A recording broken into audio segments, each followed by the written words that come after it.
Flyers, guys, everyone, push the score.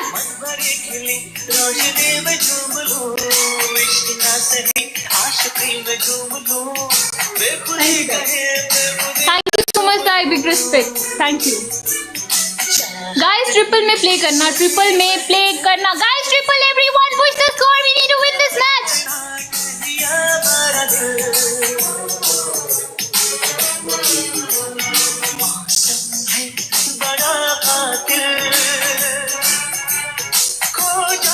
Triple, guys, triple, guys. 90,000 है उसको. 90,000. Everyone push the score, guys. Push the score, guys. Push the score, guys. Live share, push the score. We need to win this match, guys. Boosting है तो लगा दो उधर. Boosting लगाओ यार. Boosting लगा यार बोलो उधर. Push the score, guys. क्या कर रहे हो यार?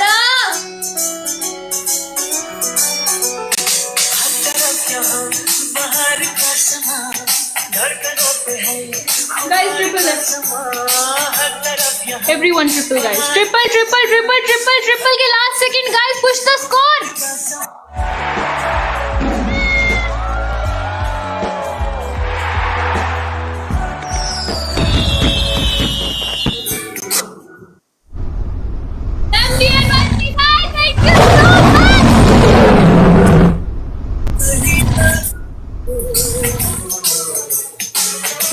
बोल रहे फ्रंट से प्ले करो.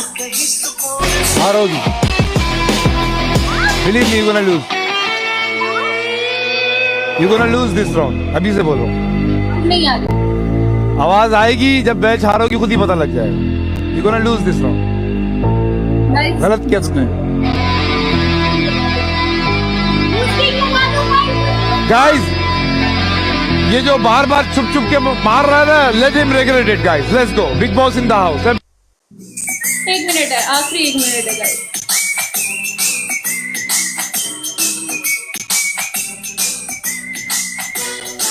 MDNY Sizai and heard everyone. Thank you, guys. Thank you so much. Last 1 minute boosting लगा दो. जिसके पास boosting है लगा दो, guys. जिसके पास boosting है लगा दो.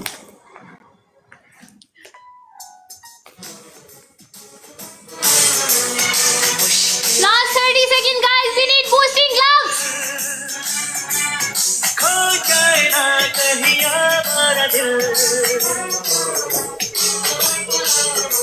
Final match, guys. Final match. Everyone push the score. जिसने follow नहीं किया follow कर लो. And send orange heart, guys. बुला रहे guys. Boosting लग गया उसके. Boosting लग गया उसके पास, guys. Hammer लगा दो. Guys, वो लोग प्ले कर रहे हैं. स्कोर आ रहा है. Push the score. Last 10 second. Push the score, guys.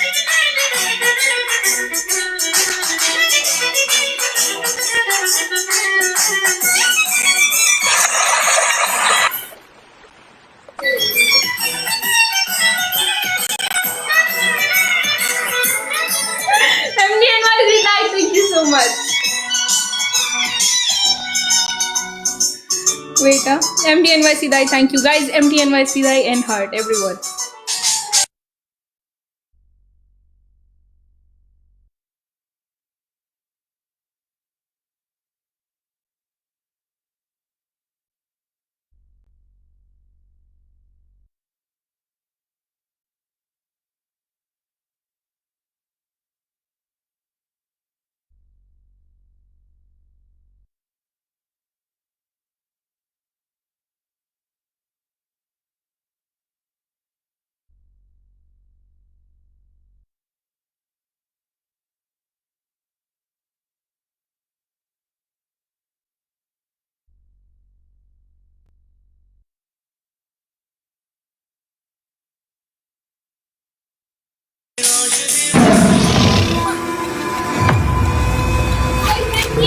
बोल अल्हम्दुलिल्लाह लड़का लोग. रब आया big boss.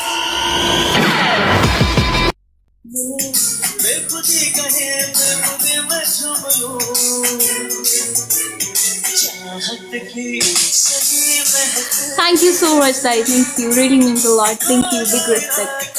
Thank you so much.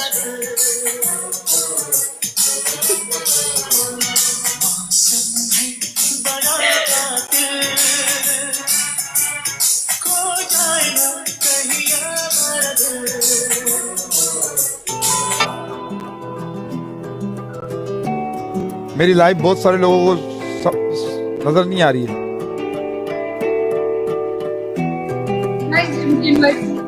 VPN देख, वीपीएन तो नहीं खुला हुआ, वीपीएन तो नहीं खुला हुआ कोई। आ रही है ना? यस हबीबी, वल्लाही guys. Everybody chilling in my chat. या सलाम जेल।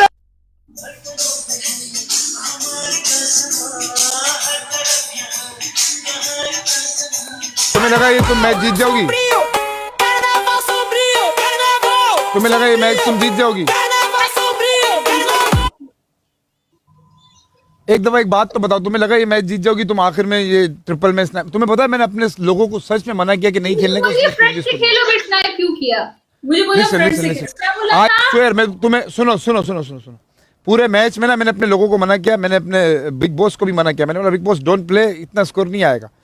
वाह तुम शानागिरी करोगी, तुमको पता है फिर हमारे को गुस्सा आया तुम्हारे पे। तुम इधर एड़ा बन के तुम एड़ा अभी सामने से प्ले किया तो फिर भी हार गया। एड़ा बन के पेड़ा खाया, तुम लोग एड़ा बन के पेड़ा खा रहे थे। सबर अभी सबर, सबर। हमने खेला नहीं, बिलीव मी, हमने खेला नहीं। हमने बोला तुम मिस्कीन लड़की हो, तुम इधर से शरारतियां कर रही हो। अच्छा अभी हार गई ना, पनिशमेंट करो जल्दी।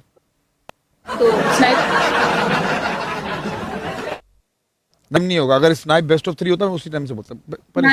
लास्ट गेम पहले प्ले ना डॉक्टर देखो मैं तुम्हारे साथ ना बड़े तमीज से गेम खेलता हूँ क्योंकि तुम अच्छे से बात करती हो। Okay don't do this, punishment कर लो, गेम खत्म, उसके बाद जल्दी करो।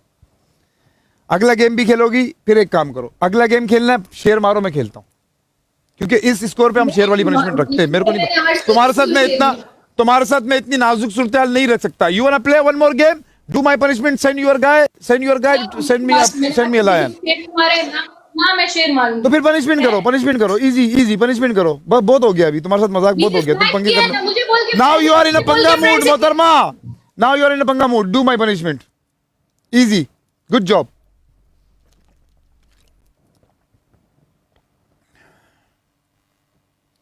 अब होगी पनिशमेंट। हाँ बोलो। पनिशमेंट वही 3 मिनट तक साबुन खाना है। और दूसरी क्या थी? 5 मिर्चें थी। 5 नहीं थी डीजे, 2 थी। 5 थी, 2 नहीं थी, 5 थी। अगर मैं आप झूठा आदमी नहीं, झूठा नहीं हूं, मेरे को झूठा मत बोलो। अगर मैं रिकॉर्डिंग दिखा दूं फिर इस मैच से पहले 5 की बात हुई, इस मैच से पहले 5 की बात हुई। झूठा नहीं बोलो, गलत बात नहीं बोलो, झूठा नहीं बोलो, गलत बात है। मैं भी रिकॉर्डिंग दिखा सकता हूँ, मेरे पास प्रूफ है। और क्या बोला था इसमें? तीसरा मैंने क्या बोला? जी क्या कर रहे हो स्पैम? 2 बोली यार, 2 बोली यार। नहीं मैंने नहीं बोली ना, मैंने 5 बोली। मेरे पास रिकॉर्डिंग है, मैं अपनी बात करके भूलता नहीं हूँ ना। जल्दी करो। अच्छा और जल्दी। तीसरी पनिशमेंट क्या थी अमूर? तीसरी पनिशमेंट क्या थी? हाँ 2 लीटर पूरी बोतल 2 मिनट के अंदर। कम हुआ 500 ml और बढ़ जाएगा। ये कितने ml की है? नहीं ये ऐसी बोतल नहीं चाहिए। देखो ये वाली बोतल नहीं चाहिए डॉक्टर, ये वाली बोतल नहीं चाहिए। ये वाली बोतल, खाली बोतल लेके जिसमें पता लगे पानी। ये पूरा 100% चीटिंग है। अच्छा गेम हुआ, फेयर गेम हुआ, पनिशमेंट करो, दूसरी बोतल लेके आओ छोटी ऐसी। ओके सुनो, ऐसी बोतलें लेके आओ जिसमें पता लगे। ऐसी बोतलें लेके जिसमें पता लगे। ऐसी बोतलें लेके जिसमें पता लगे। बंद कर लो डीजे, बंद कर लो तमीज से। मैं बहुत बदतमीज आदमी हूँ, तुम्हारे साथ तमीज से पेश आ रहा हूँ। ये मेरी बहुत ज्यादा तमीज है, समझ रही हो? सच में मैं लड़कियों को छोड़ता नहीं हूँ। ये तो तुम्हारे को पता नहीं किस लिए मैं छोड़ रहा हूँ। जल्दी पनिशमेंट।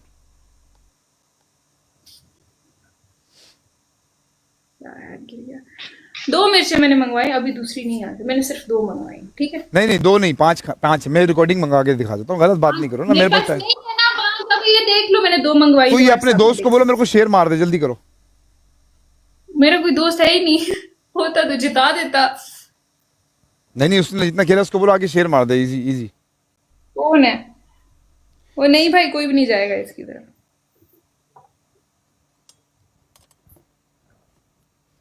यार बाबा मेरी लाइफ क्यों नहीं?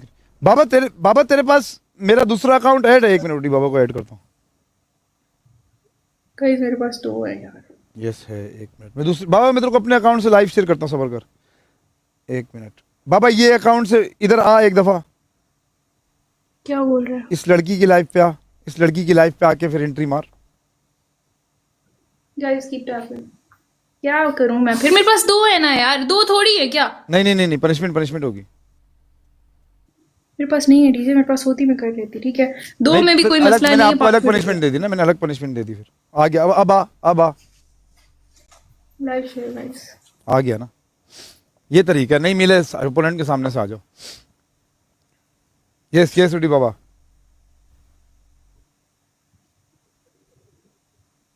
मार दो शेयर, मेरे पास कुछ नहीं है ये अभी। पिछले दिनों एक एसएस के नाम से एक गिफ्टर है, सैयद के नाम से, सैयद वो मेरे को ना गिफ्टिंग करना चाह रहा था उस दिन। वो मेरे को उसने व्हाट्सएप किया, मैंने उसको व्हाट्सएप भी किया। डीजे मेरे को 2 मैंने नीचे यार, बोलो करनी है। नहीं स्कोर ज्यादा है ना, मतलब 2 से कुछ होगा नहीं ना, तुम खा लोगी, ये वैसे भी तीखी मिर्ची नहीं है।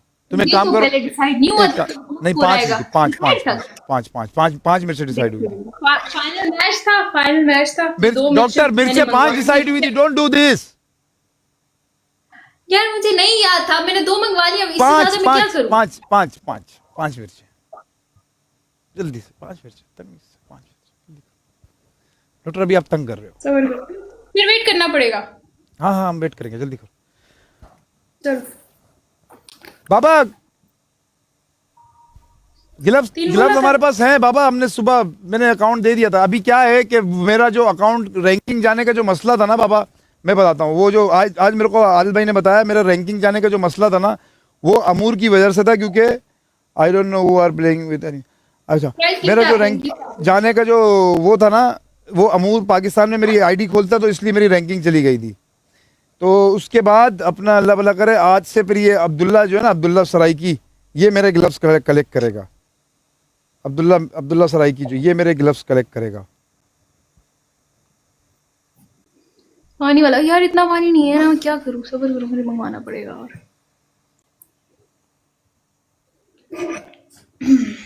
क्योंकि जो बंदा दुबई में होगा वो ग्लव्स कलेक्ट कर सकता है, और किसी कंट्री में हो जहाँ पे रैंकिंग है वहां कर सकता है। Pakistan thank you guys for following, thank you so much for this much love and support guys, thank you. क्या है यार ये?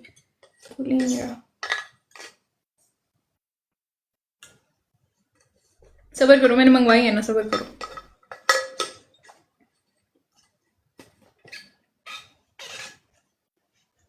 नहीं वो नहीं कर रहा, सबर करो गाइस। लाइव शेयर की टैपिंग। ना भागने वाली बात नहीं है, अब लगाया तो खेलेंगे। Thank you so much everybody, Ginny in my chat, thank you so much.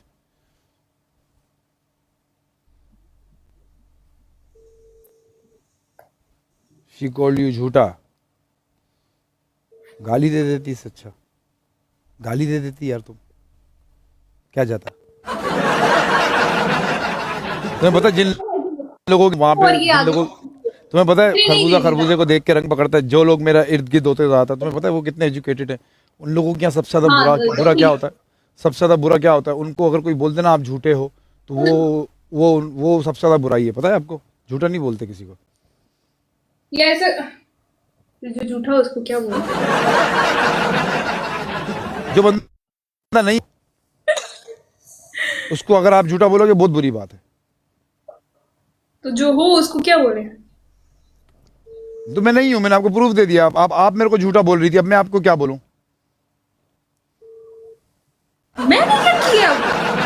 आपने मुझे झूठा बोला है। तो झूठे को क्या बोलते हैं? और मुझे बता दो, मैं वही बोलूंगी।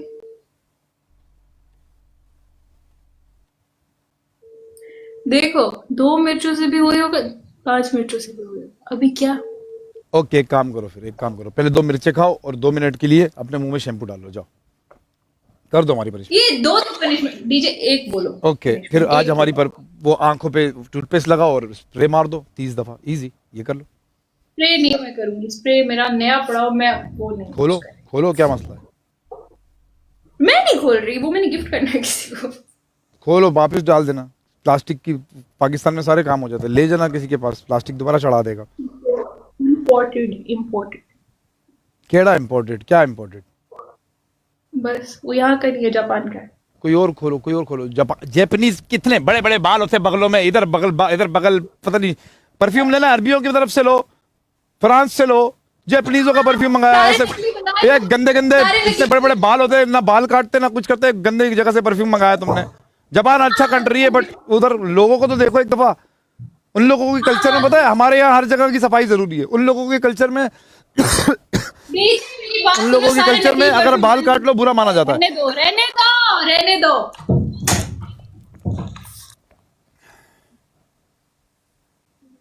चलो अभी बोलो क्या। खुद टू पानी प्रिंट है, आपकी बात ना करे। 1 अच्छा 2 लीटर पूरा करना है ना, दो हाँ लीटर पूरा यहाँ करना ये है ना? 2 लीटर, सबर टाइमर लगेगा, हाँ टाइमर लगेगा, जल्दी करो। कितनी देर में? ये 1 मिनट में ये खत्म करनी है, दूसरे मिनट में वो खत्म करनी है। ओ ये 1 लीटर सुनो की नहीं है ये। किधर किधर ये 1 कितना, लीटर की 1.5 लीटर, 1.5 लीटर है ये। चलो एक काम करो, हाँ। चलो ये 1.5 लीटर तुम्हें 1 मिनट 30 सेकेंड में खत्म करना है, ओके। सबर मैं करो। टाइमर लगा लूँ, सबर टाइमर लगा लूँ, जैसी बोतल खोलोगी मुझे बताना। 1 सेकेंड मैं इनको छोटी बोतल में डाल बाबा इसका दूंगी। क्या मतलब है, टू प्रिंट है क्या मतलब है, मेरे को नहीं आया समझ। मैंने पढ़ा था लेकिन समझ ही नहीं आया। ओके, मैं इतनी बड़ी बोतल नहीं उठा सकती है। सबर करो सबर करो। बात कीजिए, मैं छोटी नहीं ये बोतल पूरी, में ना ना ना ना, उठाऊंगी। इसमें ए, इसमें नहीं डालो, ये पूरी बोतल खत्म करो। चलो चलो 2 मिनट का टाइम है, सबर करो, ये पूरी बोतल खत्म करो। ये देखो 1 2 3, 2 मिनट के अंदर खत्म करो। जाओ 30 मिनट सेकंड और बढ़ा दी, जल्दी करो, शुरू करो। रुको मैं बैठ जाऊं। अभी नहीं, सबर। चलो 7 सेकंड हो गए, पी जाओ पी जाओ।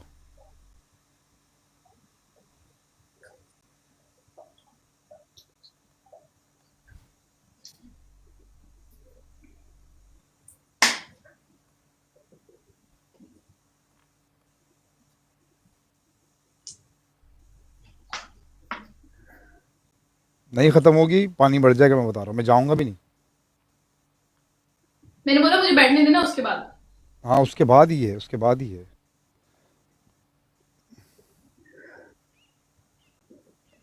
ये क्या है, बदतमीजी नहीं करो, अमूर नहीं लगा।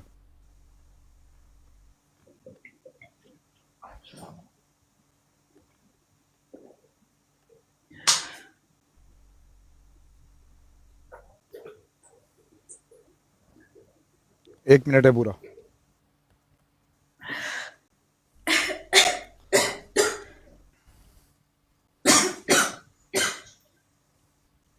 अभी 1 मिनट है।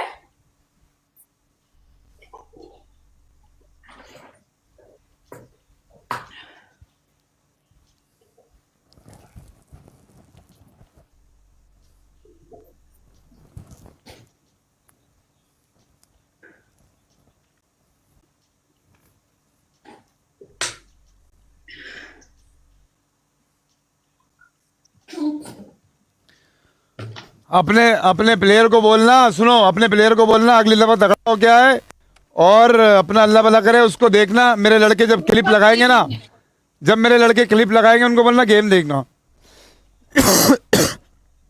सही है, गेम देखना कैसे खेलते हैं।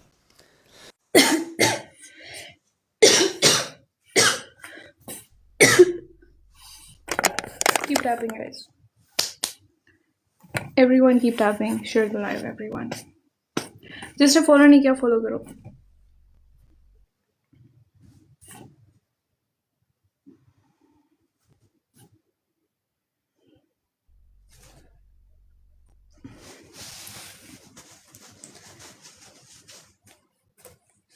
एक मिनट दो मुझे।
Okay, thank you so much, everyone. Keep tapping and share the live.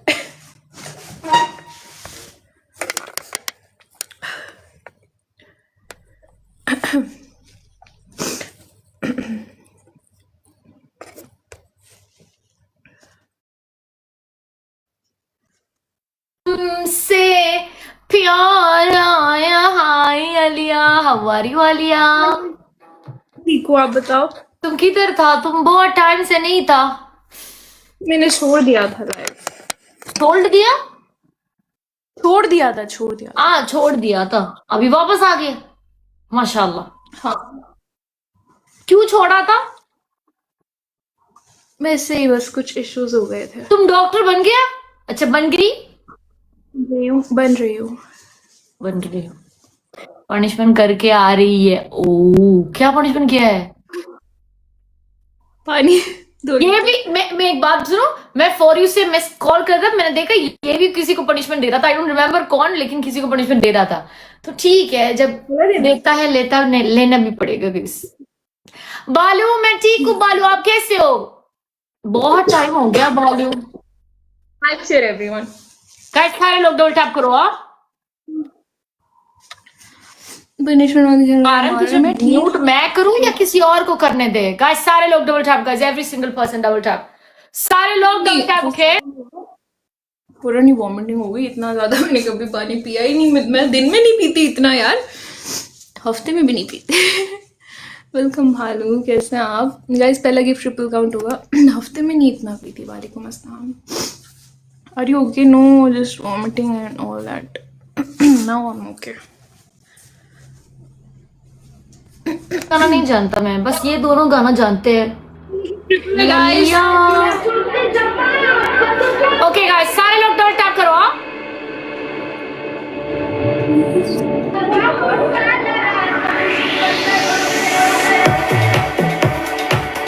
Asif Khan thank you so much guys सारे लोग डबल टैप करो guys every single person double tap okay guys double unlock करो and play in double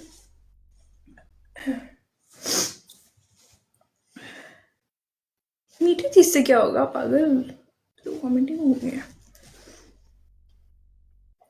thank you for following guys पहला gift triple नहीं sorry unlock triple and play in triple यार punishment मत खेलो बीमार हो जाओगे guys बस सारे खेलते हैं यार तो क्या हो गया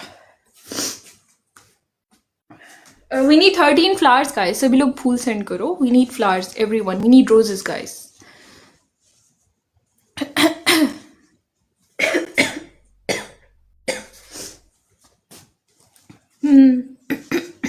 we need 13 roses guys we need flowers we need roses सभी लोग flowers सेंड करो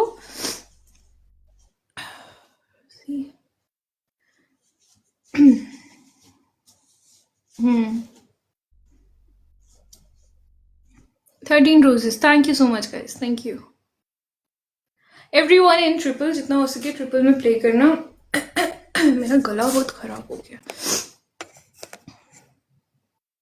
everyone in triple guys जितना हो सके ट्रिपल में play thank you so much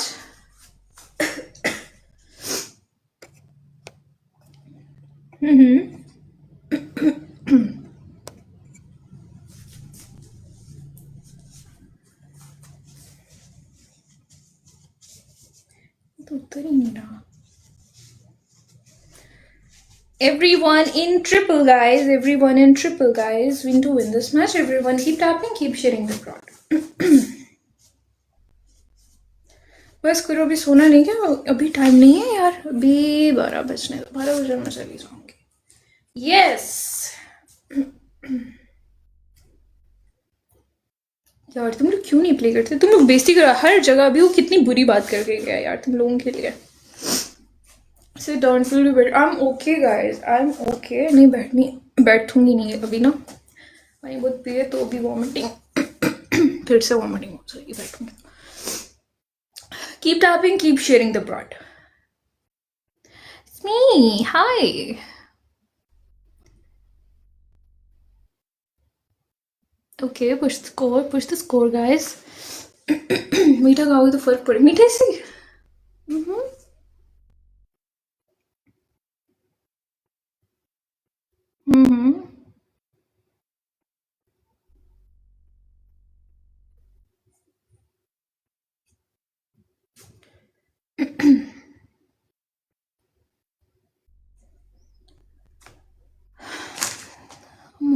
guys ठीक हूँ मैं।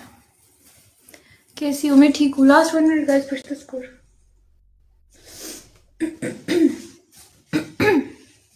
गला ही खराब हो गया।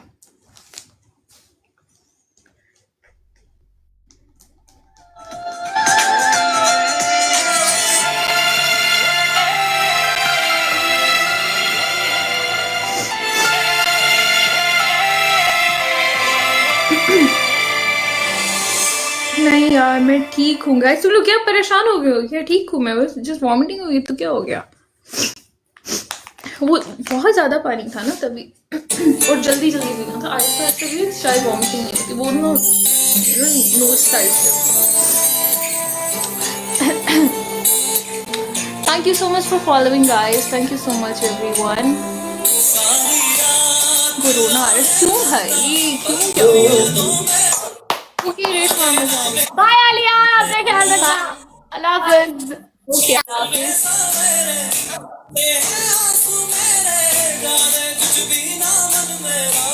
मुझे ना उसी टाइम से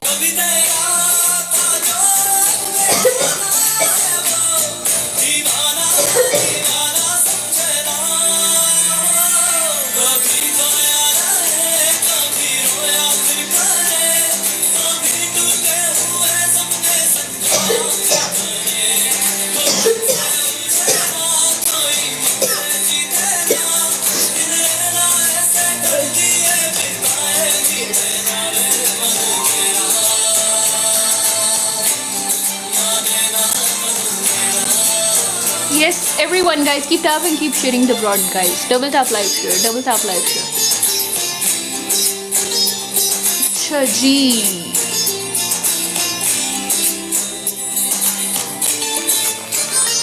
live share. Yes, I'm okay guys, I'm okay. Hello. कैसी है आप? मैं बिल्कुल ठीक ठाक। आप कैसे हो? अल्लाह का शुक्र, मैं भी ठीक हूँ। मैं भी ठीक हूँ। हाँ, मैच ऑफ कोर्स। अजो कोसो सलाम। मैं ठीक हूँ गाइस, मैं नहीं मर रही गाइस। तो क्या हो गया? सभी करते सलाम हैं। सैम भाई, कैसे हैं आप? ये तो कह रही हूँ, वो अलग बात है, मैंने कभी किया नहीं है, पहली दफा कर रही हूँ तभी यार।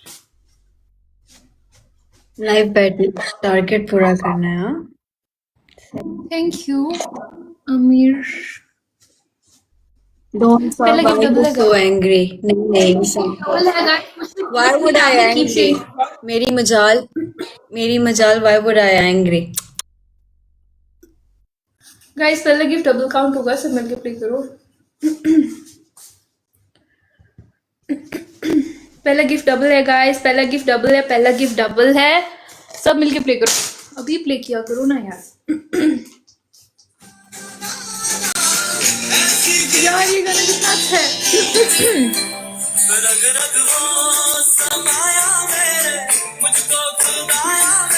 I'm good. How are you?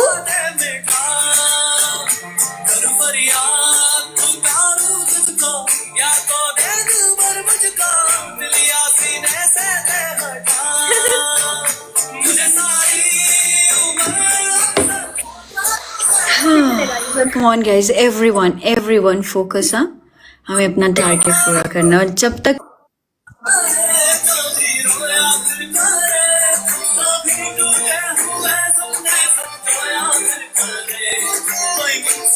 We need 3 roses, guys. We need 3 roses, everyone, guys. And look, double, saving double. Raja Arji.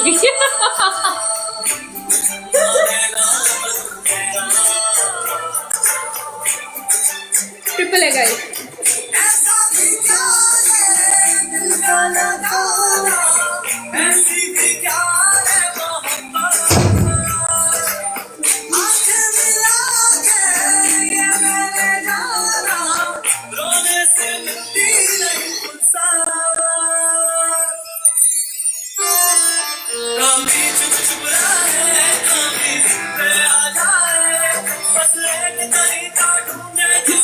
Guys, triple, everyone push the score in triple, guys. Push the score in triple, everyone. Keep tapping, keep sharing the ball.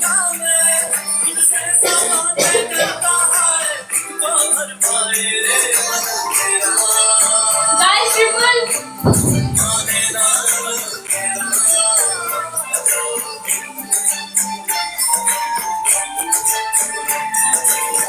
Guys, triple everyone.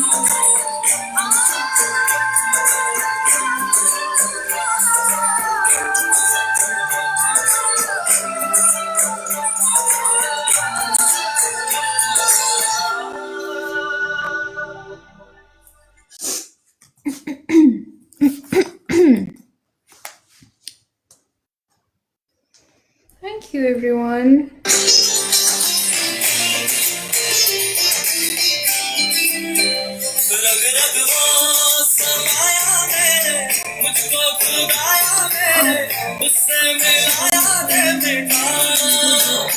Story से no video बहुत कमाल बनी. Thank you.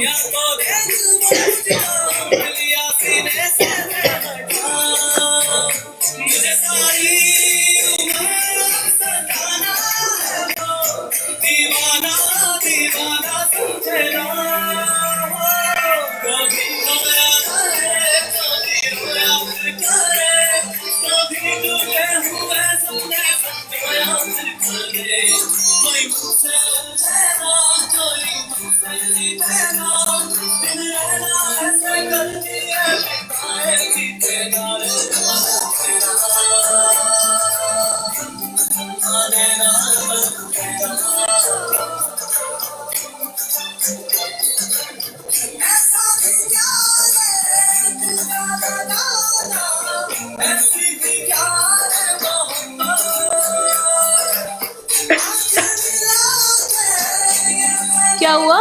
रो रही हो? नहीं नहीं यार. रो नहीं रही. तो क्या हुआ? नहीं रो. कुछ भी नहीं यार. वो ना तबीयत थोड़ी खराब हो गई थी अभी. कोई पनिशमेंट किया? हाँ. कौन सा वाला? ओए, खून निकल रहा है? मेरे नोज से. हाँ. ओह, ये हो गया?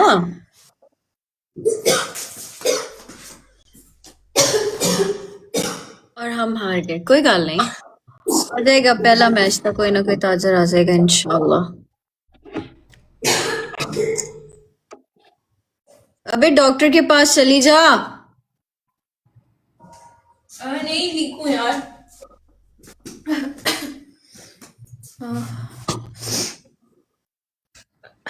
हाँ ठीक हूँ.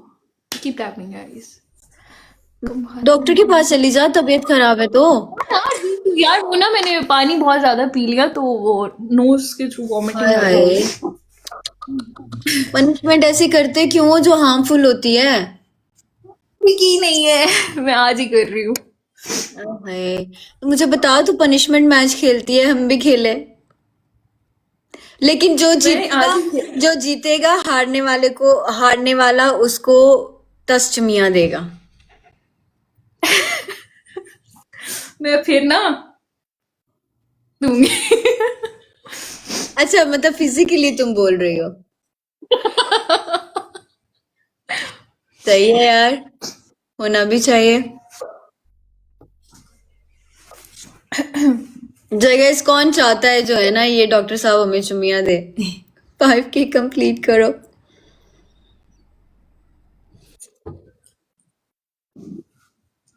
Come on guys, everyone focus. मेरे पे नहीं, उस पे नहीं, गेम पे.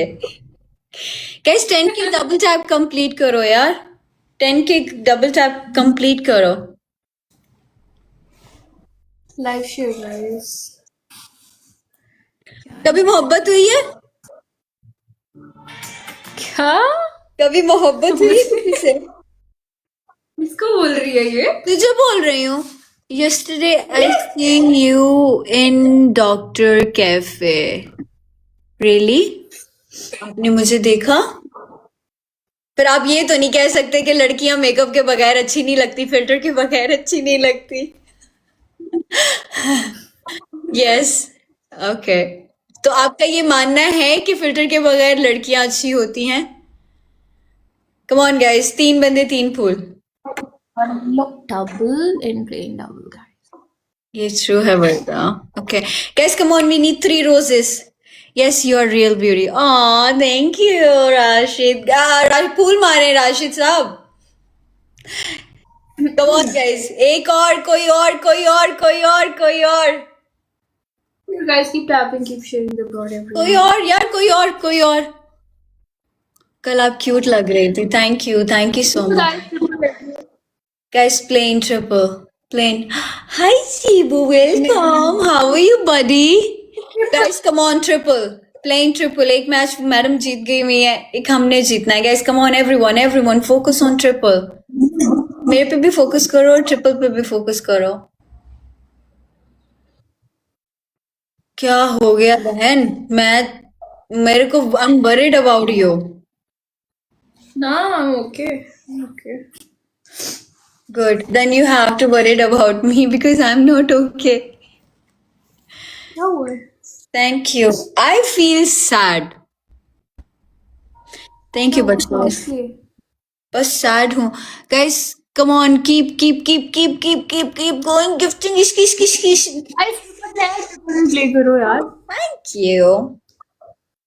Thank you guys come on guys everyone यार. उधर एकदम से ही पढ़ना है स्कोर मेरे बालों को कहाँ हो गया क्या स्कोर ज्यादा रखना है डॉक्टर साहब से हम लोगों ने ठीक है thank you but thank you so much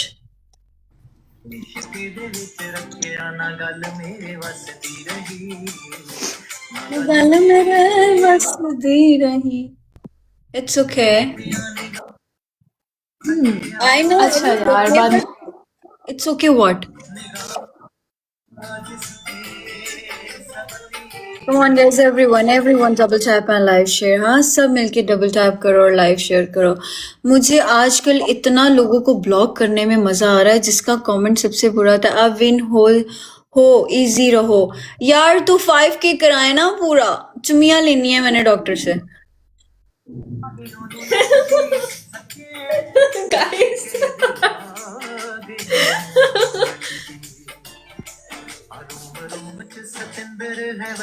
देखिए मुझे लाइफ में बहुत पसंद है मैं चाहती हूँ मैं इससे चुमिया लूं बट सब आप नहीं चाहते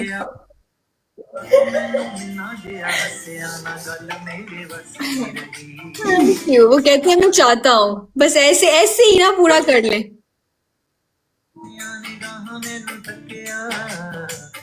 Guys, keep tapping everyone. कितना टाइम हो गया लाइव बैठी हुई हो यार इसे गाइस कितना 1 घंटा हो गया 2 घंटे हो गए टाइम ही नहीं नजर आ रहा क्या है ऐसे मोबाइल को सर्च करोगी तो पता चल जाएगा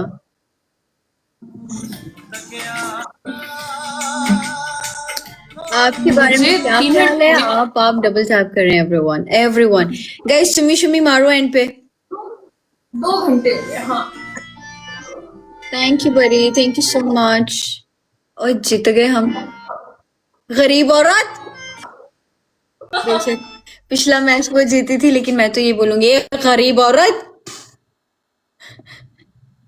अमीर औरत दे दूंगी पप्पी चल अच्छा यार चल 2000 में पप्पी 3000 में जब भी 5000 में और मैं नहीं खेल रही मैं जा रही हूँ देखो मैं ऐसी वैसी नहीं हूँ पड़ता सलाम वालेकुम अस्सलाम sweet guys everyone double tap but सब ट्रिपल में प्ले करें यार सब मिलकर ट्रिपल में प्ले करें ताकि हमारा 5K हो फिर हम इससे चुम्मी जप्पी दोनों ही लें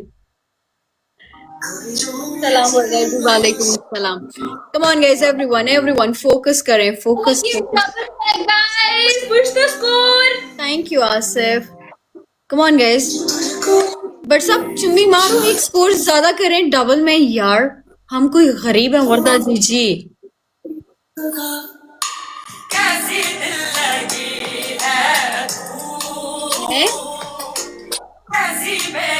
मेरे भाई तुझे गाली देने से क्या हो रहा है क्या मिल रहा है तू कौन सी तेरी बहन के पीछे मेरे खारिश हो रही है जो तुझे गाली ही देनी है हाँ क्या मतलब क्या चाहिए तुझे भाई क्या चाहिए big fan Varda ji thank you so much buddy thank you Pindi boy यार सब्र करो डबल में प्ले करना है every single person play in triple thank you everyone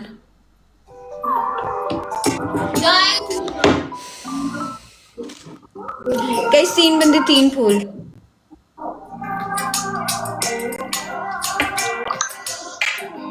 रोते हो तुम जो हम घबराए था क्यों बातें धड़कने लाइव हूँ मैं।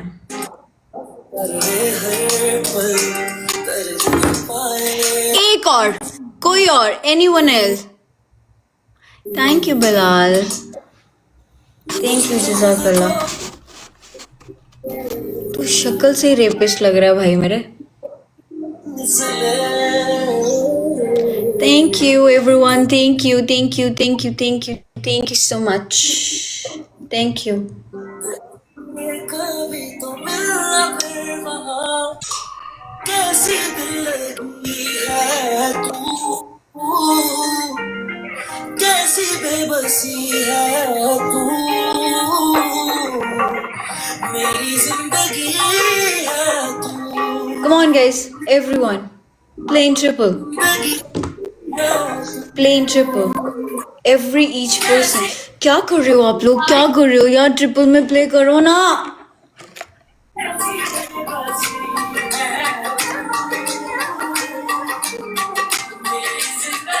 Come on guys, everyone।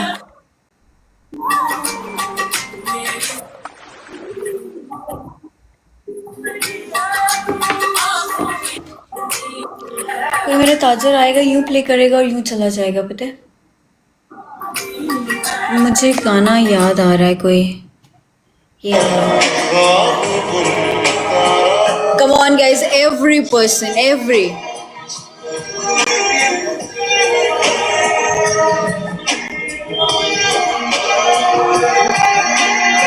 Thank you guys, thank you so much. My favourite Warda, आप भी माशाल्लाह बहुत प्यारी हैं। Thank you Awais Mughal.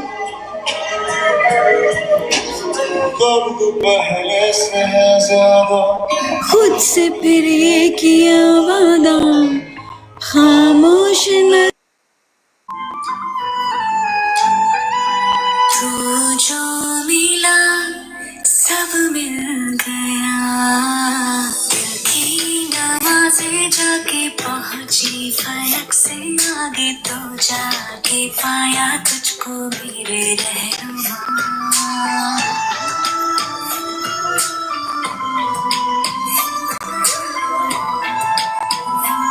क्या कुछ खाओ? मैं क्यों खाऊं यार, अभी मुझको मेरा ये थोड़ी सिचुएशन ठीक नहीं है। गया बाहों से आगे तेरी दुनिया नहीं थैंक यू।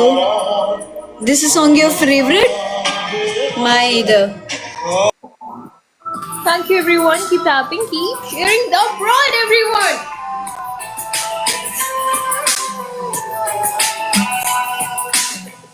Okay guys, मैं जा रही हूँ।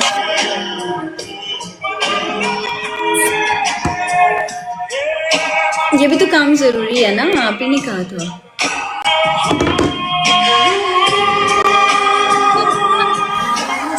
Bye baby, bye bye bye. तू वैसे भी रेस्ट कर।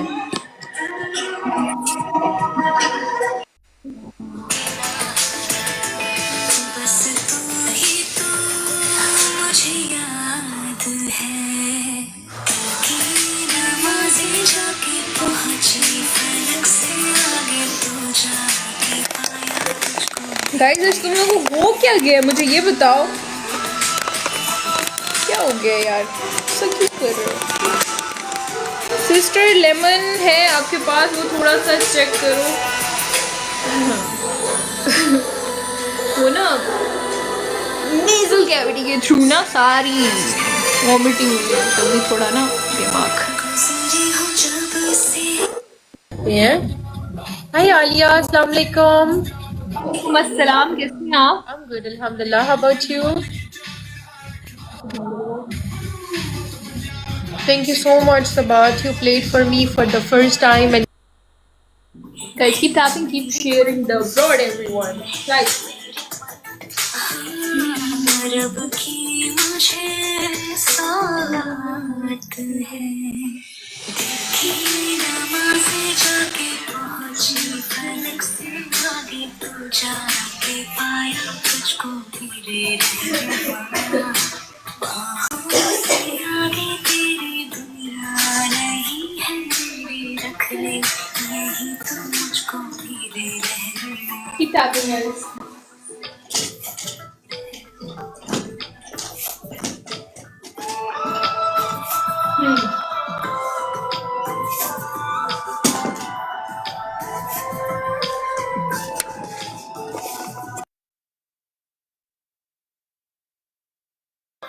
गाइज मैं आ रही हूँ, ठीक है? तब तक कीप टैपिंग और वो वाला ऑरेंज वाला एरो सेंड करो, ऑरेंज हार्ट सेंड करो। ओके, मैं आ रही हूँ बस।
हाँ गाइज, ओके गुड। आप लोग बताओ।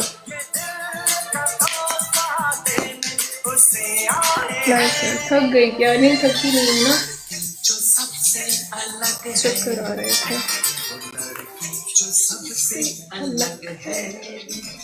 चेयर पे बैठो यार, मैं बैठ रही हूँ ना, तो फिर मुंह देखो, मेरी शक्ल देखो।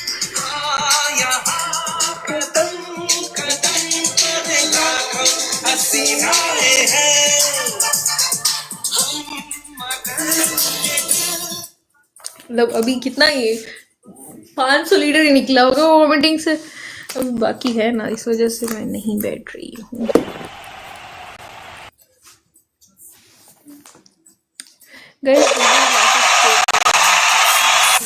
डीजे क्लासेस प्ले करो गाइस, रहता है ना हमारा अभी।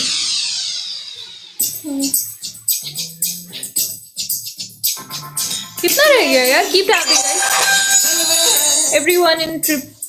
कौन से रह गए यार? गिफ्ट गैलरी चेक करो, गिफ्ट गैलरी में जो है वो वाला प्ले करो। ओके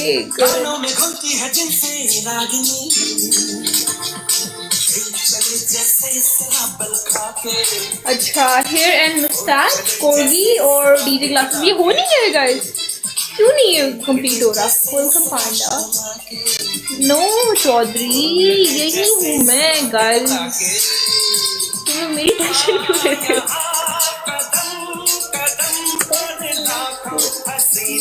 यार? ऊपर जाके गिफ्ट गैलरी में चेक करो कौन कौन सा रह गया है।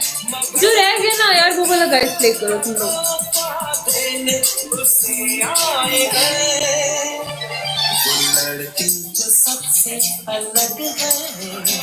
I'm good, Panda, and how are you? Thank you, Panda. Thank you, Panda. Guys, top 1 में कितना रहता है? टॉप 1 में गाइस थोड़ा सा रह गया यार, टॉप 1 लेके आओ यार गाइस, टॉप 1 लेके आओ।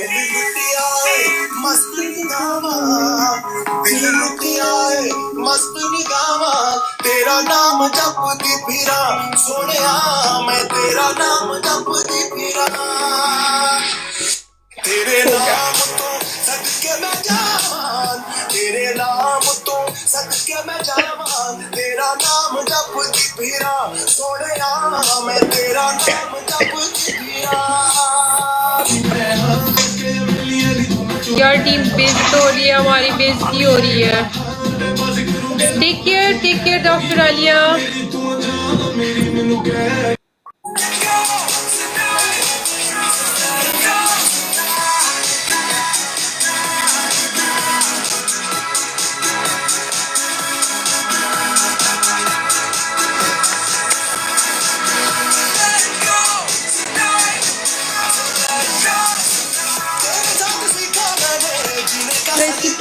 लाइव शेयर करो सारे अस्सलाम वालेकुम। कैसे हो आप आलिया? ठीक। आलिया आपका फोन विंगा हुआ है, सीधा करो।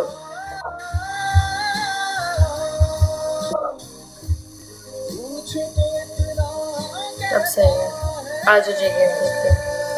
हाँ ठंड हुई भी आज काफी।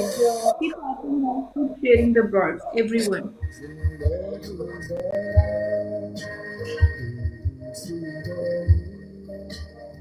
गाइस डबल टैप करो ना, करो ना, करो ना, डबल टैप करो ना, खेलो ना। एवरीबॉडी डबल टैप करो ना। चिप्पी मेरी बिल्ली का नाम चिप्पी नहीं है, चिप्पी है। बेहतर है अल्हम्दुलिल्लाह। आज गई थी मैं उससे मिलने।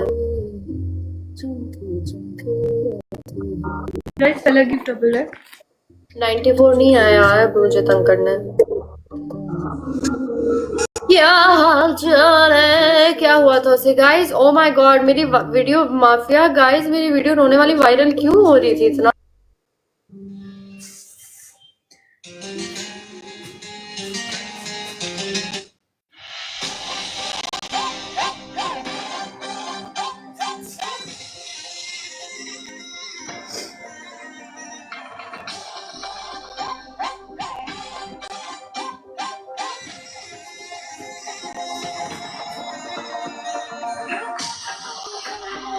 Guys, triple unlock करो and play in triple everyone.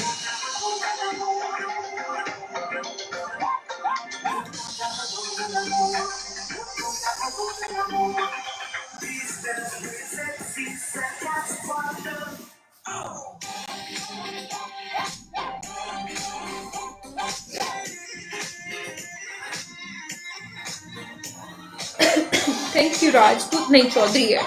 तो राजपूत किधर गया यार? एसन किधर भाग गया? एसन भी नहीं नजर आ रहा है। तुम लोग सब भाग जाते हो ना जानबूझ के। मैंने यही नोटिस किया, तुम लोग भाग जाते हो सारे। जाओ जब मैं तुम लोगों को ब्लॉक करूंगी, तुम लोग आओ वापस। Triple everyone guys.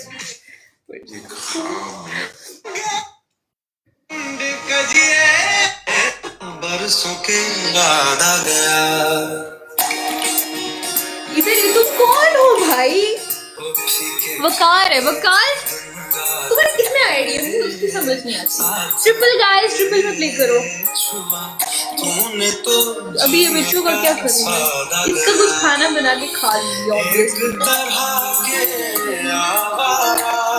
ट्रिपल में प्ले करो यार। And guys double tap on the screen, double tap करो, 1 मिलियन करो यार। 677 है। तुम लोग बिल्कुल डबल टैप नहीं कर रहे, क्यों?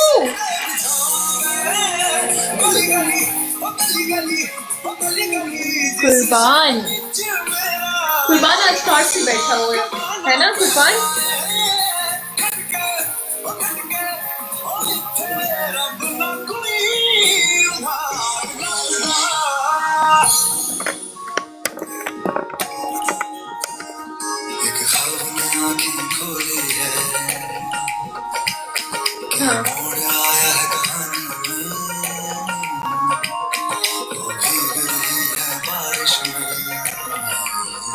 गाइस ये वाला हेयर स्टाइल सूट करता है क्या मुझ पे?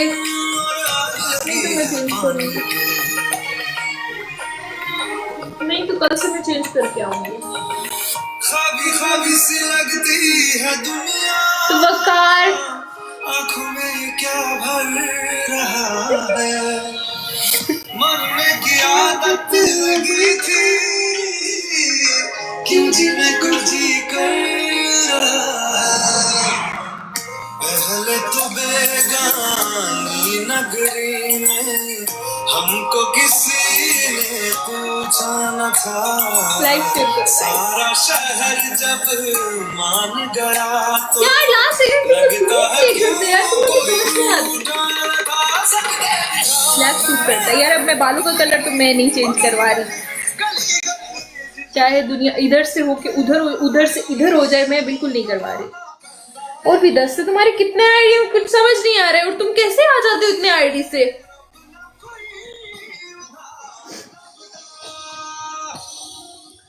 Keep tapping, everyone.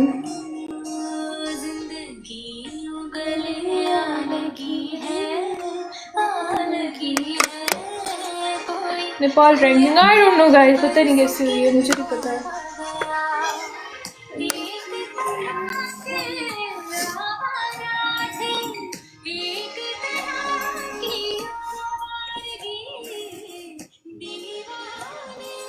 ओके मैं जा रही हूँ।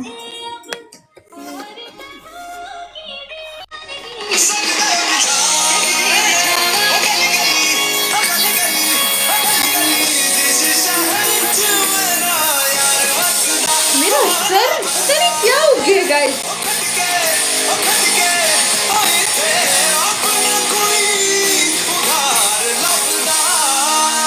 सर को पता नहीं क्या हो गया गाइस, एक साइड पे इतना दर्द हो रहा है ना, ये वाली साइड है ना, इधर इतना दर्द हो रहा है ना, पता नहीं क्यों।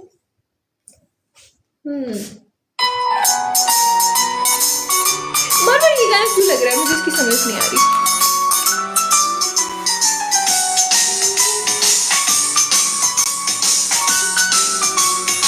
गाइस यार तुम लोग ऑरेंज हार्ट सेंड करते नहीं हो, तुम लोगों के नाम के साथ ऐसे पुराना एक लोगो आ रहा होता है।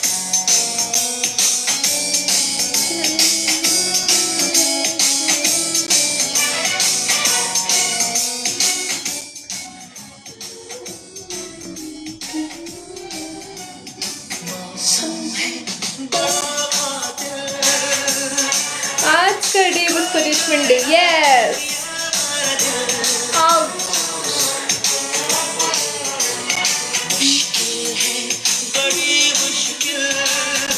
ये ऑरेंज हार्ट, अल्लाह के बंदे, ये ऑरेंज हार्ट यहाँ है ऑरेंज हार्ट।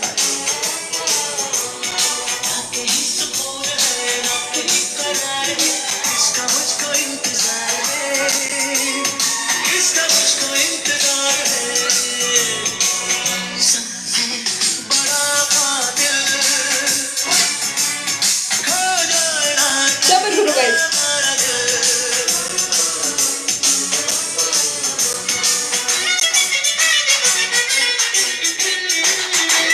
स्नैप बना रहे गाइस, स्टोरी भी तो लगानी होती है, यू नो।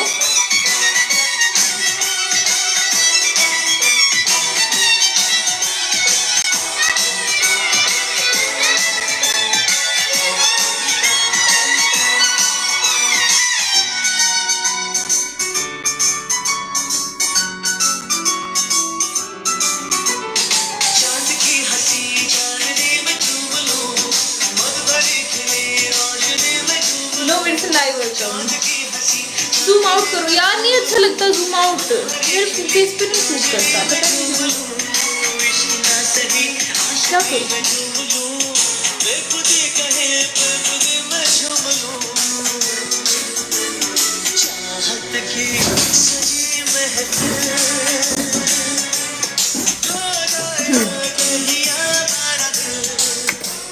क्या है, नमूने है यार टिकटॉक पे भी।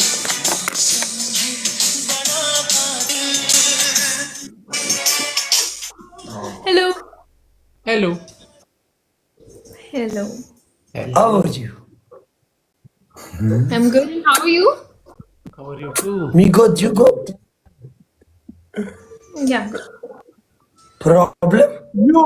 You, Zamir, meet it. Yes. Okay. Something. Okay, bro. Zamir, ada eta sardak. Eta sardak. Mucha khar. Gabsan.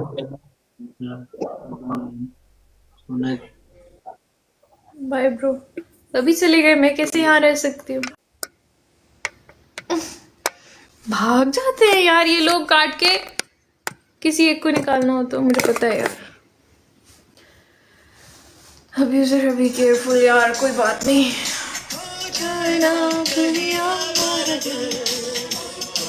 जब किसी एक को निकालना हो ना, लोग ऐसे करते हैं, सारे कट करके चले जाते। वहां बहुत फारी हो गई है यार। क्या ठीक है, अभी ठीक है। हरियाणवी हरियाणवी। तुम फिर भी प्यारी लग रही हो, आई नो। ये बड़ी लग रही हो, ये तो तुमने जल के बोला। गाइस अब तुम लोगों को एक बात बताऊं, वो जो मैंने लिपस्टिक फेंकी थी ना, और जो बॉक्स की आवाज़ आई थी टक की, वो मैंने अपने ब्यूटी बॉक्स के अंदर फेंकी थी। मेरे नाक से फिर खून आ रहा है, एक सेकेंड।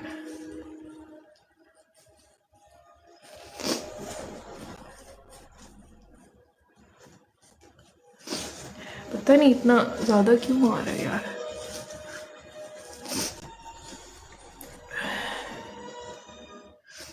हाँ गाइस,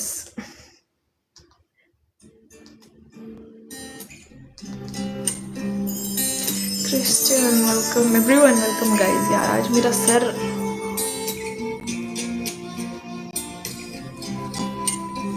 कभी यहाँ हो रहा है, कभी यहाँ हो रहा है, पता नहीं क्या हो रहा है guys.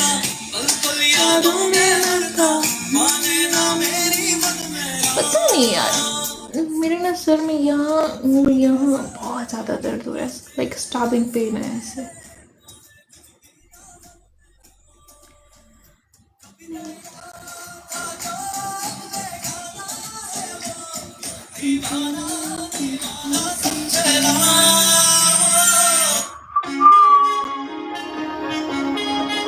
Thank you, Saim.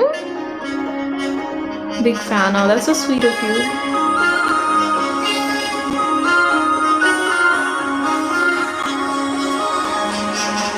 What, this?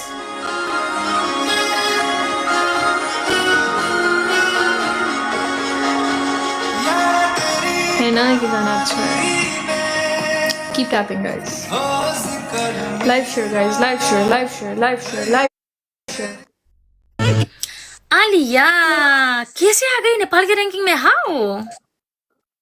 पता नहीं, देखो मैं आई भी नहीं, फिर भी आ गई, पता नहीं कैसे। मुझे भी सिखाओ ना, लाइक आइडिया है, मुझे दुबई की रैंकिंग जाना है।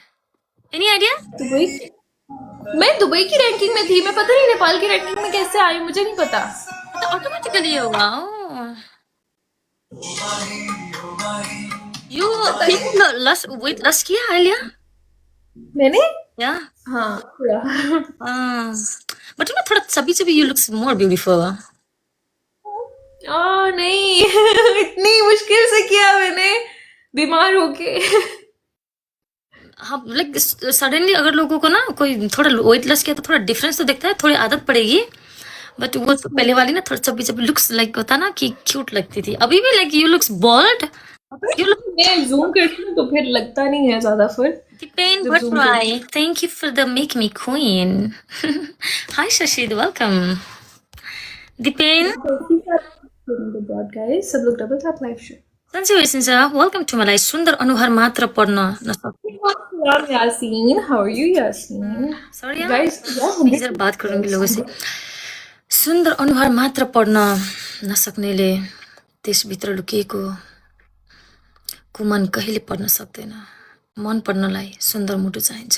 ओ माई गॉड, कस्तो दामी हौ। के सास म के हुँदैछ? के छैन ससी, ठिकै छ यार, बाँचिरहेको छु, यस्तै हो जिन्दगी। बुझेन तिमीले प्यार गरेको, बुझेन तिमीले प्यार गरेको। गाइस रोज ल। थ्याङ्क यू दादा। हजुरको बर्थडे कहिले हो? ससी मेरो birthday Yes, guys, keep tapping, keep sharing the broad. सब लोग double tap live share. Aisha, Aisha.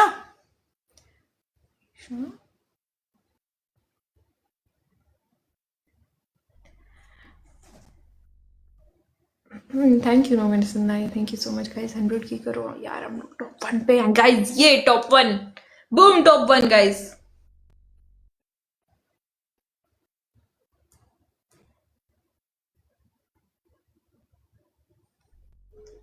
Thank you, Jangi. Thank you, everyone. Hi, baby. ठीक हूँ, तुम कैसी हो? हाँ मैं अभी लाइव हूँ। मैं थोड़ी देर तक करूँ? मैं लाइव के बाद करूँगी। मैंने तुम्हें कहा था, तुमने मुझे कल कॉल करनी है, तुमने की नहीं उस टाइम। अच्छा हाँ ठीक है चल. Okay okay okay bye bye. Guys triple everyone push the score. Triple में प्ले करो जितना हो सके. थैंक यू मेरे सुंदर. Thank you really means a lot. Everyone in triple guys. वो जल्दी सोती है क्या? नहीं वो जल्दी नहीं सोती है. मैंने 4 बजे की थी उसको, तो वो काम पे थी उस टाइम.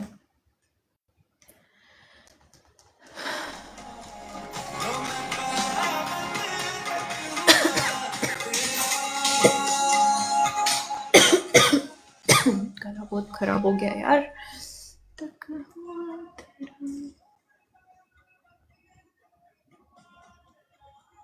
कल रात को 4 बजे की थी.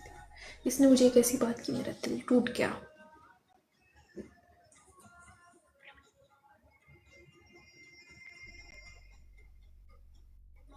Excellent thank you. रात बहुत हो गई है. हाँ बस मैं जा रही हूँ. मैं तो बस जा रही हूँ गाइस. तुम लोगों से बहुत दूर जा रही हूँ.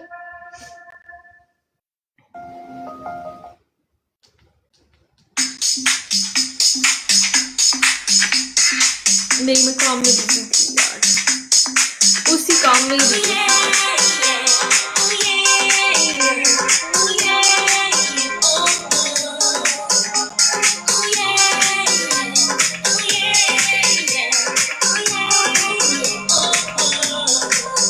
Somewhere out there, I know there is a someone who's waiting just for me, Maria. He's gonna set me free, Maria. जिसकी आंखों में मेरी ही नमी हो, वही तो है वो यार, Maria. करूँ मैं इंतजार, Maria. जिसके जीने में मेरी ही कमी हो, कहीं जो बेकरार, Maria. वो मुझ पे निसार, Maria. जिसकी हर बात मुझसे जुड़ी हो, चाहे जो बेशुमार, Maria. वफा से वफादार, Maria. ऱ्यान्डमली कोही कोही व्यक्तिहरू हुनुहुन्छ मैले एकदम हार्ड पनिसमेन्ट गर्दा मेरो एकदम हार्ड सिचुएसनमा आएर मात्रै सपोर्ट गर्नुहुन्छ some time. Otherwise no you know त्यो कुरा चाहिँ है. थ्याङ्क यू दिपेन्द्रजी. Thank you Dipen Bhattarai. Big love. Thank you क्रिस्ताला. थ्याङ्क यू सिकेजी. थ्याङ्क यू शशीजी. Everyone thank you so much guys. नहीं करूँ मैं. कुछ नहीं होता कभी. उसको ले जिंदगी के ख्वाब में बोलो, जलती रंगे सारे उनमें भरे. जिसको फिर ख्यालों में सोचा, कहीं तो है वो यार, Maria. वो मेरा दिलदार, Maria. Somewhere out there, I know there is a someone who's no मेरे सुंदर वेलकम गाइस. पहले गिफ्ट डबल काउंट होगा. हम टॉप 2 पे आ गए हैं यार. टॉप 1 लेके जाओ जब तक मैं बैठी हूँ. गाइस टॉप 1 लेके जाओ. ऐसे ना आ गया. ऐसे गाइस टॉप 1 लेके जाओ यार. कुछ करो guys. I know that he is gonna be my destiny. It's all a part of Cupid's conspiracy.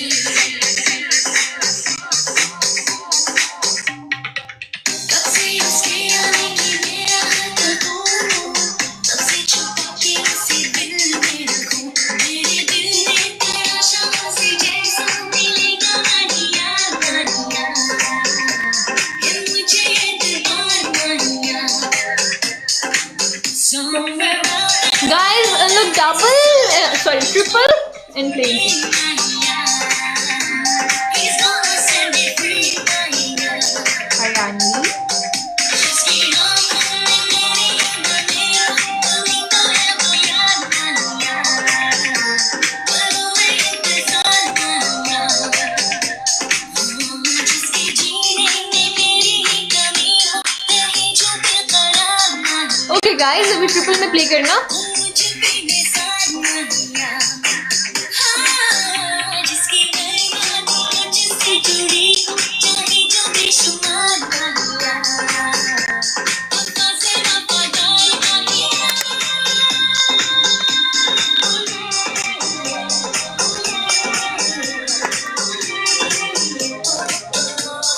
Triple में प्ले करना ना। नशे आंखें हो गई आपकी। अच्छा नहीं करो यार।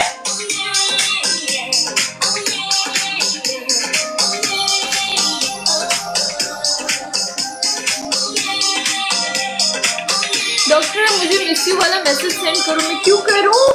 ऐसा सुधर जाओ। Triple guys everyone push the score, keep tapping and यार टॉप 1 लेके जाओ गाइस। थोड़ा सा फर्क है यार, कुछ अक्ल करो गाइस। जब तक मैं बैठी हूँ तब तक टॉप 1 लेके रखो।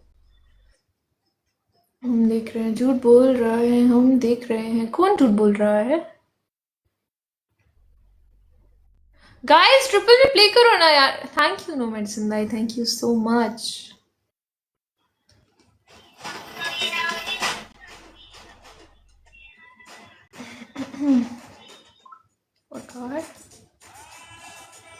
तुम लोग की आपस में नहीं बनती ना ऐसे किसी की भी। हाय मान, हाउ आर यू? जैसे मैं बोल रही थी तो तुम लोगों की आपस में तो नहीं बनती, मुझे ऐसे लग रहा है। किसी की भी नहीं बनती, मेरे मोड्स की आपस में नहीं बनती है। सिर्फ वकार को प्यार है एहसन से मेरे ख्याल में। नहीं, एहसन ने आजकल और फंसाया हुआ है। एक और है, पता नहीं, वकार का ही आईडी है शायद। मैं इनको डांट रही थी ना रोमांस बंद करो, तो शायद वकार नए आईडी से आया है एहसन के लिए। मुझे ऐसा लग रहा है, जहां तक मुझे लगता है। मुझे ही छोड़ा रहता है। मुझे मुझसे किसी को प्यार नहीं है ना यार। वो है एक बंदा, मोहब्बत नाम है उसका। क्या नाम है? वो तुमसे बड़ा प्यार करता है यार। तुम लोग ब्रॉड पे रोमांस कर रहे हो तो सीरियस मैच चल रहे होते हैं, नीचे तुम लोग का रोमांस नहीं खत्म है। तुम शादी कर ली हो क्या? मैं शादी नहीं कर ली हूँ। तो मैंने सुना था कि लोग तोतले होते हैं, जो जुबान से तोतले होते हैं, ये तो मैसेज पे भी तोतला है। श्री, वेलकम श्री यार। गाइस टॉप 1 लेके आओ यार। हम फिर टॉप 2 पे आ गए यार। ये क्या है यार रवि दाई? What is this behaviour Ravi दाई? ये फिर साथ what is this behaviour Ravi दाई? रवि दाई को बुलाओ यार। मैं क्या अभी सर, मेरा सर पता नहीं क्या हो गया यार। मुझे चढ़ गया पानी। Thank you so much Dipen ji, thank you Magar ji, thank you सुबह, thank you so much Gurung S, thank you so much Yonjan ji. है ना नहीं?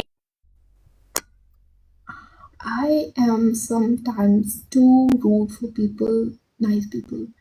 I think I am sometimes too rude for such nice people. मैं अब कभी कभी मुंह पे कट कर देती हूँ और मुझे लाइक रिग्रेट होता है बाद में, मैंने क्या किया है। What is this behaviour? मतलब कोई कुछ बोल रहा होता है मैं कट कर देती हूँ। कितनी गलत बात है ना गाइस।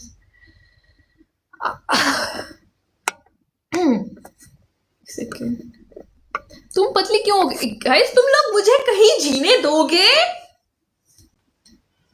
टोपन लेके आओ गाइस।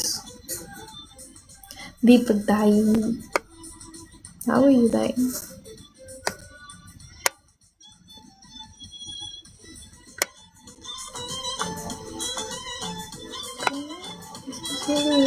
सारे एक दूसरे के साथ मैच लगाए बैठे हैं।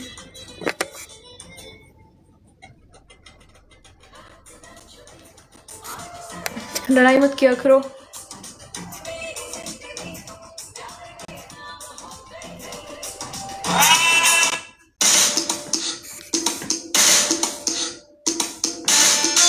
कोई भी नहीं बैठा है, यकीन करो कोई नहीं है।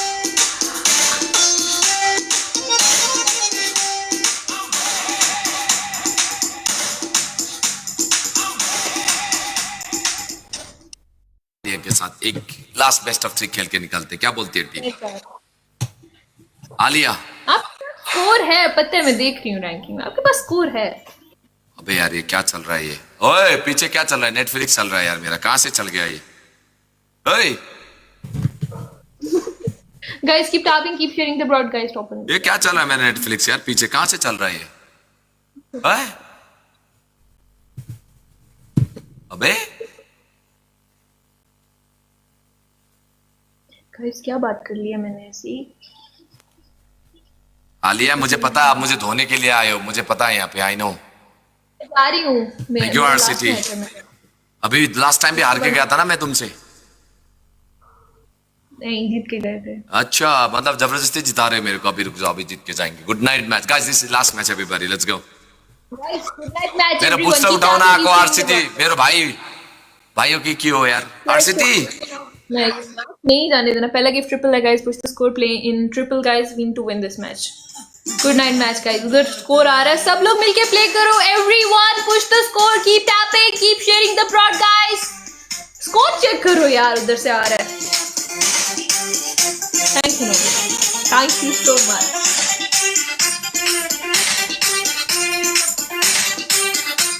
Thank you so much.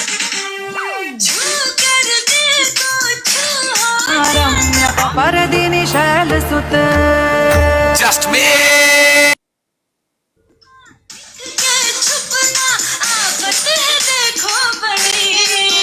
धीरे धीरे चढ़े जो है इश्क वही, जल्दी जल्दी मिले ना है रिस्क नहीं।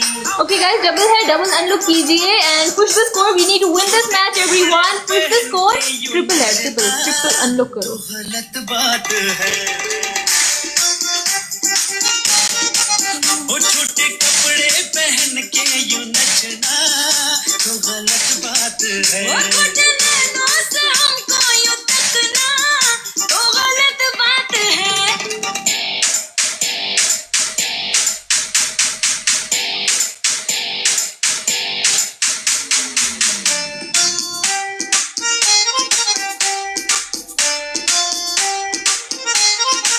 Nice. Guys, unlock 100 hand heart से हो जाएगा। Hand heart guys, 1 hand heart guys। ये देखो उनका हो गया guys। Unlock double, triple है यार। Thank you guys। Everyone in triple guys, triple में play। थोड़ा खुद को कुड़ियों संभालो जरा, यूं खुले शरीफ आदमी। हमको Patna. Guys in triple everyone यार, push the score, push the score। उधर देखो यार क्या प्ले हो रहा है। यूं गलत बात है वो प्यार में कौन जाने सही। Guys play together everyone। क्या करें? जब मैं फाइनल मैच है यार, हमारा लास्ट मैच है आज का, सब लोग मिल के। दिन याद है मुझे, और इतना करके उसके ऊपर सब तुम लोग पानी और फेर दो गाइस। तो सताना ट्रिपल में प्ले बात है। नहीं कर रहे ये लोग, आलसी हो गए। मेरी जान तेरा यूं मुस्कुराना गाइस तो बना गया। बात है। थैंक यू एवरीवन, गाइस हमारा शो बना गया। Thank you guys.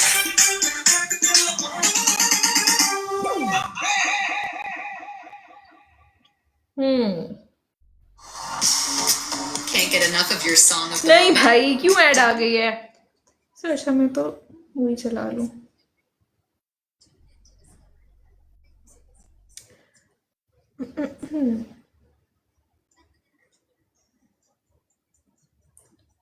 क्या पता नहीं कौन है।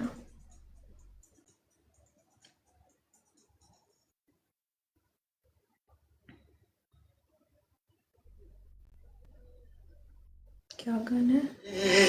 तोरे नैना बड़े गाइस टॉप 1 फाइनली। तो गाइस डबल टैप तो करते रहो यार। अच्छा मेरी बात सुनो गाइस, ऐसा करो गाइस, मेरी बात सुनो। सबसे पहले ऑरेंज हार्ट सेंड करने के बाद तुम लोगों को ना एक्सक्लूसिव में एक और गिफ्ट नजर आएगा, एरो वाला, जो कि उधर प्ले कर रहे हैं लोग, ठीक है? उनको थोड़ा थोड़ा थोड़ा समझ है, ठीक है?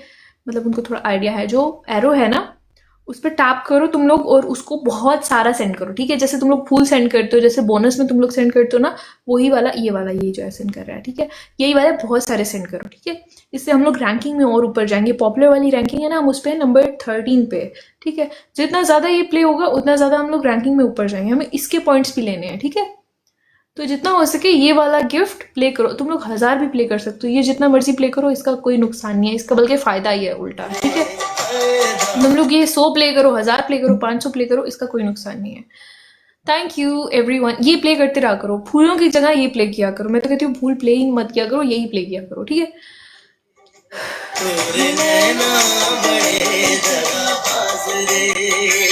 you, everyone. Thank you so much, guys. Well played, well played, well played. दुरित दुरीह दुराशय दुर्मति दानवटूत कृतान्तमते जय जय हे 1-0 आलिया। सुरमर Guys, ये एक और मैच जीतने हैं हमने. जीतने दोगे आज के दिन में? कोई है?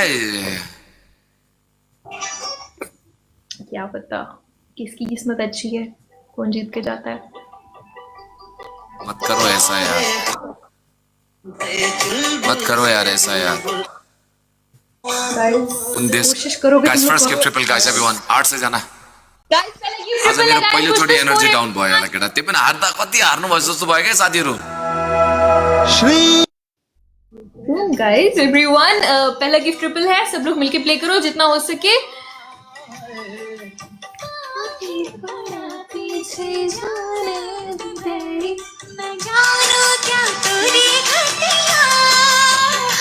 जिंदगी अपनी हम तो Guys, ये मैच जीतना है. क्या कर रहे हो यार आप? हाँ, ये ऐसे बस यही करते रहोगे. मुस्कुरा के जो मांगे बरान दे दे कल मिले हो कल मिले हाय कल मिले कि हम कबूल गए आज रे कितने लोग हो यहाँ पे अभी बैठे हो स्क्रीन पे like like like like like like like guys, ठीक है तेरे नैना बड़े दगाबाज रे गाइस. ट्रिपल है, unlock triple and play in triple. Aleeya ji, get well. I'm okay guys, I'm okay, I'm perfectly fine guys.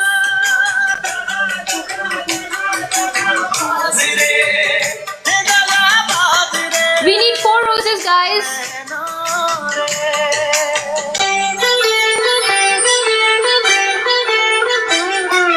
डरता जहाँ हमसे हम तो से डरते ये सब जाने मोरी रनिया है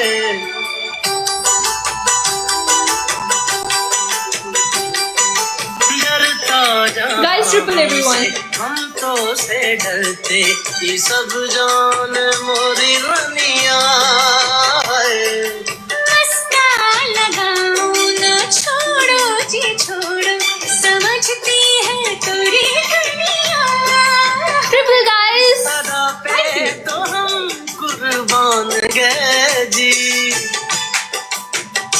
तोहरी नाना में हामी है जान गए जी कल मिले तो कल मिले हाय कल मिले मैं हम कबूल गए आज रे Guys, triple. दगाबाज रे उधर स्कोर आ गया यार, उधर स्कोर आ रहा है गाइस. ट्रिपल में प्ले करो, क्या कर रहे हो गाइस? ना बड़े दगाबाज रे दगाबाज दगाबाज दगाबाज रे हाय तोरे नैना बड़े दगाबाज रे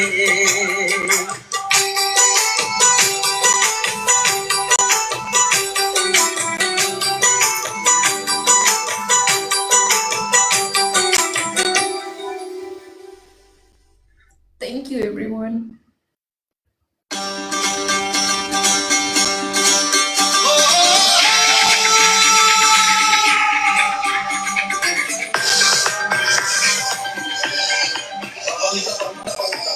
Guys, keep tapping.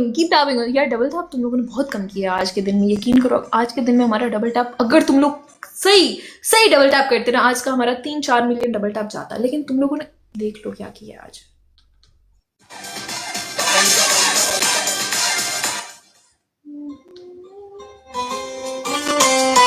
मैं हूं ना, आप क्या करोगे आमिर? क्या करोगे आप? डबल टैप करोगे? करो डबल टैप. सांसों ने बांधी है दूर पिया तोरे लिए हमरा धड़के जिया सांसों ने बांधी है दूर पिया तोरे लिए हमरा धड़के जिया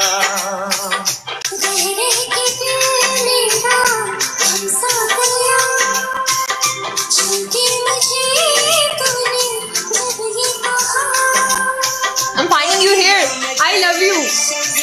जिंदगी बिताऊं आई मिस यू। रब से अब मैंने है वादा किया। जान 2 दिन दो मुझे, 2 दिन।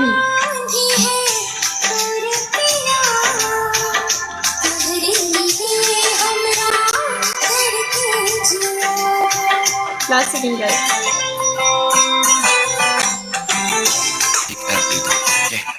Thank you Alia. Everyone, thank you so much guys. Thank you. हाँ जी।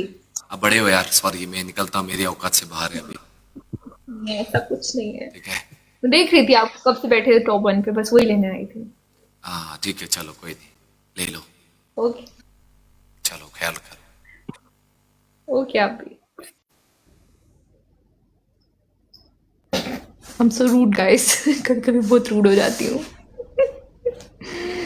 हमसे जो ना करते हाय राम कसम जीते जी मर जाते।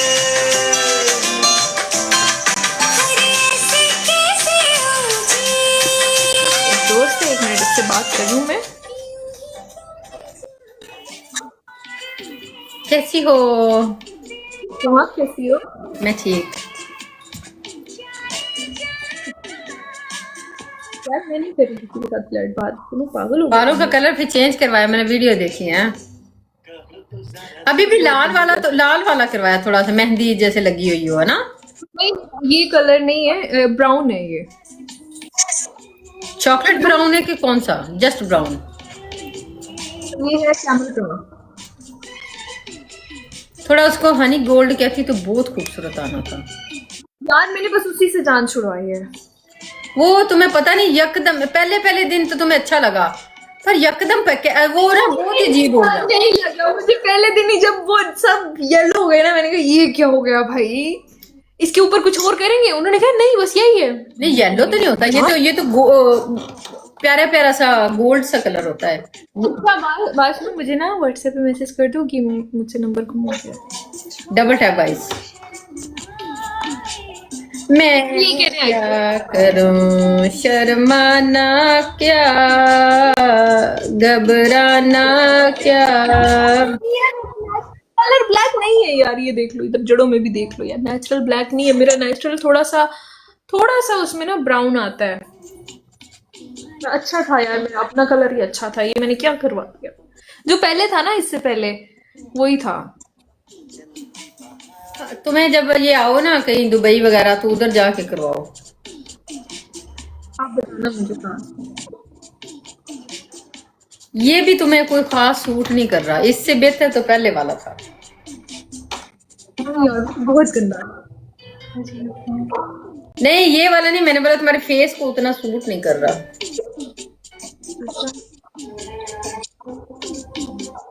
मैं तुम्हारी बात क्यों मानूं? क्या आपने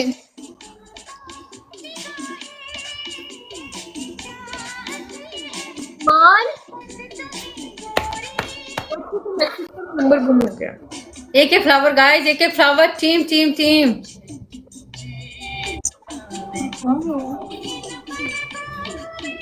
क्या चीज? मैंने कहा व्हाट्सएप पे मैसेज करो, नंबर गुम हो गया, मैं मैच खेलने नहीं आई। मुझे कह रही हो? हाँ तो और किसको कह रही हूँ, ये इन लोगों को बोलूंगी मैं। अच्छा अच्छा, मैं व्हाट्सएप करती हूँ।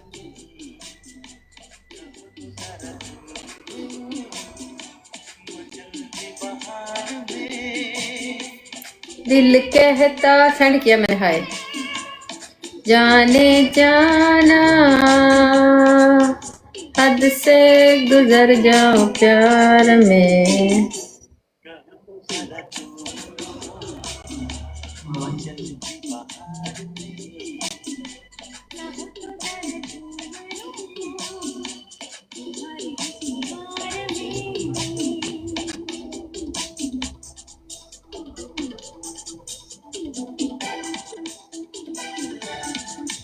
मुझे व्हाट्सएप पे चुप कर जाओ ऐसन, मुझे भी मैसेज करो, मैं भी मुझे भी अच्छा मुझे ना उसकी डिटेल सेंड कर देना, तो ठीक है। Thank you. कोई मसला नहीं है।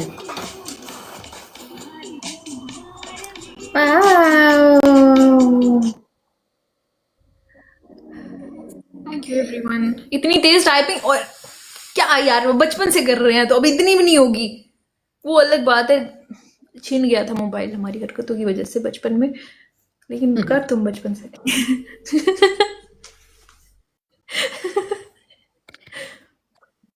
सारा दिन temple run temple run temple run, Subway surfer, double candy tap crush. कर।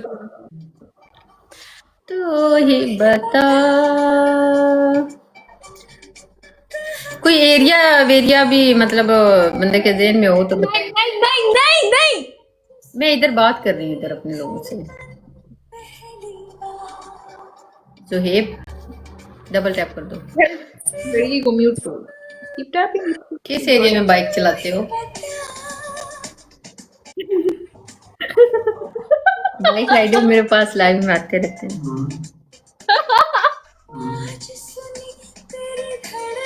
पत्ते पे क्यों हंसी? क्या करूँ, मैं तो क्वेश्चन पूछ।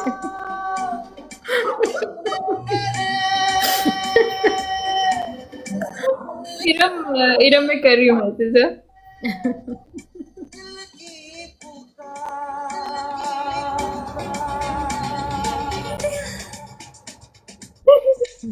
यार देखो, आपस की कुछ बातें होती है ना, फिर नहीं कोई पता होता है। चलो मैं जा रही हूँ। हाँ ओके, ठीक है, थैंक यू। मुश्किल। मुश्किल नहीं क्या होता है गाइस? मुश्किल नहीं मतलब इट्स ओके भी बोल सकते हैं, लाइक मुश्किल नहीं। व्हाट इज मुश्किल नहीं? मुश्किल नहीं है, ऐसा कोई वर्ड नहीं है मुश्किल नहीं। एक सेकेंड, जान में ना माई।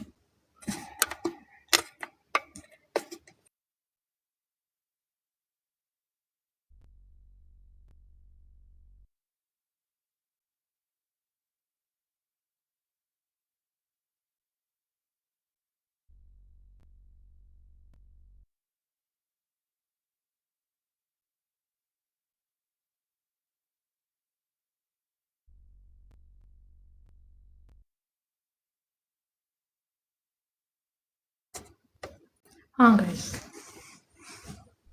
आपका रैंकिंग नेपाल का है, पता नहीं गाइस, मैं तो कभी नहीं गई नेपाल, पता नहीं कि रैंकिंग कैसे हो गया, मुझे नहीं पता गाइस। ओके गाइस, चलो फिर अब मैं जाती हूँ, ठीक है? अपना बहुत ख्याल रखना, ठीक है? ओके गाइस, टेक केयर, अपना बहुत ख्याल रखना, दुआ में याद रखना। एंड जा रही हूँ मैं। अस्सलाम वालेकुम डॉक्टर साहिबा। वालेकुम अस्सलाम जी, कैसी हैं आप? ठीक है? नहीं, कैसी हैं आप? मैं प्रिंसेस समझ के बात कर रही थी, आपने प्रिंस लिखा हुआ है तो मेरी हैसियत बहुत वीक है। अच्छा हाँ गाइस, तो नहीं जाओ, क्यों नहीं जाऊँ गाइस? मुझे जाना पड़ेगा, मैं कल आऊँगी गाइस। Claim you. अच्छा अभी तक okay everyone, good night, take care, और अपना बहुत ख्याल रखिएगा। कल आऊँगी वही पहले वाले टाइम में 8 बजे, ठीक है? Good night, bye bye. पड़ोसी सुधर जाओ तुम, जान आई लव यू। इरू, इरू, आई लव यू। ओके ठीक है, एंड मुझे बता दो क्या क्या था, वो मैं मेरे माइंड से निकल गया।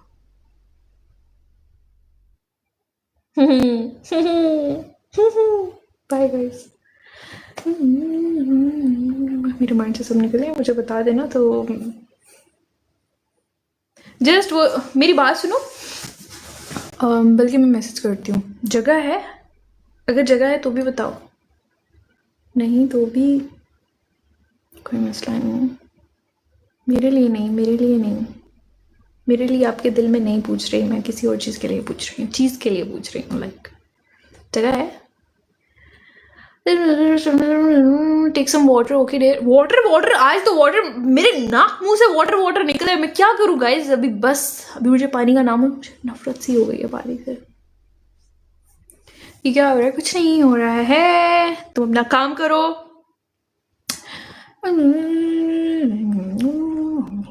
कुछ नहीं, कुछ नहीं, कुछ नहीं। तुम कैसे हो? मैं ठीक हूँ। सिर्फ 2 दिन, हाँ, सिर्फ 2 दिन। बता दो, क्या बता दूं? कुछ पूछा है आपने मुझसे? Thank you Sangeet. Nice, you are hair colour. I am hair colour. जगह है, आ जाओ बस। खैर ना जान, मैंने नहीं रहना है। Nice, your hair colour. Thank you Aamir. That's why I take some water now. क्योंकि मेरी बहुत हालत ख़राब हुई है, मैं बहुत कंट्रोल करके बैठी हूँ। वैसे जिसने भी बोला था ना मेरी आंखों के बारे में, सही बोला था। वैसे लग रही हूँ मैंने मैंने भी अभी देखे अपने आप को। Yes, nice, you are hair color. Thank you, I am a good nice hair color. यार ये लड़की, एक मिनट।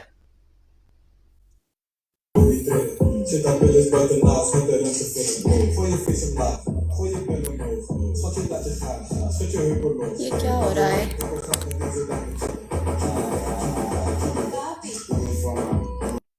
Okay guys, 5 की स्ट्रीक बना। Everyone keep tapping, keep sharing the broad. ठीक है, डबल टैप।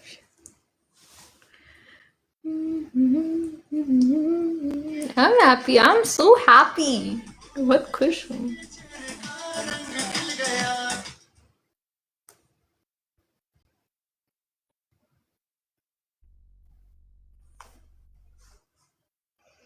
पड़ोसी, तुम भी डर की हो? अभी कुछ कंफर्म तो नहीं हुआ उसका, वो तो जाके करूँगी, लेकिन ना बस एग्जिट लगाना है। पहले वाले पे एग्जिट लगा के ना, फिर दूसरा लेके फिर उस पे आना।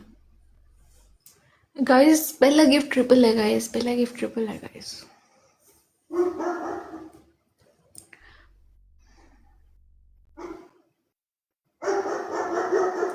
क्या हो गया है सिम्बा?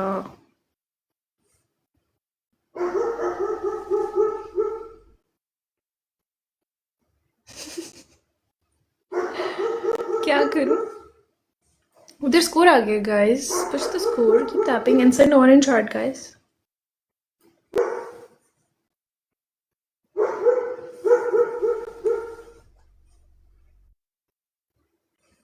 अच्छा, तुम्हारा ये ख्याल है तो तुम कर लो। क्या हो गया भाई? वाटर से एलर्जी है डॉक्टर, ऐसे ही समझो। अगले कुछ हफ्तों तक तो मुझे वाटर से एलर्जी होगी। अभी तक मेरे ना नाक से, उससे पहले मैंने क्या क्या किया था? उससे पहले मैंने ना वो कुरकुरे खाए थे। ठीक है, अब वो कुरकुरे और वो स्पाइस और वो सब मिक्सअप हो गया, नाक निकले ना, मेरा नाक उस टाइम लाल हो गया बिल्कुल। तो सोचो, स्नो हो रही है, आ जाओ, आएगा। ओके जान, इधर बारिश हो रही है, इधर भी बारिश हो रही है। मेरे पास कपड़े नहीं है फिलहाल। स्नो के हिसाब से तो मैं नहीं लेके आना ना। कल मिले हमको भूल गए आज रे, है दगाबाज रे, है दगाबाज रे, तोरे नैना बड़े दगाबाज रे, दगाबाज दगाबाज दगाबाज रे, तोरे नैना बड़े दगाबाज रे।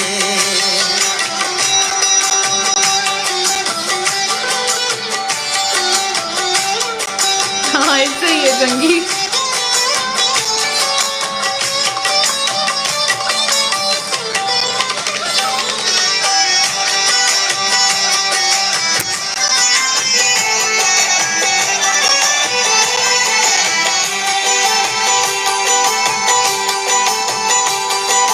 काहे खफा ऐसे चुलबुल से बुलबुल, काहे ना तुम्हारे बत्तियां।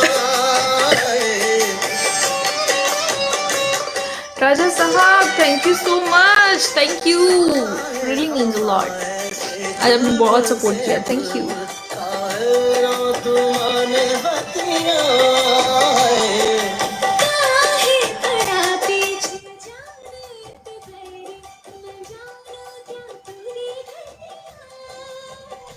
जिंदगी अपनी हमको कदम दे दे। इमरान हाशमी, कैसे कैसे नाम है गाइस तुम लोगों के।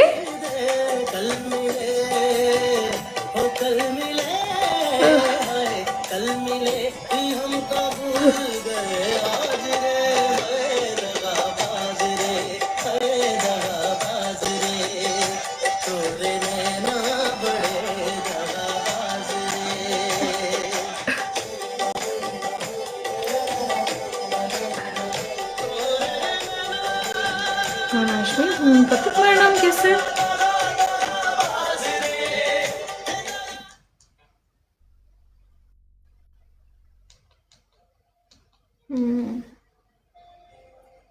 Okay guys, are you okay? या आई एम फाइन, बट अभी तक कोई ब्लॉटेड सा फील हो रहा है।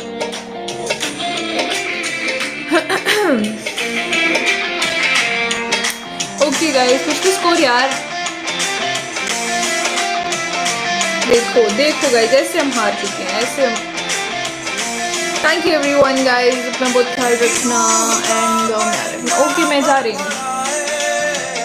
लेकिन सुकून का हीरा मिल न पाए, दोष नहीं होना वरना कौन उठाएगा आपको। कहाँ पे जान? यहाँ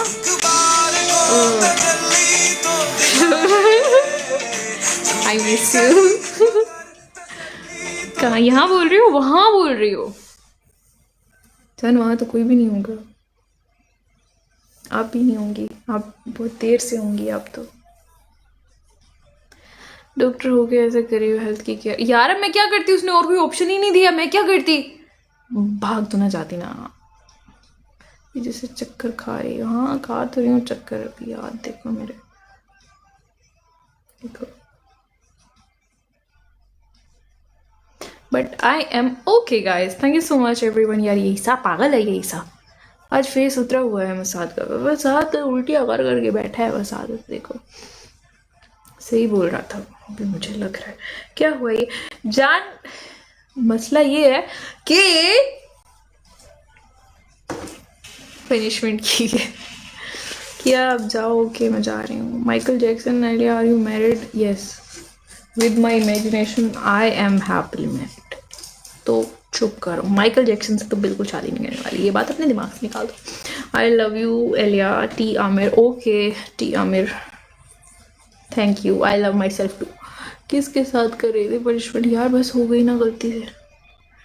इमरान हाशमी रोज आके ये पूछता आपकी शादी हुई है? हाँ यही समझ लो, हमेशा खुश रहो। मैं ठीक हूँ, नींद पूरी करो, ठीक हो जाओ। मेरी आंखें देखो अभी लाल हो रही हैं फिर से। तो यस, बाय गाइस। नहीं बाय गाइस, बाय। हाँ इसकी मेरे से शादी हुई है, हाँ इरम के साथ हुई है। अस्तगफिरुल्लाह। Michael Jackson is no more, for your kind information guys, bye. मैं बाद में करती हूँ, ठीक है? Bye bye. 3 क्या हो गया गाइस? इसने फॉलो नहीं किया, फॉलो करो। और तुम लोग ऑरेंज हार्ट का अचार डालोगे गाइस, ऑरेंज हार्ट सेंड किया करो। ये जो मेरे नाम के आगे आता है, ठीक है? ये वाला सेंड किया करो, डेली सेंड किया करो, तुम लोगों के पॉइंट्स बढ़ते हैं इससे, ठीक है? यही ऑरेंज हार्ट सेंड करते रहा करो, daily daily daily. Bye. Tomorrow what time come? Aamir मैं आऊँगी कल। मेरे नाक देखो, मैं आऊँगी कल 8 बजे इंशाल्लाह। Bye bye.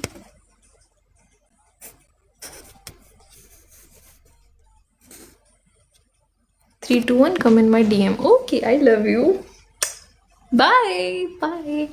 Bye, guys. Bye, bye, bye, bye. 3, 2. We're not a vigilante group. That's just nonsense. But yes, that's what a lot of left-wing people will be trying to aim at us, but that's not the case.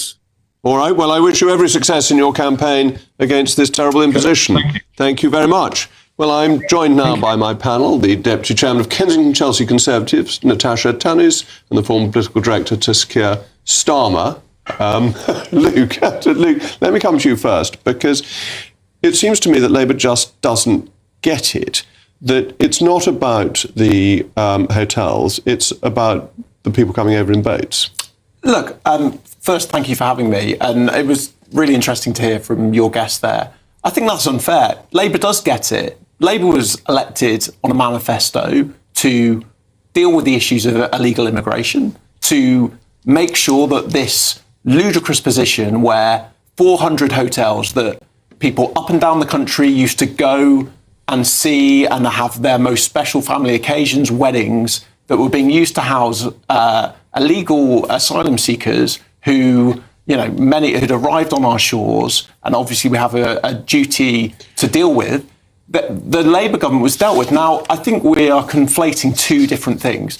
The Labour Party and this Labour government, as Shabana Mahmood today, is not saying this is part of this is the solution. Recognise it's many different parted fixes are going to need to, but this is part of the solution, which is getting these young people. All right, let's look at what Shabana Mahmood said, because she said illegal migration has been placing immense pressure on communities, and that is why we're closing asylum hotels that are blighting communities. But former army camps blight communities just as much, possibly even more, because the numbers in them are bigger. Well, there is obviously always going to be problems and local opposition to where you house and process and make sure that they go through our legal processes, asylum seekers who are seeking refuge here.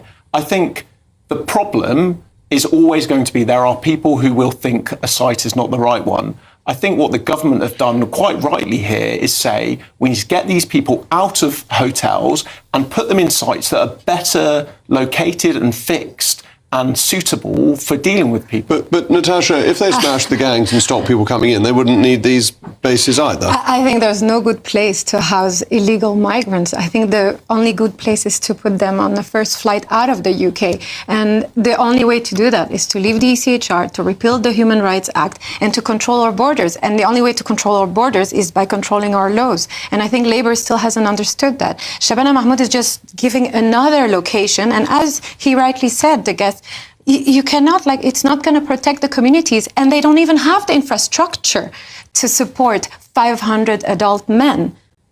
They've got nothing for them to do when they get there.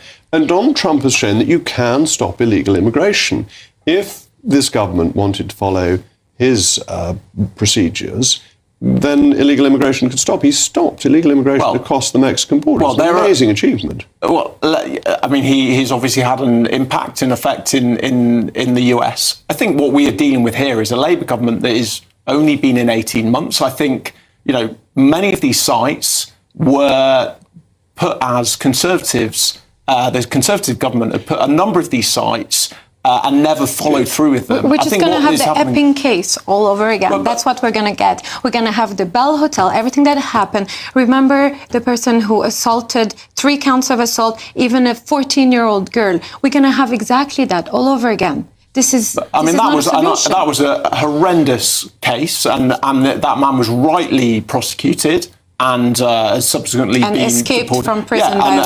And I think nobody thinks that was that was an egregious error that happened, but he was apprehended and he was immediately deported. So we don't have a solution. We still don't have a solution. But I think relocation is not a solution. I think what is happening here, and this is a first step in trying to get the problem, which was these hotels in major high streets on people's locations. Yes, absolutely. I think as that man said, the bigger problem is people coming in the first place. Yes. And as long as we're under the Convention on Human Rights, we can't do anything about it. And Labour is more committed to the Convention on Human Rights, particularly the Attorney General and the Prime Minister, than dealing with this problem. No, I fundamentally disagree with that. I think, first things first, you have to deal with the hotels, because hotels are a pull factor.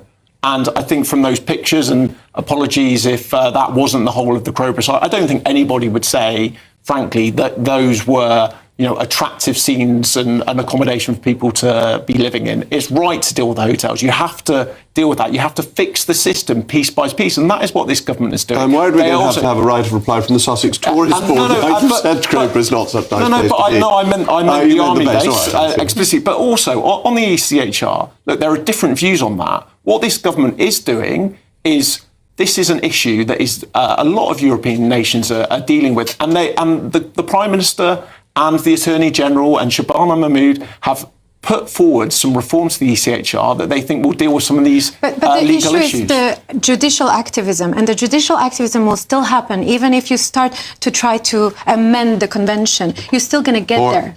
Yeah, well, I happen to agree with that, but there we go. Thank you to my panel. In a moment, it's been a big week for Andrew Rosindell after his dramatic defection to reform just 48 hours after Kemi Badenoch promised no more senior Tories would make the move. He will join me in the studio next to discuss the whirlwind of his first few days as a member of Reform. Thank you very much.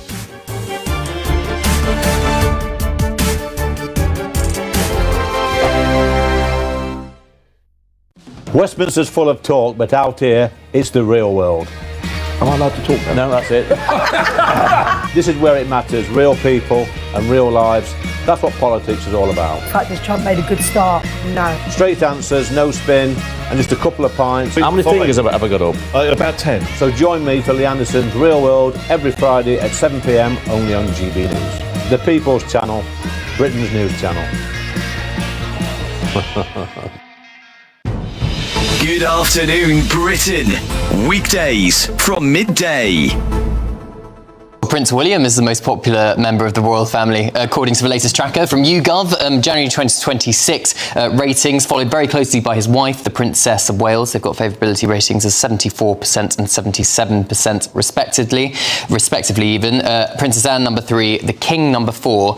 Now, Meghan and Andrew, where do you think they were? Below which one? That's the question. I think Andrew's at the bottom. Andrew is at the very bottom. It's his lowest ever favourability rating. Just 3% of the British public have a positive view of Prince Andrew. 3% have a positive... Still 3%. But hang on, there is a principle in polling called the lizard man constant. Oh, now, yeah. this is that you will always find between 3 and 5% of any poll that says something ridiculous, like lizard men are running the world. Okay. 4%, I think, was the percentage of Obama voters in America who believed Obama was the Antichrist. I mean, it's the sort of nonsense noise that you get in a poll. It's usually 3-4%. Well, you know, talking of nonsense noise, I mean, Andrew, you know, he's still a grandfather and he's still a father. Anyway, Meghan also had her worst favourability ratings ever, 19%. But the thing that struck me in this polling is that 64% of Brits think we should continue to have monarchy, but only half think it's value for when eventually he does become king.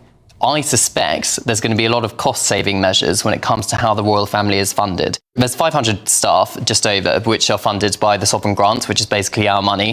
You know, tens of millions a year that the sovereign grant costs us. So maybe he'll take a look at that, but I am assured that he will continue the big staple traditions that give us the USP for Great Britain. The coronation, trooping the colour, that's all staying. That's the thing. I think the Spanish royal family is less popular than ours because they all wear suits and ties all the time. They don't have the big coronation. They don't have the pomp and circumstance. What makes our royal family so special and unique is all of the silly hats and the gold and the jewels. GB News, the People's Channel.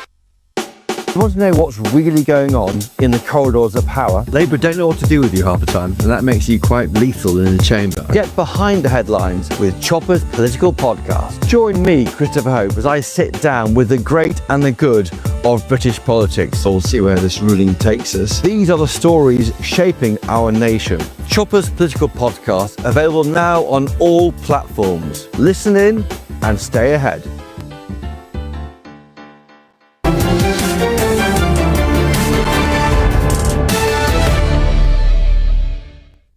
Well, welcome back. I'm still Jacob Rees-Mogg, and this is State of the Nation. It's been a busy week for my next guest, the MP for Romford, Andrew Rosindell, or the MP for Rosendale, Andrew Romford, as some people think he is, who dramatically defected to Reform on Sunday evening, just 48 hours after Kemi Badenoch promised that no more senior members of her team would jump ship. He cited Tory failure to hold the government to account on the Chagos issue as one of the main reasons for his departure, but said it was time to put country before party and unite behind Nigel Farage. Meanwhile, Labour Party chairman Anna Turley said the stench of a failed and dying Tory party now engulfs Reform. Well, I can't smell anything here. So, Andrew, welcome. Thank you very much for coming in. Somebody said to me that you were essentially a member of Reform before Nigel Farage. So, in a way, why did it take you so long? So I've argued for reform-style policies within the Conservative Party forever, to be honest. And frankly, since Margaret Thatcher went, the party's never been quite right. And I think you might feel the same. We just haven't got to grips with the things that matter to the British people, and we lost our way as a party. I just think enough is enough, and I think that the time has come to say to the British people, we do need something different, and I think Nigel's the man to do that. But don't we need the right to unite under one brand, to come together, to work together, and that what we're risking at the moment is allowing in at the next election a coalition where Zach Polanski will be a leading light? But Jacob, I've argued this point over and over again in the last few months. You know, I sat at party conference in the GB News studio. I was asked, would Nigel Farage make a good Prime Minister? I said, no, he'd make an excellent Prime Minister. I talked about uniting the right, stopping this progressive left-wing group coming together, which is a danger to our country. Labour, Liberals, SNP, Greens, Plaid Cymru, and goodness knows who else. It's calamity for Britain if that happens. So we do need to unite the right, but it's got to be with Nigel Farage as our Prime Minister, because he's the only one that seems to have a determination to do anything serious. But if the right united, couldn't the voters decide that? If we had a coupon election or something like that, and then if Nigel won more seats, as with David Cameron in 2010, you'd organise it that way. If Kemi won more seats, you'd organise it that way. Look, I've argued for Kemi and Nigel to talk. I went to see Kemi in October after the conference. I said to look, Kemi, please talk to Nigel, build up a relationship. Let's start the discussions, because ultimately, under our electoral system, you can't have two conservative parties. Absolutely right. And she didn't do it. Is Nigel more open to that than Kemi? Is that what you're telling me? I think Nigel, like all of us now, are frustrated that the Conservative Party had 14 years in power. With honourable exceptions like yourself, Jacob, they failed the country. And I think it's time for the Conservative Party to realise that they're going to have to, at the very least, play second fiddle now. And it's Nigel's time to get this country in a better place. And I think he'll do that. Now, you've always had a reputation for being a phenomenally hard-working constituency member of Parliament. That's why I made the joke about whether you were called Romford or Rosendale. That you're so strongly identified with your constituency. One thing I'm really surprised about, possibly with you more than the others, is you haven't felt necessary to go back to them for a by-election to say, look, I stood as a Conservative, I got 15,339 votes, of which quite a lot were because I wore a blue rosette. You now have the right to say, we want you as reform, which it happens, I think they would, or you don't. Why haven't you done that? So I want there to be an election. I want a general election. I don't want lots of by-elections. Yeah, there's not going to be. That's wasting time, wasting money on by-elections. That's the only time you've given me a politician's answer. Well, that won't do. You have the ability to apply for Chiltern Hundreds and go back to your voters. The general election is up to Keir Starmer. He's not going to give one. So I've discussed this with Nigel, and Nigel believes that it is not in anyone's interests to waste time on by-elections, that we should focus on the main prize, which is building a strong reform party to win the next election and to get the socialist government out. If we have lots of by-elections, because why have it in one constituency but not in all of them? Well, because you're the ones who've changed. And constitutionally... Constitutionally, you don't need one. No, you don't need to. You elect a person, not a party. Our constitution evolves, and you and I know perfectly well that it has evolved in a way that we get elected on our party, not on our individual charm. Your vote would not have gone down so much at the last election from the previous election if they'd been voting on you. It was a Conservative result, not an Andrew Rosendale result. And that's why I'm surprised you haven't felt you had to go back, as, of course, Douglas Carswell and Mark Reckless did when they that changed. Was UKIP, Jacob, yes, I know. And they had a different policy. If Nigel said to me, Andrew, we want you to have a by-election, I'm now part of a new party, I'm not going to start rebelling against my party leader that quick. He has made it clear that by-elections are a distraction, that the real thing we need now is a general election. I agree with that. You were always very independent-minded as a Conservative and took the whip as advisory, which, of course, it's technically an attendance whip rather than a voting whip.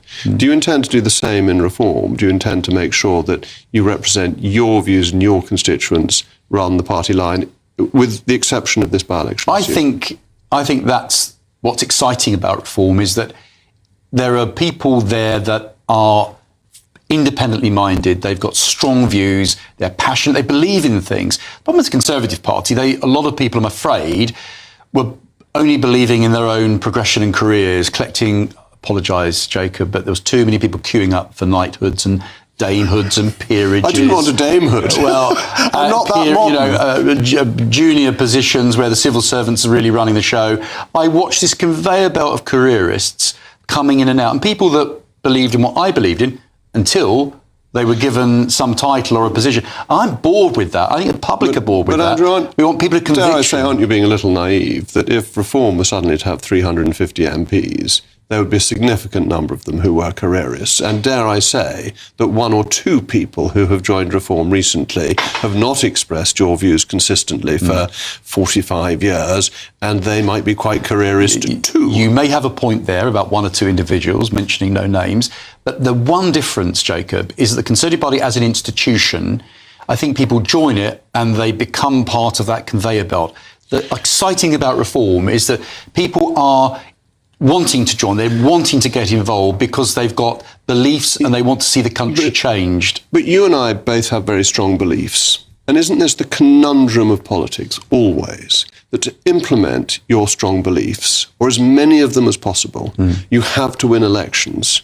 And to win elections, you know that some of your strong beliefs are ones that the electorate just has no truck with. And therefore you have to focus on what you can do, rather than the ethereal things that will never happen and will stop you doing the good that you could do. And this is the general tension of politics. I do agree with you completely, but there's a great example of someone who managed to get things done, who was pragmatic when they needed to be, but when it mattered, had a clear vision for the country, and that person was Margaret Thatcher. Absolutely, but we should take a leaf out of her book. But she was ambitious. She tacked in the 1970s as Education Secretary. She closed grammar schools, more grammar schools than Shirley Williams closed. So she was very much in the category of a principled politician who knew when to be pragmatic. And I just wonder whether, as Reform gets bigger, actually it will be exactly the same as other parties in this respect. I don't know what the future holds. What I do know is the country is broken at the moment and we need radical change. We need a Margaret Thatcher figure. We don't have a Margaret Thatcher figure. The best, the nearest we've got, I think, is Nigel, because he spent his entire life standing up for Britain, fighting things he believes in and not being tied to the political establishment. I'm excited by the prospect that Nigel will be our next Prime Minister, and I think a lot of my constituents are as well. And do you think he can manage that? Because I had Sir John Curtis on yesterday, who was saying that Reform is brilliant at getting the Brexit vote, but it can't get 100% of it.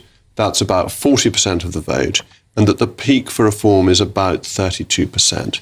Coming back to what I was saying at the beginning, how do you get there without uniting the right? And do you think your move helps make uniting the right more or less likely? So I think that under our electoral system, you're going to get strange results with a split vote, particularly with the Greens now doing so well and splitting the Labour vote, the Liberals doing rather well too, Conservative Reform. I mean, goodness knows how the cookie is going to crumble at the next election. My main concern is that I wake up the day after the general election, there's a right of centre majority. If it is Reform in government with a majority, I will be celebrating. But if Nigel has to work with some Conservatives, maybe the Unionists in Northern Ireland, to rescue our country, and that's why I've defected, because I believe in this country, I love this country, and I want to put country before party. And I don't think that was being achieved within the Conservative Party, sadly. Luke, if I can just ask you, we hear rumours that some Labour Party figure is about to come to Reform. Do you think Reform can embrace both Andrew and people on the left of politics at the same time? We'll have to see. I mean, I would be very surprised if there isn't a Labour figure who joins Reform. I think if I was Nigel Farage and the Reform leadership, I would be spending probably a lot of my time trying to get somebody who was credibly they can try and argue is a senior Labour person. And I think if they can't do that, that is probably a problem.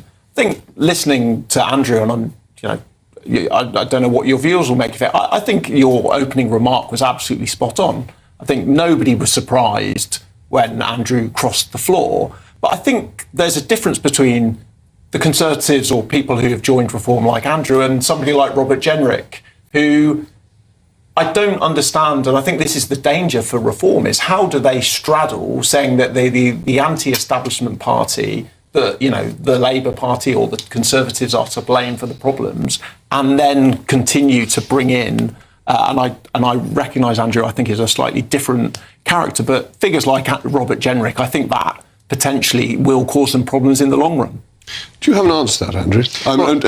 I think everyone agrees that you were always reformed, really.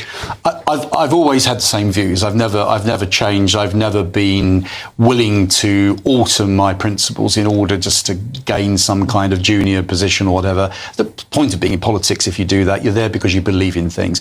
Now, I have to say, I think Robert is a first-class person, and I think he himself accepts that in those early days when he was a minister, he made mistakes. He followed David Cameron. He repudiates that now. The scales dropped from his eyes. He admits he was radicalised by the blob, trying to be a minister when, you know, you're surrounded by people that tell you why you cannot do things.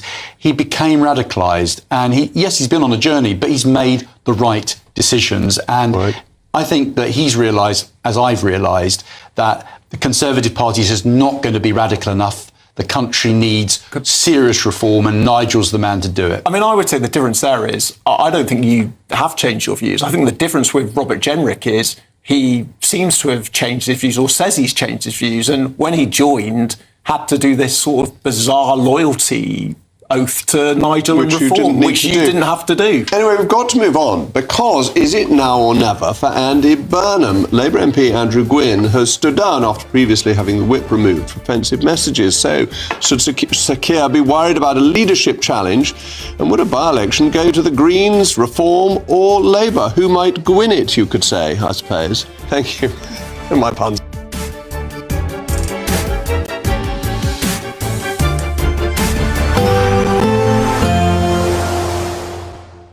Dinner under the stars tonight? That reminds me of our travel insurance. You mean all clear skies? All Clear Travel Insurance sponsors GB News Travel Destinations Forecast.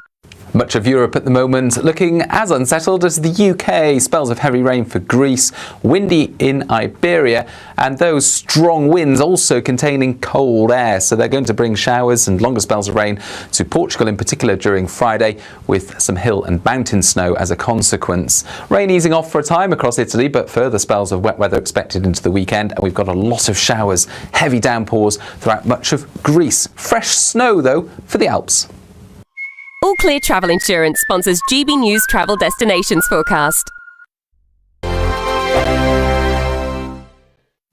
Evening. Yes, it's time for your latest weather update from the Met Office here on GB News. I've got more wind, more rain and more weather warnings to tell you about. It's been a very soggy day for some, and the rain continuing to fall in eastern Scotland from this weather front. There's another one draped across Wales and Northern Ireland, and this low now approaching from the southwest is going to bring more rain and strong winds into the southwest later tonight. Yellow warnings in place across Scotland and Northern Ireland, the rain turning increasingly to snow over the hills in eastern Scotland, with the wind blowing that snow in. That means blizzards on parts of the A9. The next band of rain tracking northwards into parts of South Wales and southwest England, getting very gusty here through the night as well. Temperatures mostly holding up a few degrees above freezing. On to Friday, it's looking a little drier, certainly initially for Northern Ireland, but a wet start for the south of Wales, much of southeast England. Soggy again for most of Scotland. A rain warning remains in place, although, as I said, increasingly over the hills turning to snow. Over the Western Highlands, actually, for many it'll be dry through much of Friday. Some sunny spells here, but a cold, blustery wind bringing in the feed from the North Sea, bringing in the cloud and the rain, and the winds picking up in the southwest, as I said, through the night. A blustery day for southwest England and South Wales. A wet start for South Wales. That band of rain moves northwards, and then a whole host of more showers come in here too. The ground is saturated, so extra rain hasn't really got anywhere to go. A lot of spray, a lot of surface water on the roads through the course of tomorrow afternoon and through the evening rush hour. That rain moving into northern England and Northern Ireland. Something a bit drier in between, as I said, with some shelter. Northwest Scotland not doing bad for dry weather during the course of tomorrow. It's a similar picture on Saturday. We've still got low pressure nearby, gusty winds, plenty of showers for Wales and southwest England. Continued risk of flooding here, as there is in eastern Scotland, as the wet weather continues, and still further snow on the hills, and still a brisk wind, making it feel chilly. All the weather warnings on the Met Office website. Decisions made in Washington aren't just shaping America, they're shaping Britain too.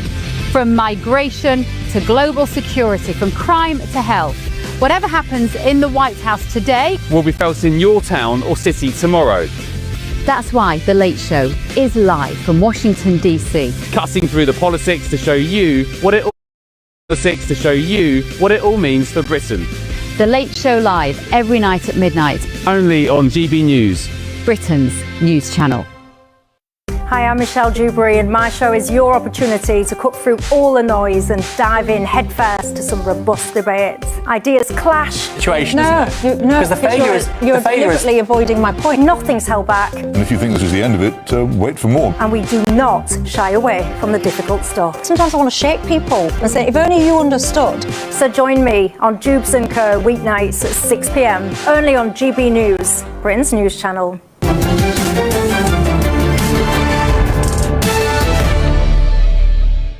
Andrew Gwynn, the former health minister who had the Labour whip removed from him over offensive WhatsApp messages, has now stood down as a Member of Parliament.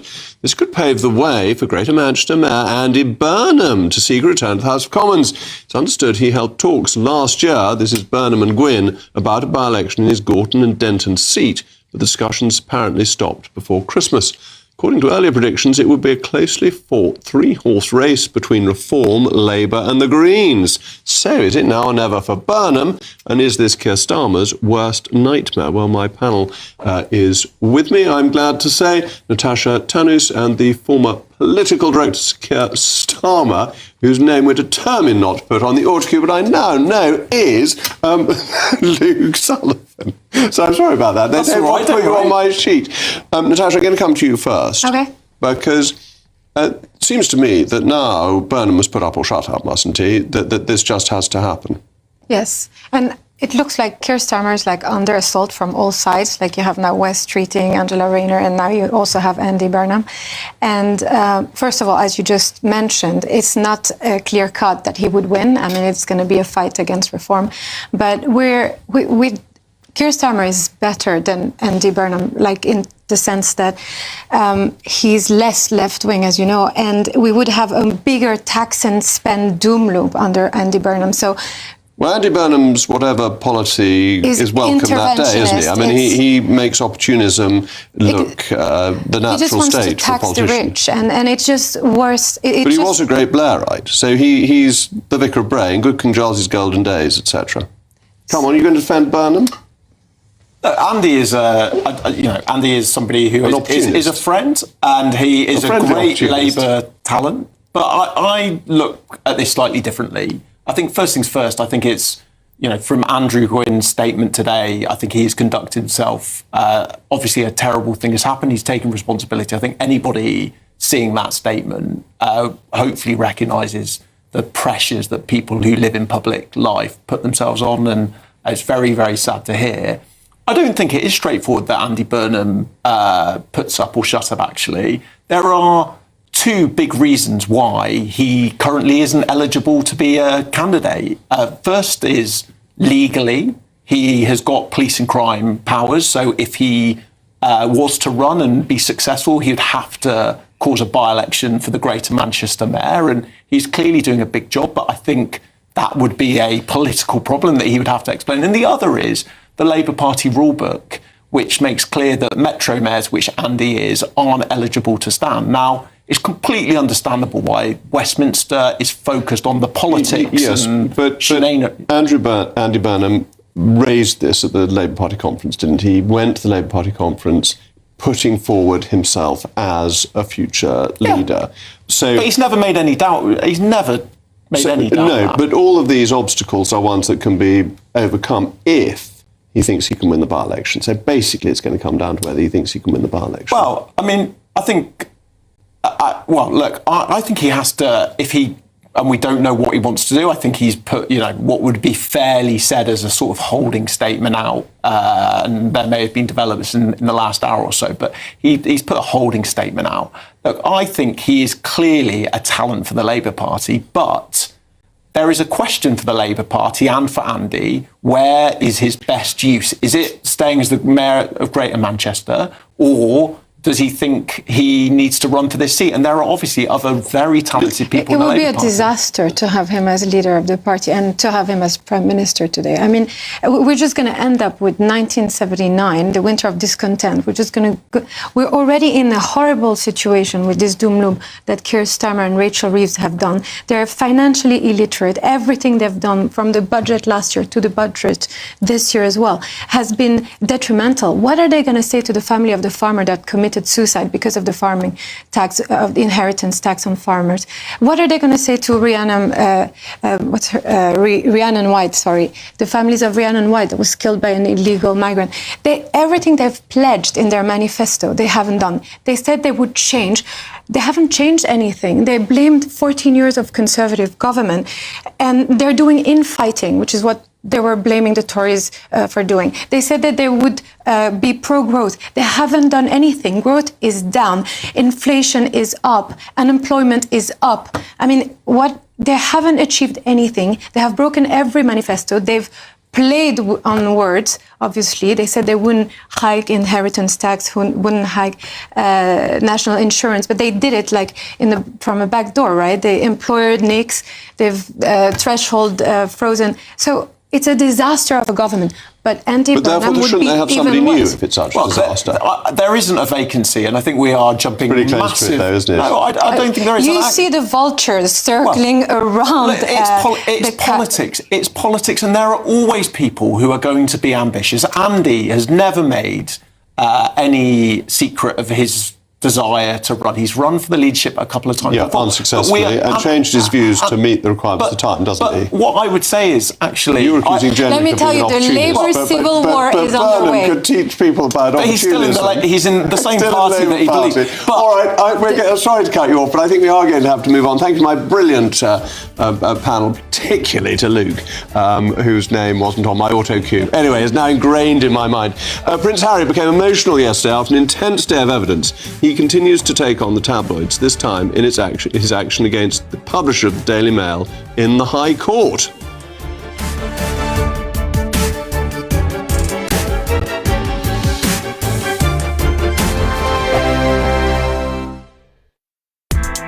Join me, Nana Okoye, for an informative, interactive news programme with a difference. It's fun. No, he didn't say that, Dave. I'm so surprised. I think there's an element of truth to that. Join me from 3 p.m. every weekend, only on GB News, Britain's news channel. Mornings don't have to be tiresome, especially if you have the right company. Wake up to news as it happens, opinion and debate, and of course, a little bit of entertainment too. Because when the kettle's on, we're on. That's Breakfast on GB News, a show worth waking up for. Every morning from 6 a.m. Only on the People's Channel, Britain's news channel. We'll spread the news, you spread the word. From the school run to the home run, watch a new show for all of Britain. So he can say whatever he wants. A straight talking show where all voices are heard. And when are we going to stop talking about smashing the gangs and actually do it? With the stories that matter from every part of our country. There's a bit of a crash landing there for your Chancellor. Bold, fearless and standing up for you. That's me, Martin Daubney, 3 p.m. till 6 p.m. weekdays, here only on GB News. The People's Channel, Britain's news channel. Westminster's full of talk, but out here, it's the real world. Am I allowed to talk now? No, that's it. This is where it matters, real people and real lives. That's what politics is all about. The fact has Trump made a good start? No. Straight answers, no spin, and just a couple of pints. How many fingers have I ever got up? About 10. So join me for Lee Anderson's Real World every Friday at 7 p.m. only on GB News. The People's Channel, Britain's news channel. You want to know what's really going on in the corridors of power? Labour don't know what to do with you half the time, and that makes you quite lethal in the chamber. Get behind the headlines with Chopper's political podcast. Join me, Christopher Hope, as I sit down with the great and the good of British politics. We'll see where this ruling takes us. These are the stories shaping our nation. Chopper's political podcast, available now on all platforms. Listen in and stay ahead. Do you trust what you're being told? Good, because neither do I. those are just facts. I'm Alex Armstrong, and on my show, we'll expose the spin. Well, I want to answer that because you didn't let me last time, because you always speak over me. The broken promises. To deny that is denying the truth. And the hypocrisy. Needs to stop. You think we can allow? Politics, policy, parliament. Nothing is off limits. No sugarcoating, no fear of offence, just the truth laid bare. Tune in every Saturday and Sunday at 9 p.m. for Alex Armstrong Tonight, only on GB News, Britain's news channel.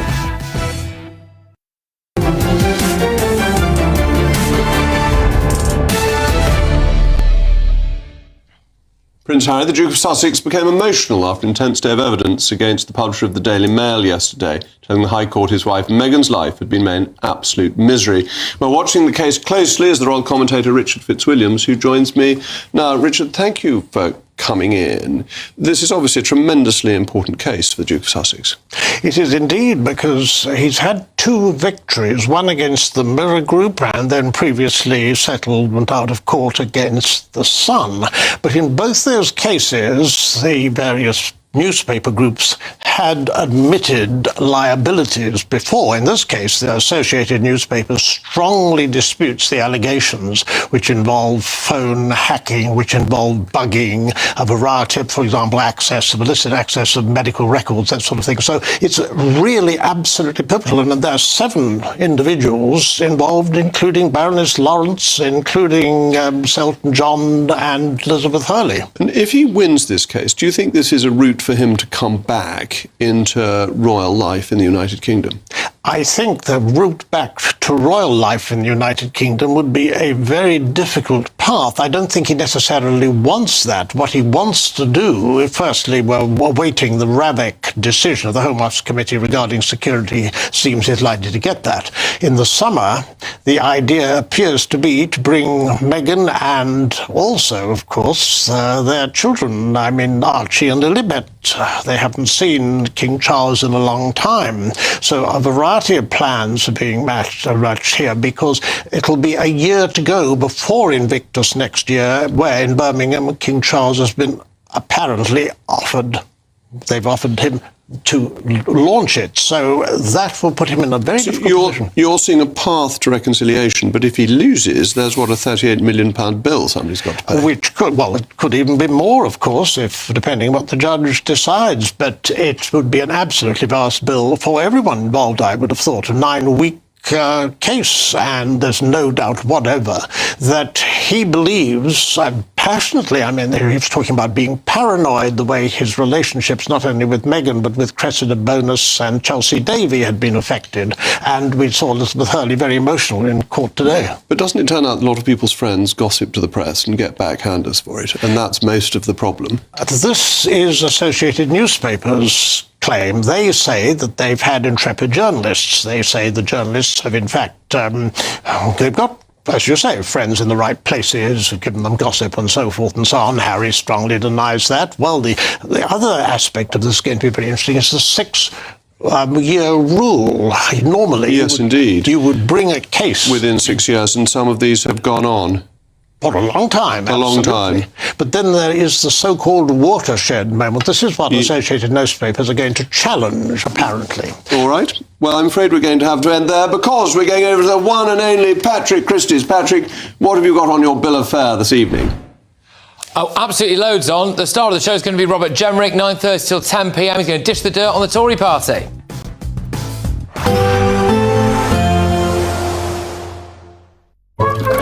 Warm and cosy, with a chance of zero visibility.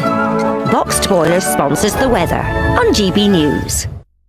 Evening. Yes, it's time for your latest weather update from the Met Office here on GB News. I've got more wind, more rain and more weather warnings to tell you about. It's been a very soggy day for some, and the rain continuing to fall in eastern Scotland from this weather front. There's another one draped across Wales and Northern Ireland, and this low now approaching from the southwest is going to bring more rain and strong winds into the southwest later tonight. Yellow warnings in place across Scotland and Northern Ireland, the rain turning increasingly to snow over the hills in eastern Scotland, with the wind wind blowing that snow in. That means blizzards on parts of the A9. The next band of rain tracking northwards into parts of South Wales and southwest England, getting very gusty here through the night as well. Temperatures mostly holding up a few degrees above freezing.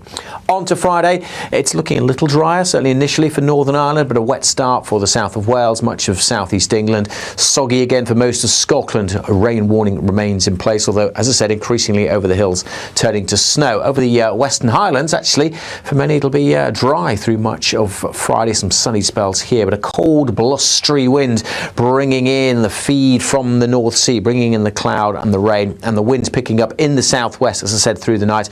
A blustery day for southwest England and South Wales. A wet start for South Wales. That band of rain moves northwards, and then a whole host of more showers come in here too. The ground is saturated, so extra rain hasn't really got anywhere to go. A lot of spray, a lot of surface water on the roads through the course of tomorrow afternoon and through the evening rush hour. That rain moving into Northern England and Northern Ireland. Something a bit drier in between, as I said, with some shelter. Northwest Scotland not doing bad for dry weather during the course of tomorrow. It's a similar picture on Saturday. We've still got low pressure nearby, gusty winds, plenty of showers for Wales and southwest England. Continued risk of flooding here, as there is in eastern Scotland, as the wet weather continues, and still further snow on the hills, and still a brisk wind, making it feel chilly. All the weather warnings on the Met Office website. Warm and cosy, with a chance of zero visibility. Boxed Boilers sponsors the weather on GB News. An incredible £85,000 in tax-free cash could be yours. Hi, I'm Jane. I won £54,321 with the Great British Giveaway. Oh, definitely please enter. It is real, and that one text has just made my life 100% better. For another chance to win £85,000 cash, text cash to 63225. One entry costs £2.50 plus one standard network rate message, or text bonus to 63225. 5 entries cost £5 plus one standard network rate message. Go to gbnews.com/win. Entries start at £2.50. Call 0903 686 3232. Calls cost £2.50 plus your network access charge. Or post your name and number to GB18 PO Box 8690 Derby DE1 9TT. UK only. Entrance must be 18 or over. Lines close at 4 p.m. on the 30th of January. Please check the closing time if listening or watching on demand. Good luck. Hi, I'm Michelle Dewberry, and my show is your opportunity to cut through all the noise and dive in headfirst to some robust debates. Ideas clash. Situation, no, isn't it? Because the failure is you're deliberately avoiding my point. Nothing's held back, And if you think this is the end of it, wait for more. and we do not shy away from the difficult stuff. Sometimes I want to shake people and say, if only you understood. So join me on Jubes and Co weeknights at 6 p.m. only on GB News, Britain's news channel. From the school run to the home run, watch a new show for all of Britain. He can say whatever he wants. A straight talking show where all voices are heard. And, you know, when are we going to stop talking about smashing the gangs and actually do it? With the stories that matter from every part of our country. There's a bit of a crash landing there for your Chancellor. Bold, fearless and standing up for you. That's me, Martin Daubney, 3 p.m. till 6 p.m. weekdays here only on GB News. The People's Channel, Britain's news channel.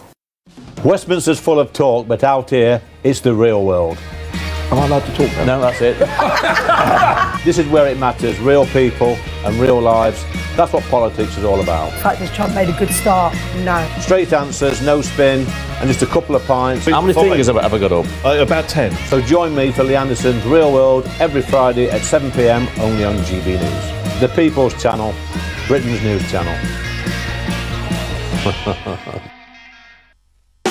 You want to know what's really going on in the corridors of power? Labour don't know what to do with you half the time, and that makes you quite lethal in the chamber. Get behind the headlines with Chopper's political podcast. Join me, Christopher Hope, as I sit down with the great and the good of British politics. We'll see where this ruling takes us. These are the stories shaping our nation. Chopper's political podcast, available now on all platforms. Listen in and stay ahead.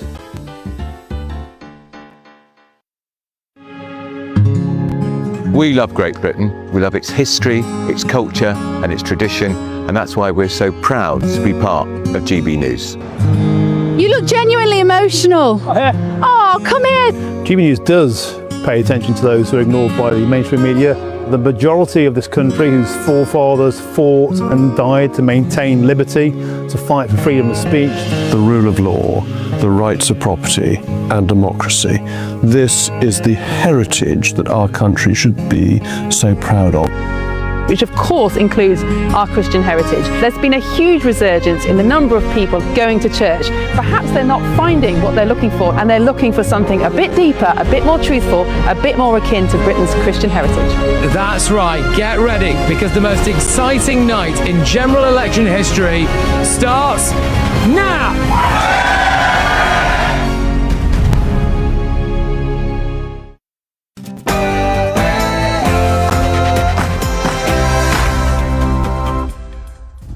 It's 9 p.m. I'm Patrick Christie's. Tonight.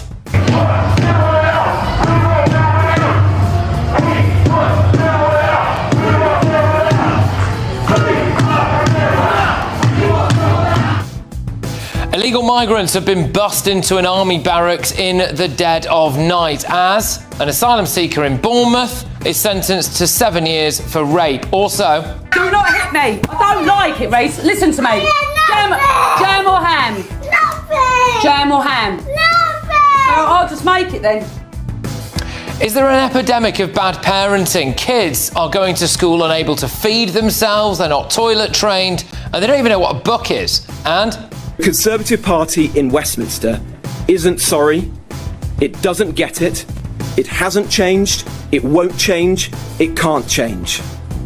well, Robert Jemrick is live in this studio from 9:30 p.m. He's going to reveal what he claims is really going on inside the Tory party. Plus, Andy Burnham is doing an excellent job as Mayor of Manchester. We work very closely together. is it on? Andy Burnham is rumoured to stand for Labour in a by-election. If he wins, will he challenge Sir Keir Starmer? And we've also been shown intelligence of recent Hamas activity around this location. That includes new terrorist infrastructure like tunnels and tunnel shafts being discovered. Charlie Peters is in Gaza with a special report for us tonight. On my panel this evening, we have got political commentator Linda Jubilee, Reform UK councillor Russell Quirk, and also ex-Labour advisor Matthew Larzer. And can you tell me what happens next here? Why the in line? You can literally skip the line and get the train. And wait till you find out why it's been a great day for this lady.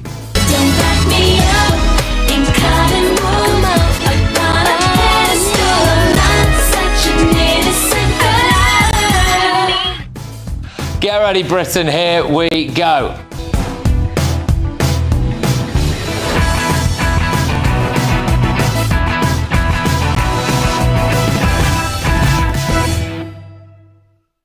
What's the matter with parents these days? Next.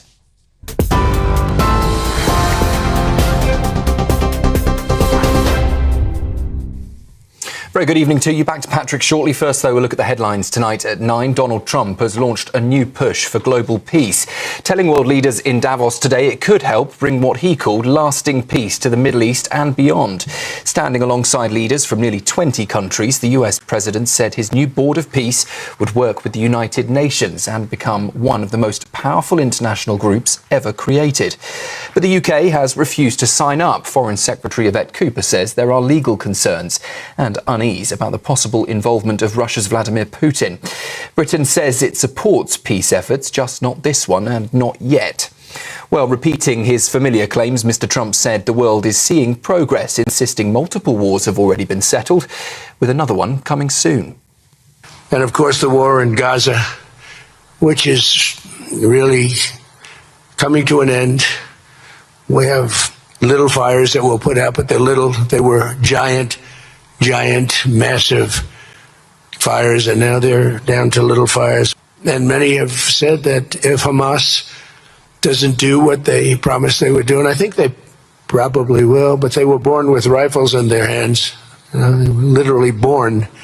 The first day they had a rifle put into their hands, but they have to give up their weapons, and if they don't do that, it's going to be the end of them. That comes as the row over Greenland is cooling, but the focus is now turning to what happens next. Today at Chequers, Sir Keir Starmer met Denmark's Prime Minister just a day after Donald Trump dropped his threat of tariffs linked to Greenland. The Prime Minister said the U-turn was a good thing after weeks of tension that brought the US and Europe close to a trade war, and said the priority now is practical cooperation on Arctic security. Now we can get on with the job of rolling up our sleeves and answering the question, how to improve security in the Arctic, which everybody agrees with. We will do that in the way we've got through the last few days from a UK point of view, which is with British pragmatism, British common sense, and British adherence and sticking to our values and principles. In other news tonight, a by-election is now firmly on the horizon in Greater Manchester, and it could clear a path back to Westminster for Andy Burnham. Former Labour Minister Andrew Gwynn has confirmed he will stand down as MP for Gorton and Denton for medical reasons. Mr Gwynn was previously sacked from government and suspended from the Labour Party over racist and sexist WhatsApp messages. Asked whether he would support Mr Burnham running in a by-election, the Prime Minister declined to comment, saying the party would decide the process, while Mr Burnham says he's in the dark about any plans and insists he remains focused on Greater Manchester. And the Home Secretary says Britain should never have housed asylum seekers in hotels, as the first migrants today moved into a former military barracks in East Sussex. 27 men have arrived at Crowborough training camp with plans for the site to eventually house up to 500 people as the government tries to phase out hotel use. Shabana Mahmood says using military sites is essential to fixing what she described as a costly and chaotic system, and has vowed to defend the decision against any legal challenge. But the move has sparked anger locally, with the council considering court action and residents raising concern. Those are the 9 o'clock headlines. I'll be back with you in an hour. Now, though, it's over to Patrick.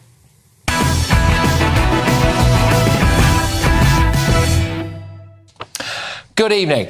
What is going on with parenting in Britain? According to the annual school survey, 28% of children are unable to use books correctly. They swipe them like iPads or phones. 28% are unable to eat or drink independently, 25% don't have basic language skills, 26% are not properly toilet trained, and 37% are not school ready. Look, how is this acceptable? Now, I know that some children will have special educational needs, and obviously I'm not having a go at them or their parents at all. That must be incredibly difficult. But for the other parents, don't you have a little bit of shame?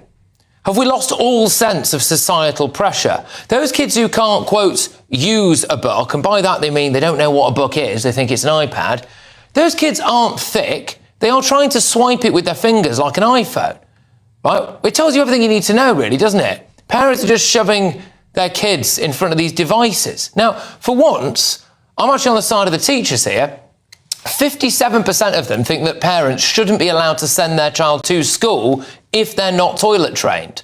Well, it shouldn't be the job of the teacher, or indeed the state, to teach your child how to use a toilet, eat or speak.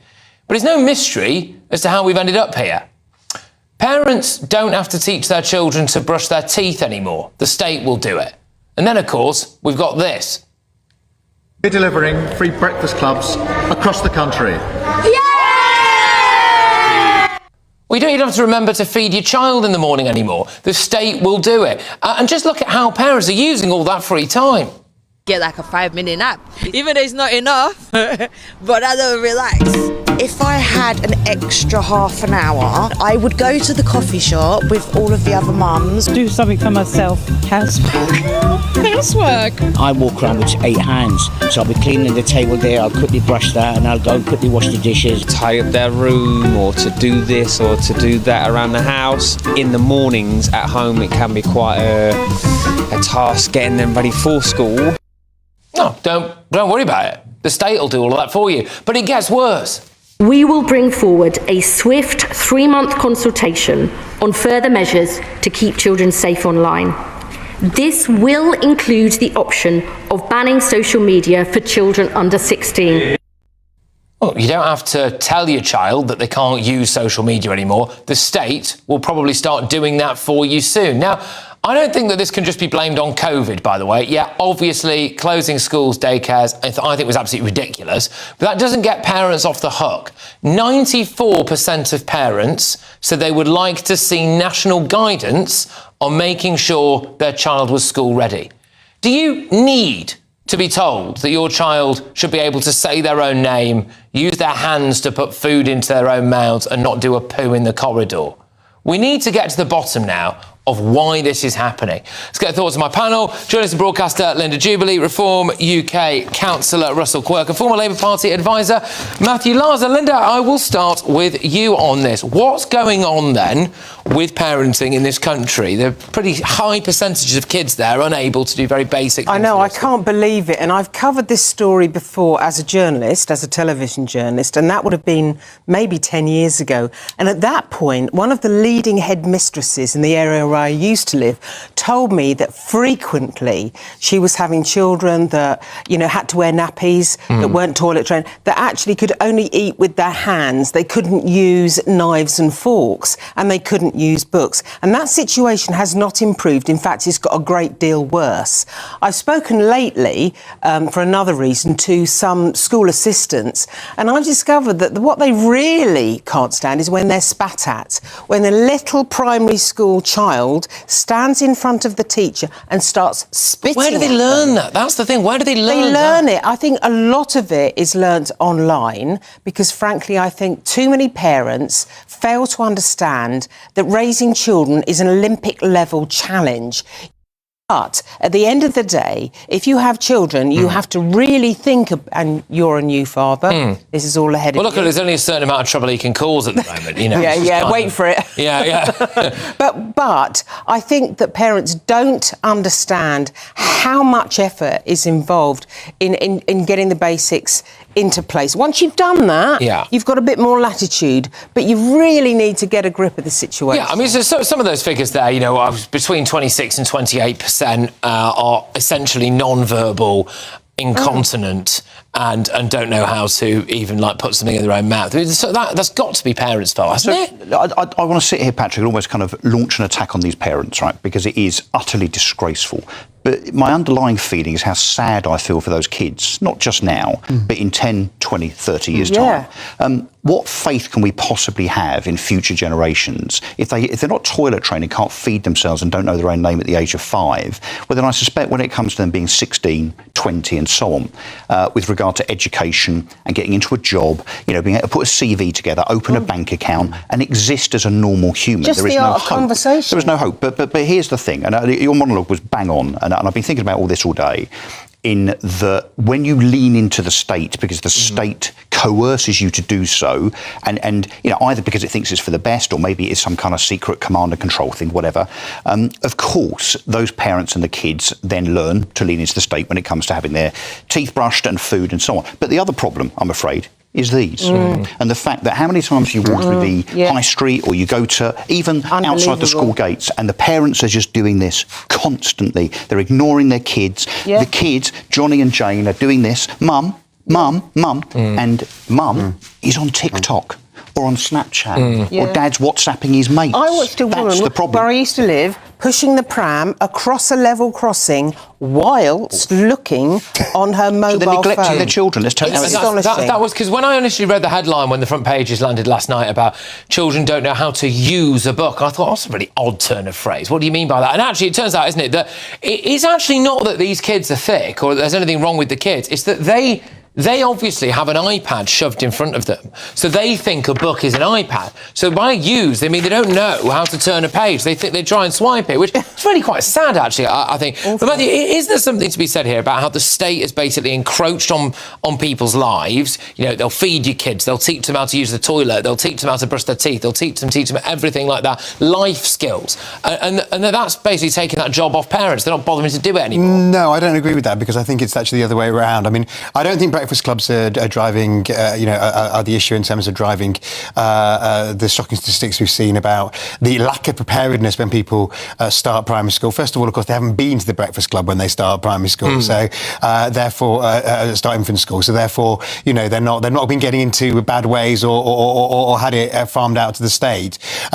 Things like the teeth cleaning are because those skills are not being taught. So we have a choice: either we teach kids to clean their teeth properly, or it doesn't happen. I do get that. Look, I know what a lot of people will say to this is like, obviously, if the parents aren't feeding the kids, teaching them how to go to the loo or brushing their teeth, I'm not saying I want all of those kids to have rotten teeth, be covered in poo and hungry, right? But my point is, why aren't the parents doing it? Well, I mean, that's the $64,000 question, and it's one that we need an answer to. Can I it's answer because it? it's difficult. It's very obvious. It's because the parents are relying on the state to do those No.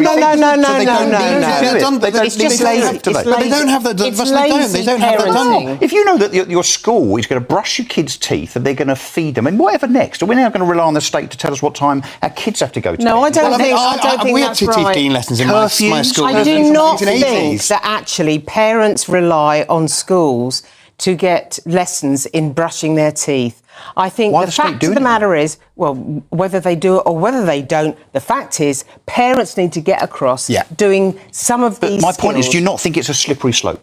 No, I don't believe in that argument at all. I think when it comes to, for example, toilet training, I've done it 3 times with 3 kids. The fact of the matter is, it's not the most pleasant job on the planet. You just have to get it done. But they're not. But see, this is the other thing. And again, look, it's a fine line here, right? Like, I'm not calling for parents to be, like, hauled out and have some kind of bell of shame rang at them in the streets, right? But surely a bit of one of the reasons why you do want to do that and make sure that your child is school ready is because you have a little bit of shame. We have a bit of humility. Like, you don't want your child to be the only one who's like, oh gosh, we've not bothered to teach him or her how to do this. But have we lost that? But the states are telling the parents that it's okay to send their kids. I mean, look at the numbers. 28% of kids, can't answer. The teaching assistant I spoke to, where the child had spat at the teacher, she called the father in, and the father backed the child in front of the teacher. I think that's one of the reasons, actually, one of the driving factors. Is that, do you know what? Now kids can do no wrong. It all started with non-competitive sports days in the 80s. That's where it all went wrong.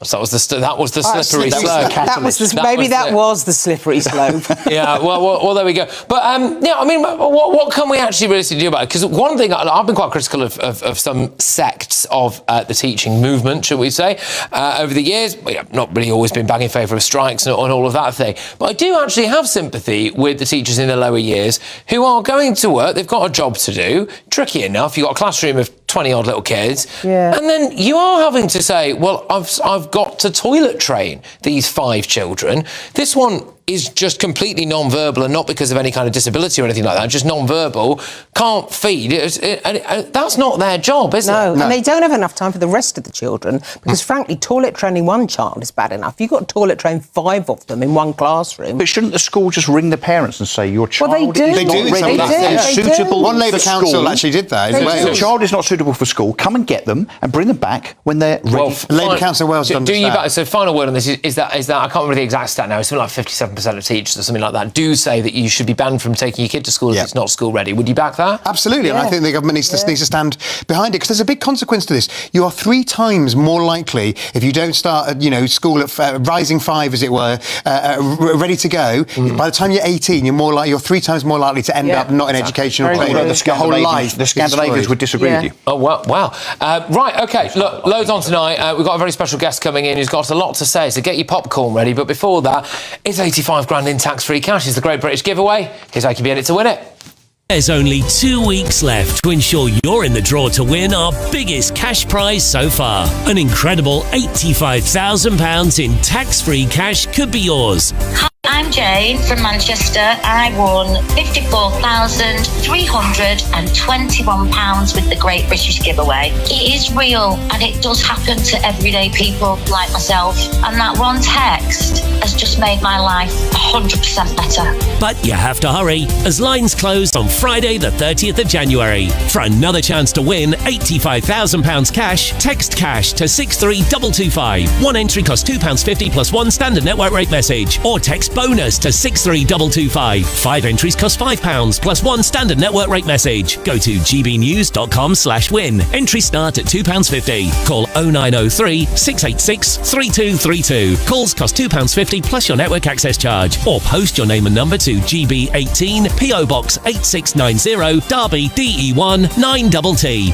UK only. Entrance must be 18 or over. Lines close at 4 p.m. on the 30th of January. The winner may be contacted live on GB News, week commencing 9th of February. Please check the closing time if listening or watching on demand. Good luck. Well, coming up, new Reform MP Robert Jenrick is live in the studio. He's going to lift the lid on what he claims is really going on inside the Tory party. Could be quite explosive, that, so get that popcorn ready. But before that, We've also been shown intelligence of recent Hamas activity around this location. That includes new terrorist infrastructure like tunnels and tunnel shafts being discovered. well, our very own Charlie Peters has been inside Gaza, and he's got evidence that Hamas is not disarming. He joins us next.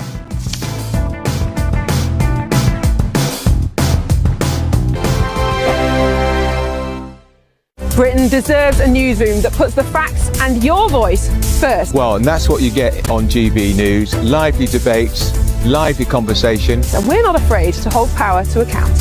And each other. So join me, Andrew Pearce. And me, Miriam Gates, for Britain's Newsroom, weekdays from 9:30 on GB News. Hi, I'm Michelle Dewberry, and my show is your opportunity to cut through all the noise and dive in headfirst to some robust debates. Ideas clash. Situation, isn't it? No, Because the failure is you're deliberately avoiding my point. Nothing's held back, And if you think this is the end of it, wait for more. and we do not shy away from the difficult stuff. Sometimes I want to shake people and say, if only you understood. So join me on Jubes & Co. weeknights at 6 p.m. only on GB News, Britain's news channel. From the school run to the home run, watch a new show for all of Britain. So he can say whatever he wants. A straight talking show where all voices are heard.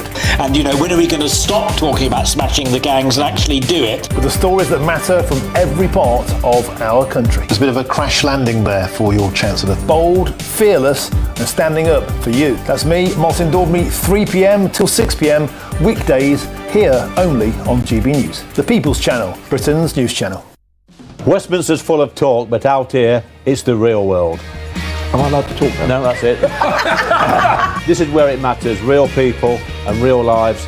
That's what politics is all about. In fact, this Trump made a good start. No. Straight answers, no spin, and just a couple of pints. How many fingers have I got up? About 10. So join me for Lee Anderson's Real World every Friday at 7 p.m. only on GB News. The People's Channel, Britain's news channel.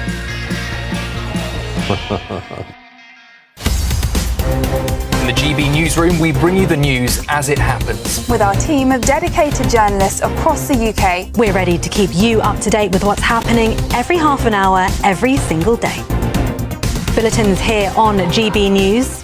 the People's Channel, Britain's news channel. Decisions made in Washington aren't just shaping America, they're shaping Britain too.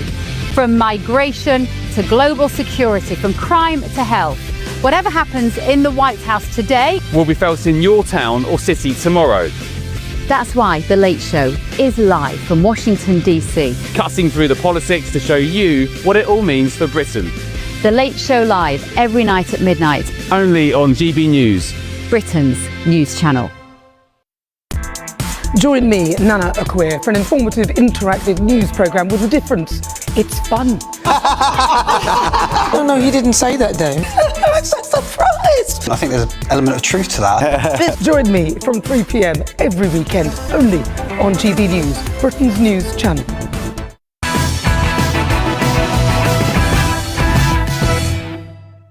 Welcome back. Well, GB News has seen evidence in the Gaza Strip that Hamas is determined not to disarm. Over 4 months after the IDF dropped its campaign of major operations against Hamas, the force say that they are still being harassed by regular low-level attacks. Well, actually, there's another line tonight as well, which is that apparently Sir Keir Starmer's lead security aide, a man called Jonathan Powell, the national security advisor to the Prime Minister, has been lobbying for Hamas to keep some of its guns as part of the Gaza peace process. Well, GB News' very own Charlie Peters was at an outpost inside the Gaza Strip. Well, behind me is an IDF tank here at this outpost inside the Gaza Strip. We're here on an IDF embed as part of an international press visit towards the coastal enclave, 4 months into that ceasefire that started in October. We've been here for an hour and already heard plenty of gunfire, they say, between the IDF and Hamas. We've also been shown intelligence of recent Hamas activity around this location.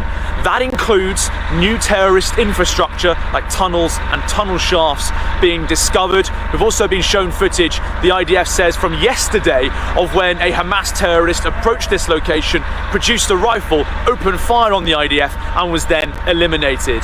An IDF officer told us earlier that this morning they also killed a Hamas terrorist who was attempting to plant explosives around this heavily fortified location.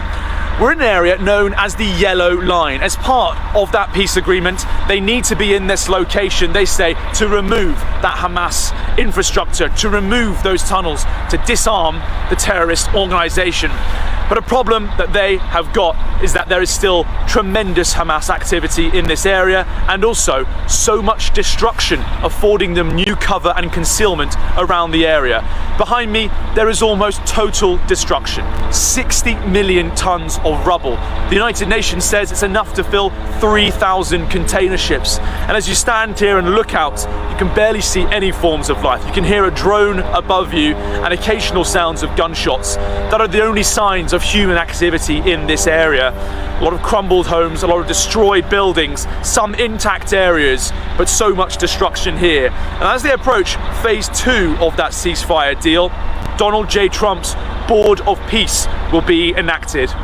There are many concerns in Israel that Hamas is going to be supported by Qatar and Turkey, 2 countries on that board. Or is this area, with so much death and destruction since October the 7th, set to continue in a world where Hamas still has weapons and the IDF is not ready to leave? Well, very interesting stuff. I'm pleased to say that GB News reporter Charlie Peters joins us now. Charlie, thank you very much. And I'm glad that you're safe and you've made it back out in one piece. So, yeah, I suppose the big line here is that Hamas haven't gone away and they've not disarmed and they're still at it. That's right, Patrick. And the weight of violence that we saw and indeed heard while we were inside the Gaza Strip yesterday for just over an hour was extraordinary. A constant drumbeat of small arms fire, of artillery, a drone above us from the IDF observing the Palestinian positions. And remarkable, that news you brought us just now about Jonathan Powell, the National Security Advisor, talking about how Hamas should be or could be allowed to retain some of its small arms. That puts the British government, if that becomes a government position, closer to the Hamas position than that of the United States. Because earlier today, Jared Kushner, Trump's son-in-law, said that Hamas would need to hand over its heavy weapons immediately, and that small arms, such as rifles, AK-47, some of the weapons that have been deployed by Hamas recently, would be confiscated sector by sector by the Palestinian police. And indeed, in December, Patrick, Hamas's Gaza chief Khalil al-Hayya said that terrorists had a legitimate right to keep their weapons, saying that resistance and its weapons are a right guaranteed by international law and are linked to the establishment of a Palestinian state. And I did get the sense when I was in the Gaza Strip yesterday, seeing footage provided by the IDF of what they said were recent attacks and seeing the level of destruction and the fact that there was ongoing violent activity while we're inside there. I just got that sense.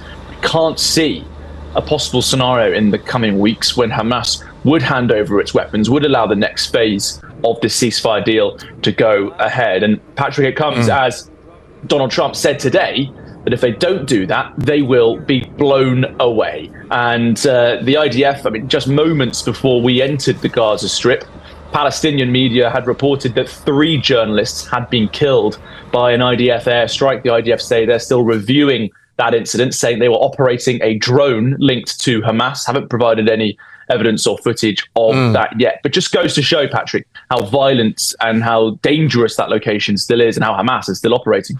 Yeah, I mean, look, you've been there, you've seen it for yourself, and to hear what Jonathan Powell has said, who let's remind ourselves as well, is believed to have been certainly involved in the Chagos sign-off as well. I mean, he denied, but he was certainly named in and around the collapse of that Chinese spy case as well. Now appears to be saying that potentially Hamas should be permitted to retain their AK-47s and other personal weapons. It seems like an incredibly bizarre line to have. Based on what you've seen today, you know, how likely do you think it is that we could have another October 7th here at some point? Well, Patrick, it all depends really on how much terrorist infrastructure Hamas can retain underground. You've got to remember Gaza Strip, it's two cities really. There's the subterranean labyrinth underground, and then everything that we could see, much of it destroyed, that's 60 million tons of rubble above, and so much weaponry will be hidden underground. We were shown footage yesterday in the Gaza Strip of new tunnels being discovered, and we were told that the cement machine was going in, poured into some of these new tunnel shafts being found as recently as the last month at an outpost we were in just over a mile inside the Gaza Strip. And we also spoke to Lieutenant Colonel Navad Shoshani, the chief international spokesperson of the IDF, who described to us the mission that they had as the IDF in dealing with Hamas inside the Gaza Strip. Here's what he told me yesterday. Well, we've seen just this morning, for the second day in a row. Yesterday, we saw suspicious people crossing the yellow line, coming and trying to plant explosives around the yellow line. We looked at it. We were very careful about it. They returned again today. We were able to identify them and eliminate them. A few weeks ago, you've seen the video. Terrorists drove up to the troops right here and opened and fire against them. A bit south from here, just 4 days ago, 6 terrorists popped out of a tunnel and carried out an attack against our troops. So we see Hamas regrouping and all over Gaza and also in this area. And the main thing we're looking at is tunnels. We might be standing over a tunnel right now as we're speaking, and our job is to make sure we find those, locate them, dismantle them. Yeah, remarkable stuff. Look, Charlie, thank you very much for everything you've done. I'm just going to bring up on the screen now quickly, actually, some plans that were published today for a new Gaza. Now, these have caused a little bit of controversy. Apparently it features like a data centre, luxury apartments, coastal tourism. I mean, I wouldn't be surprised if there was some kind of golf course there as well by the looks of things. But yeah, there are kind of plans afoot, aren't there, for what Gaza may or may not look like. But given everything that Charlie has shown us and his first-hand experience on the ground, it appears like that may be rather a long way off. Charlie, thank you very, very much. Charlie Peters, GB News' very own. Take care. I hope to see you back in the studio very shortly. Right, coming up at 10 p.m.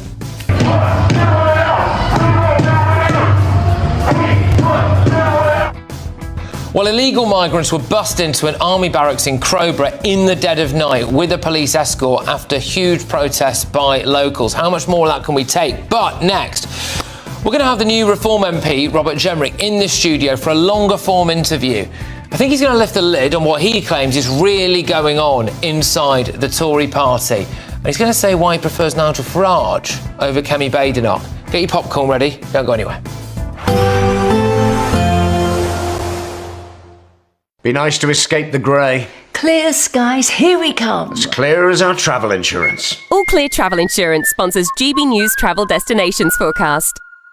Much of Europe at the moment looking as unsettled as the UK. Spells of heavy rain for Greece, windy in Iberia, and those strong winds also containing cold air. So they're going to bring showers and longer spells of rain to Portugal in particular during Friday, with some hill and mountain snow as a consequence. Rain easing off for a time across Italy, but further spells of wet weather expected into the weekend, and we've got a lot of showers, heavy downpours throughout much of Greece. Fresh snow though for the Alps. All Clear Travel Insurance sponsors GB News Travel Destinations Forecast. Evening. Yes, it's time for your latest weather update from the Met Office here on GB News. I've got more wind, more rain and more weather warnings to tell you about. It's been a very soggy day for some, and the rain continuing to fall in eastern Scotland from this weather front. There's another one draped across Wales and Northern Ireland, and this low now approaching from the southwest is going to bring more rain and strong winds into the southwest later tonight. Yellow warnings in place across Scotland and Northern Ireland, the rain turning increasingly to snow over the hills in eastern Scotland, with the wind wind blowing that snow in. That means blizzards on parts of the A9. The next band of rain tracking northwards into parts of South Wales and southwest England, getting very gusty here through the night as well. Temperatures mostly holding up a few degrees above freezing. On to Friday, it's looking a little drier, certainly initially for Northern Ireland, but a wet start for the south of Wales, much of southeast England. Soggy again for most of Scotland. A rain warning remains in place, although, as I said, increasingly over the hills turning to snow. Over the Western Highlands, actually, for many it'll be dry through much of Friday. Some sunny spells here, but a cold, blustery wind bringing in the feed from the North Sea, bringing in the cloud and the rain, and the winds picking up in the southwest, as I said, through the night.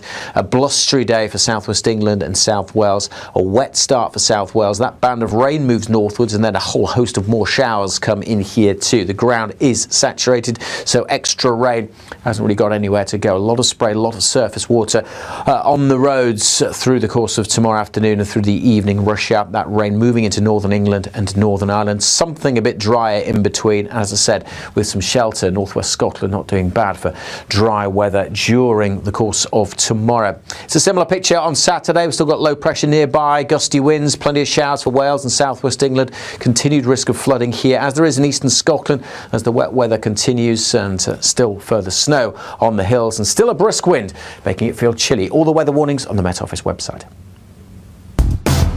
Do you trust what you're being told? Good, because neither do I.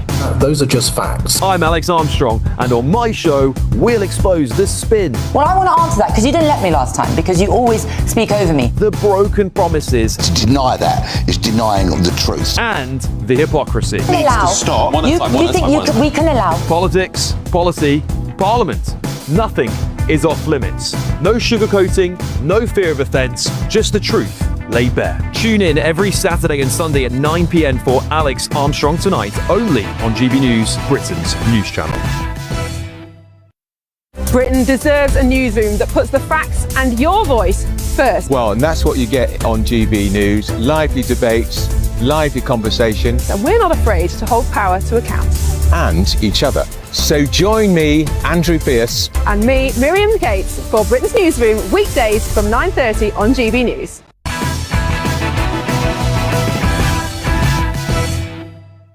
Welcome back to Patrick Christie's Tonight. Now, last week, Westminster was rocked by Robert Jenrick's defection to Reform after he was quite unceremoniously sacked by Kemi Badenoch. But in his defection speech, the former Shadow Justice Secretary did slam his former party. The Conservative Party in Westminster isn't sorry, it doesn't get it, it hasn't changed, it won't change, it can't change. Well, I'm very pleased to be joined in the studio now by Reform MP Robert Jenrick. Robert, thank you very much. My pleasure. Good to be here in my new incarnation. I was going to say, it's my first time I've introduced you as a Reform MP, but elaborate on that for us then. You say they're not sorry, they haven't changed. Well, what do you mean by all of that? Well, look, after the last general election, I went straight out and said that the Conservative Party failed in government on immigration, on the economy, on public services, and it had to be painfully honest about the mistakes it had made, and that was the first step in beginning to regain people's trust. Here we are, almost 2 years later, and with some honourable exceptions, I do not believe the Conservative Party is sorry for the mistakes that it made in office. It's, broadly speaking, got the same cast of characters, sat there at the top table as who made those mistakes, and time and again, I've seen instances where people just cannot internalise the fact that the party let us down. And if you won't do that, then why on earth would we trust those people to run the country in the future? Could you give us some cast iron examples on this? I mean, an obvious one for me would be that Kemi Badenoch now says that she will leave the ECHR. A Tory government would leave the ECHR. So, I mean, what are you saying, that you just don't believe that? I think Kemi believes that, but I don't think many other people do. We sat around the shadow cabinet table are people who said to me, when I was standing for the leadership, and I know that's sort of ancient history now, but who said to me, I will never serve in a shadow cabinet of someone who wants to leave the ECHR. You've got people like Jesse Norman, who said he took to Twitter and said it was mendacious and wrong to do that. You know, on other issues as well. I remember writing an article about taking the foreign aid budget, or part of it, and spending on defence, because we needed to back up our troops and our armed forces. And one of the whips, now the chief whip of the Conservative Party, messaged me to say, you're totally out of order. There's a special place in hell for you. What? If you make an argument like that. If you look at what happened most recently over Christmas. Sorry. So the chief whip, the now chief whip of the Tory party, just remind me who they are. Rebecca Harris. Rebecca Harris, right. She said there's a special place in hell for you if you want to remove bits of the foreign aid budget. And I published an article, a very reasonable article, which incidentally is now the policy of Keir Starmer, as well as the Conservative Party, that we should take some of the international aid budget and spend it on defence. And the person who's now the chief whip, the enforcer of discipline around the shadow cabinet table and in the Conservative Party, messaged me with a litany of insults, saying that I should never say that again and that there was a special place in hell for anyone who acted like that. I mean, I do not believe that people who said things like that just a matter of months ago have had some kind of incredible conversion and change. And let me give you an example just from the other day. At Christmas, we were all appalled by the fact that El Fattah, this Egyptian extremist, had been brought into the country, and the Prime Minister was on Twitter celebrating. This was a wonderful thing to do, a triumph of British diplomacy. And I was appalled, like most people were in the country. You probably were as well. I took to GB News and to social media to say that this was a disgrace, this man should be deported as quickly as possible. To my surprise, I then started to get complaints from people within the Conservative Party who said, Rob, you can't say things like that because it's drawing attention to the fact that the last Conservative government gave this man a passport, made him a British citizen. So will you pipe down, please? And I can give you many other examples, and I've said some of them over the course of the last week. But if the party isn't sorry, can't accept it made mistakes, is so much a prisoner of its past that it can't confront things like El Fattah or Chagos or the other issues that it clearly was a part of, it will never be in a position where it can regain the trust of the British public. And if by some miracle it was in government in the future, the British public should expect it to make all the same mistakes all over again. OK, well, what I will say is, whilst I don't disbelieve you, of course, the chief whip of the Tory party is not here to defend herself. But you mentioned there about some of your former shadow cabinet colleagues. I mean, one of the criticisms of reform would be that they don't yet have a top team, right? They don't have a cabinet at the moment. So, why should people believe reform have got a better team than the Tories? At least they know who the Tory shadow cabinet are. Do they? Do you think most people can name the Conservative shadow cabinet? I'm not going to test you, Patrick, because you're probably the one man in Britain who does know some of them. But I would say that you've got in Nigel, obviously, somebody who has been at the heart of British politics for all of my adult lifetime. But alongside him is now got Zia Youssef, incredibly talented businessman. Friends now? We are. We had dinner last night, actually, and got on extremely well.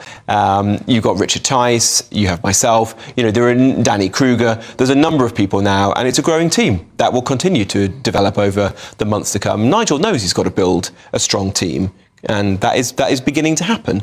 And we want to put together a very strong team and with serious, credible plans as to how you actually turn the country around. Because if there was a reform government, I hope there is, after the next general election, it can't be like the last Conservative government, which let people down, or this Labour government, which has also badly let people down. If the public vote for change in 2029, and I believe they will do, I'm certain they'll vote for change, then if they get a reform government, it's got to be change that's actually delivered this time, particularly on the things that matter. Immigration and raising people's wages and living standards after 20 years in which it's all stagnated and people feel so poor right now in the country. All right. I mean, you mentioned things like Chagos, a few other things, obviously, that the Conservative Party are responsible for. If there is a criticism of you, it would be that you stuck around for quite a while. Weren't necessarily as vocal as you could have been over the last 14 or so years. I don't think anyone says I haven't been vocal in the last 2 or 3 years. Most time people were saying you're too frank, or you're being too public in your criticisms of the last Conservative government. Sure, perhaps I should have said some of these things even sooner, but when you're in government, you're bound by collective responsibility, you're trying to do a good job in the role that you have. But certainly when I was Housing Secretary, I fought to get more homes built, was immensely frustrated that the last Conservative government backed down on that, which has hurt young people and all those people who depend on those jobs like brickies and plumbers and builders across the country. And in particular at the Home Office, with Suella Braverman. I fought a one-year battle, really, to get the small boats down. We had some success, got them down by a third. No one's done that before or since. And we did secure the big changes to legal migration that are now starting to have effect. But above all, I resigned when I couldn't get what I really needed out of Rishi Sunak. I said no, went onto the backbenches and started fighting there. You mentioned Suella. I mean, the obvious thing for her to do, presumably, is join reform. Well, look, I don't know what she intends to do, so I don't want to put words into her mouth, but I have the highest respect for Suella. She was right on the big issues, and I'd love to see her play a more prominent role in British politics. All right, there's a lot more that I want to talk to you about. You mentioned the small boats crisis there. Of course, it comes hot off the heels of a big news story today, which is about this former army base now in Crowborough that has... They had illegal migrants essentially snuck in there in the dead of night under a police escort. We're going to talk about all that. So yeah, watch this space. Robert Jenrick, the now Reform MP, is back for more in just a sec.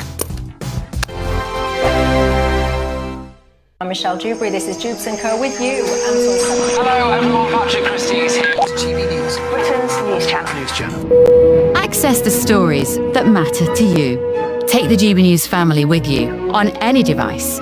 And as long as you have an internet connection, tune in to GB News anywhere on the planet or beyond.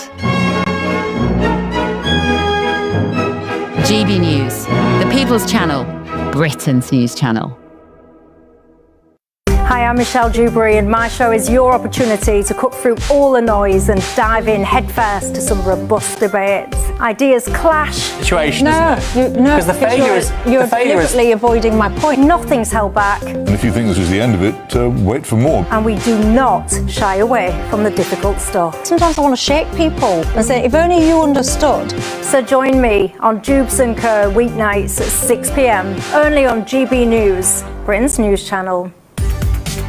From the school run to the home run, watch a new show for all of Britain. He can say whatever he wants. A straight talking show where all voices are heard. And, when are we going to stop talking about smashing the gangs and actually do it? With the stories that matter from every part of our country. There's a bit of a crash landing there for your Chancellor. Bold, fearless and standing up for you. That's me, Martin Daubney, 3 p.m. till 6 p.m, weekdays, here only on GB News. The People's Channel, Britain's news channel. Westminster's full of talk, but out here, it's the real world. Am I allowed to talk now? No, that's it. This is where it matters, real people and real lives. That's what politics is all about. In fact, this Trump made a good start. No. Straight answers, no spin, and just a couple of pints. How many fingers have I ever got up? About 10. So join me for Lee Anderson's Real World every Friday at 7 p.m, only on GB News. The People's Channel, Britain's news channel. You want to know what's really going on in the corridors of power? Labour don't know what to do with you half the time, and that makes you quite lethal in the chamber. Get behind the headlines with Chopper's Political Podcast. Join me, Christopher Hope, as I sit down with the great and the good of British politics. We'll see where this ruling takes us. These are the stories shaping our nation. Chopper's Political Podcast, available now on all platforms. Listen in and stay ahead. Decisions made in Washington aren't just shaping America, they're shaping Britain too. From migration to global security, from crime to health. Whatever happens in the White House today will be felt in your town or city tomorrow. That's why The Late Show is live from Washington, D.C. Cutting through the politics to show you what it all means for Britain. The Late Show live every night at midnight. Only on GB News, Britain's news channel.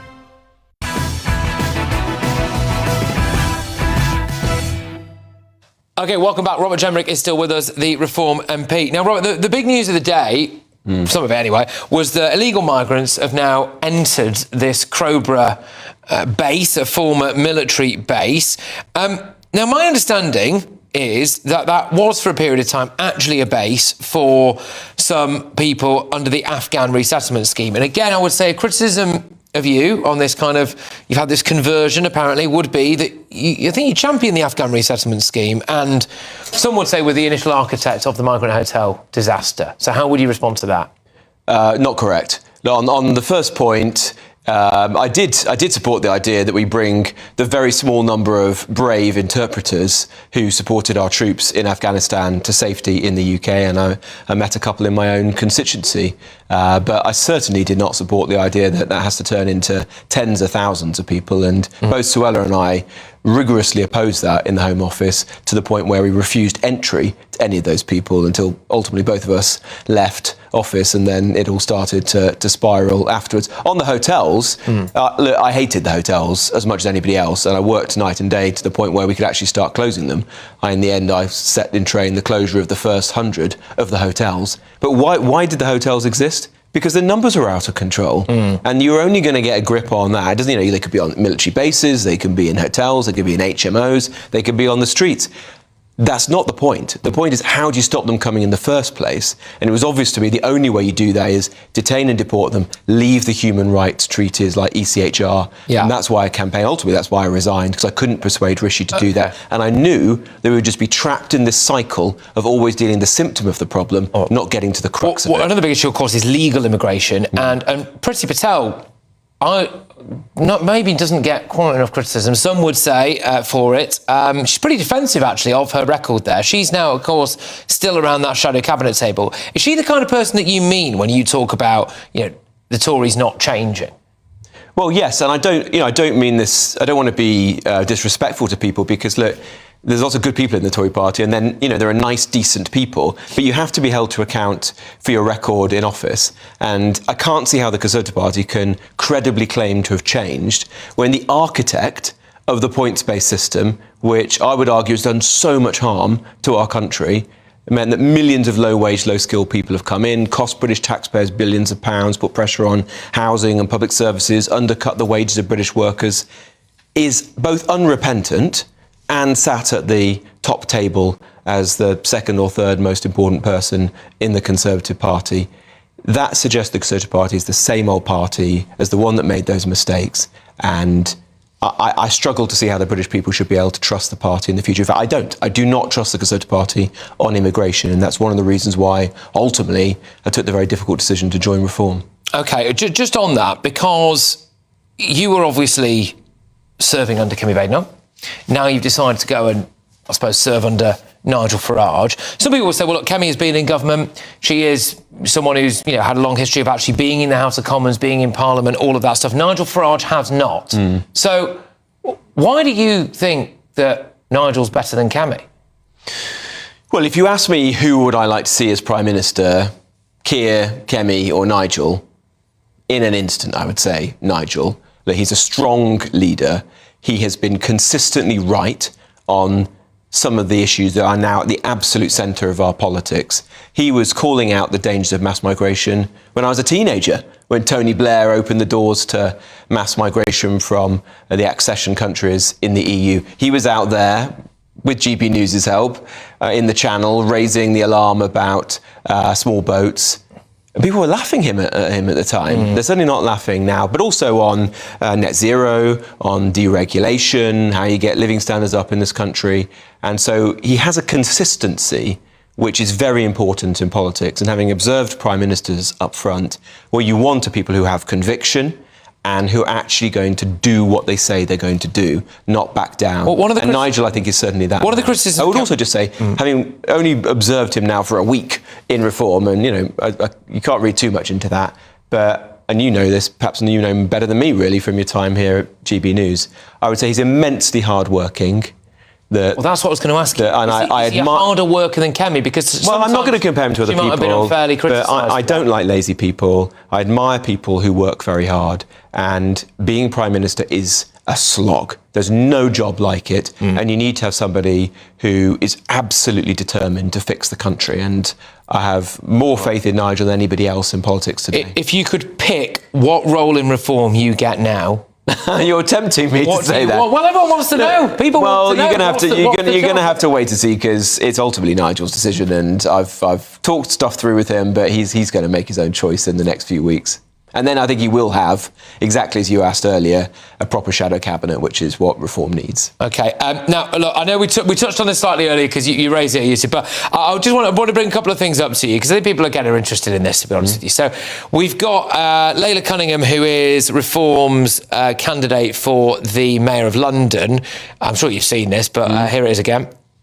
Would you like to see Rob Jenrick join the party? Why? Because we're talking about women? No, you don't want Rob Jenrick. No. Hang on. Right. I think Nigel Farage wouldn't mind Rob Jenrick. I mean, this is my personal opinion. Yeah. Why not? It was under him that the hotel migrant situation flourished. You know, we had peak amount of hotels. I don't feel that the Conservatives have atoned for their sins. So that was before your defection. It's quite difficult to come back from that, isn't it, really, as a personal... No, I don't know. Look, there's a lot of rough and tumble in politics. People have said a lot worse about me than that. She probably, in fairness, didn't know exactly what had happened in that I walked into the Home Office, it was a complete bin fire, the numbers were out of control, I had to house them somewhere. And then over the course of the year, we actually got in a much better state. We signed the deal with Albania. The numbers fell by a third. And then before I left office, we were able to begin to close all the hotels. Okay. But I've had good conversation with her, and I wish her well, because, you know... Well, she's your Mayor of London. Well, no, but think of the issues I've campaigned on over the last year, like fare dodging, shoplifting, you know, crime in London. London is crying out for a strong person like Aleeya to be getting a grip on crime and law and order. Very quickly, so we've got a few seconds. How did you and Zia bury the hatchet then? What was said?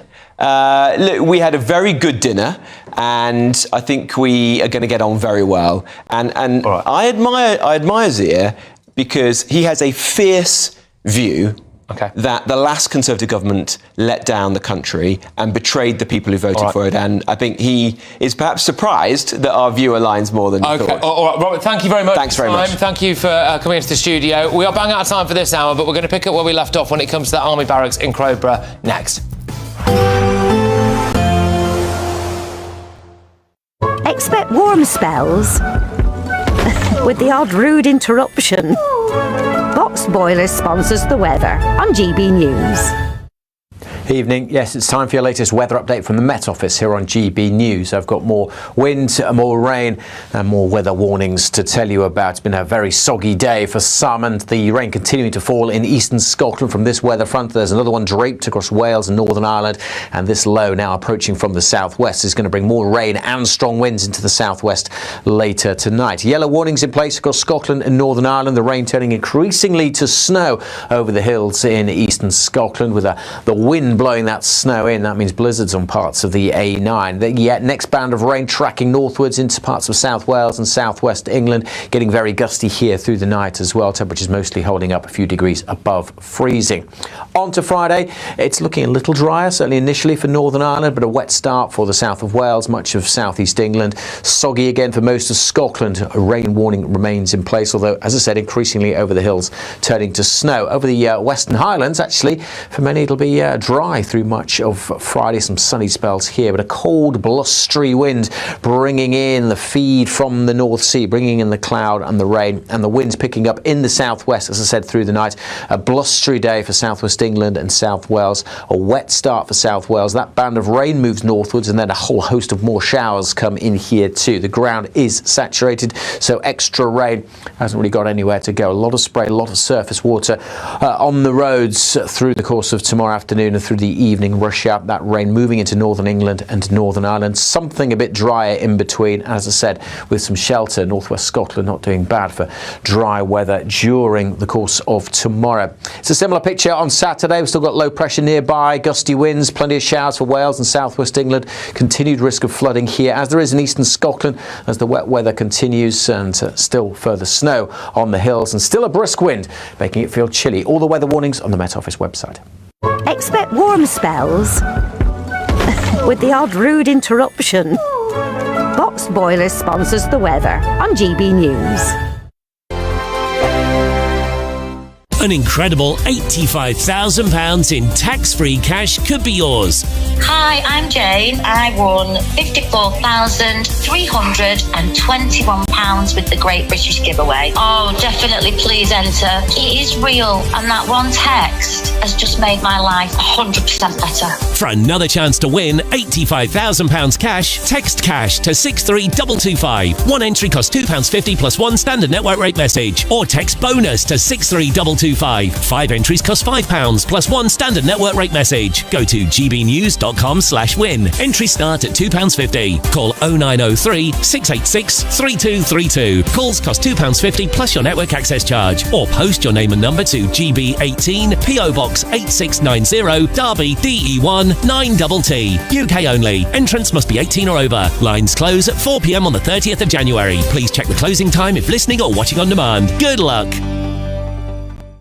Hi, I'm Michelle Dewberry, and my show is your opportunity to cut through all the noise and dive in headfirst to some robust debates. Ideas clash. Situation, no, isn't it? because the failure is you're deliberately avoiding my point. Nothing's held back, And if you think this is the end of it, wait for more. and we do not shy away from the difficult stuff. Sometimes I want to shake people and say, if only you understood. So join me on Jubes and Co weeknights at 6 p.m. only on GB News, Britain's news channel. Join me, Nana Akwe, for an informative, interactive news programme with a difference. It's fun. No, he didn't say that, though. I'm so surprised. I think there's an element of truth to that. Join me from 3 p.m. every weekend, only on GB News, Britain's news channel. From the school run to the home run, watch a new show for all of Britain. So he can say whatever he wants. A straight talking show where all voices are heard. And, when are we going to stop talking about smashing the gangs and actually do it? With the stories that matter from every part of our country. There's a bit of a crash landing there for your Chancellor. Bold, fearless, and standing up for you. That's me, Martin Daubney, 3 p.m. till 6 p.m. weekdays, here only on GB News. The People's Channel, Britain's news channel. Britain deserves a newsroom that puts the facts and your voice first. Well, and that's what you get on GB News. Lively debates, lively conversation. And we're not afraid to hold power to account. And each other. So join me, Andrew Pearce. And me, Miriam Cates, for Britain's Newsroom, weekdays from 9:30 on GB News. No matter the state it's in, this is our nation. Join me, Jacob Rees-Mogg, for a genuine, honest discussion on where we have been, where we are going, and where we are with the people who set the direction. Tune in to State of the Nation every Monday to Thursday, 8 to 9 o'clock. Only on GB News.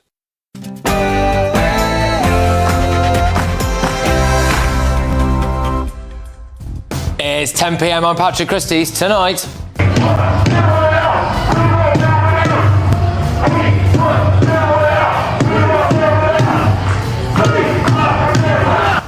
Well, illegal migrants were bussed into an army barracks in the dead of night with a police escort, despite all those protests, as an asylum seeker in Bournemouth, a failed asylum seeker, by the way, is sentenced to 7 years for rape. Also, Andy Burnham is doing an excellent job as Mayor of Manchester. We work very closely together. Well, is it on? Andy Burnham is rumoured to be standing for Labour in a by-election. If he wins, will he challenge Sir Keir Starmer? The other news to emerge tonight, actually, is that the leader of the Greens, Zach Polanski, might also stand in that by-election. So that is definitely going to be one to watch. On my panel tonight, who we're going to be doing all your front pages with, is political commentator Linda Jubilee, Reform UK councillor Russell Quirk, and ex-Labour advisor Matthew Larser. And I want you to tell me, please, what happens next here? Why the in line? You can literally skip the line and get the train. And wait until you find out why it's been such a great day for this lady.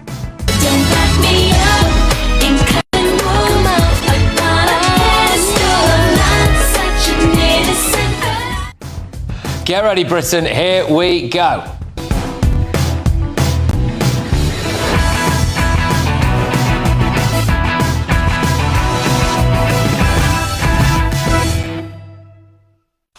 Military out, illegal migrants in.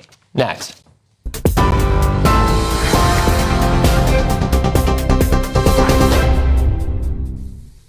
Very good evening to you. The top story tonight at 10. Peace talks on Ukraine are edging closer, with Volodymyr Zelensky confirming trilateral negotiations with the US and with Russia are now being planned in the United Arab Emirates. The move follows Zelensky's meeting with Donald Trump at Davos today, as Washington is pushing for momentum after nearly 4 years of war. Trump's envoy Steve Witkoff says the deal is now down to one solvable issue, with Zelensky making it clear that issue is land, particularly eastern Ukraine, and insisting Russia must now compromise too. Well, that diplomatic drive is happening alongside Donald Trump's wider push for global peace. In Davos, the US president launched his new Board of Peace, claiming it could help deliver what he called lasting peace worldwide. But the UK has chosen not to sign up. Foreign Secretary David Lammy says there are legal concerns and unease about the possible involvement of Vladimir Putin. But Britain says it supports peace efforts, just not this one and not yet.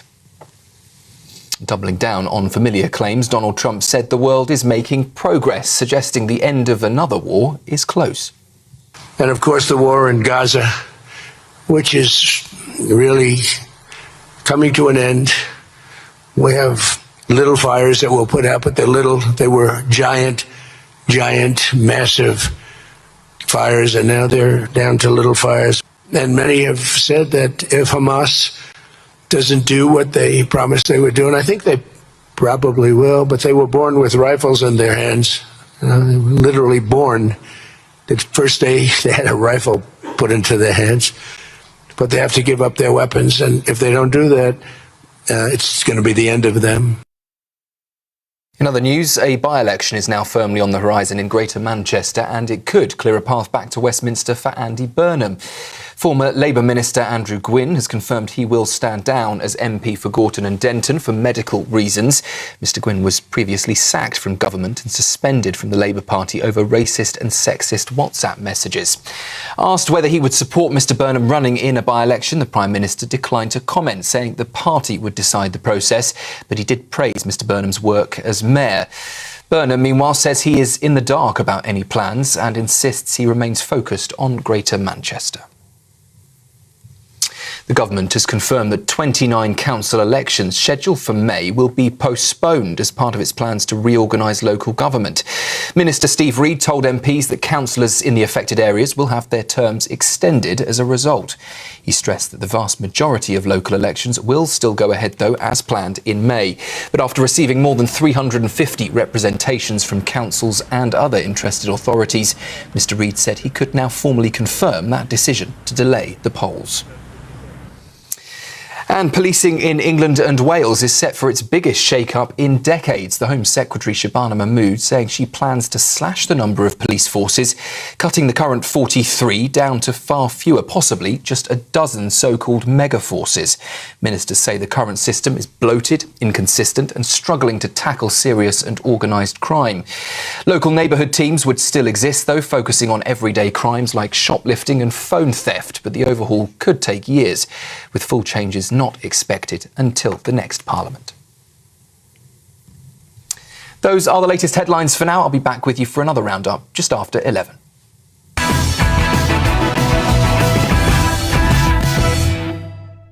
Good evening. The first illegal migrants were moved into a former military barracks in the dead of night under police escort. At 3:38 a.m, 28 male illegals were bussed into Crowborough Barracks. They're expected to be joined by more than 500 more at some point in the future. It's a leafy town in East Sussex. The locals have been protesting this in big numbers.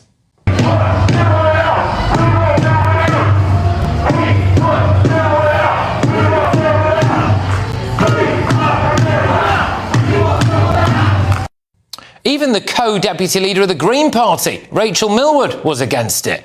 Many of you will be aware that the Home Office are planning to temporarily house 600 asylum seekers at the Crowborough Army Camp. Wealdon District Council has objected to this decision because we simply don't have enough information to reassure us that the well-being of asylum seekers and of local communities will be safeguarded effectively, and because the Home Office has completely failed to conduct any of the promised community engagement. Well, you know, you're against it, are you? Because you think that those doctors and engineers should probably be allowed to work. We need to make sure that their conditions are OK. Yeah, whatever. Locals actually hounded her at an urgent meeting about this barracks. My second question is actually directly to you, Rachel. It does actually go to you as well, James. You did a video the other day, Rachel, saying that all of these people, you know, doctors and engineers and surgeons that are coming here, and we should give them the right to work. Now, firstly, engineers, doctors and surgeons do not come from France on a dinghy and throw their medical certificate overboard. It's very clear to me that you really don't understand the small boat crisis. So therefore, I'm going to say, why don't you resign, both of you, and make way for someone who understands the crisis? Green ideology meets reality. The Home Office has pressed ahead anyway, and it's just moved them in. OK, so they're there now. The government just doesn't get it, though, do they? They think that this is a win. And you can see that on the headline there. Quelling public disquiet is worth the extra cost of a barracks asylum housing. Well, they think that people are angry, you know, because with the hotels, just because the hotels. But that's not the point. Brits don't want to be paying for and living with illegal migrants, full stop. We actually booted out army cadets to make way for illegal immigrants. It was reportedly, quote, the most heavily used training camp in the southeast.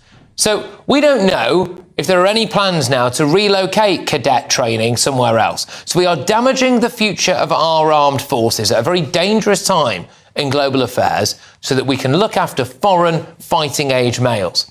This comes just a day after Labour decided to press ahead with a law that could be used to prosecute veterans, some in their 70s and 80s, for historic alleged offences. At another military base that's about to be used for illegals, this time up in Scotland, soldiers serving military personnel are worried for the safety of their wives and children because when they're stationed abroad, illegals will be moved in. And they are right to be worried, because today, an asylum seeker from Trinidad, which, by the way, is a very popular holiday destination for many Brits, was jailed for 7 years for raping a woman in Bournemouth. He was actually also a failed asylum seeker, so there you go. Look, I feel sorry for the people of Crowborough. I'm afraid it's yet another British town that has fallen victim to illegal immigration. Let's get thoughts from my panel. Journalist and broadcaster Linda Jubilee, Reform UK councillor Russell Quirk, former Labour Party advisor Matthew Larser. Right, Linda, I'll start with you. I mean, you know, remarkable. 3:38 a.m, police escort, dead of night, in the lads go. Yeah, that's terrible. Every time this happens in the middle of the night, it sends out the most disastrous signal. I know why they do it, because it's such an unpopular move. They've got to do it under cover of darkness. One thing I would say is that I know that the situation in some of the asylum hotels, because Barack Obama told me about this, I won't name who it is, that they have reached such incendiary levels in some parts of the country that they are really, really worried about the explosive nature of the men-only hotels. So they've got to come out of hotels, and until they're all assessed and either allowed to remain or go, they've got to be put somewhere.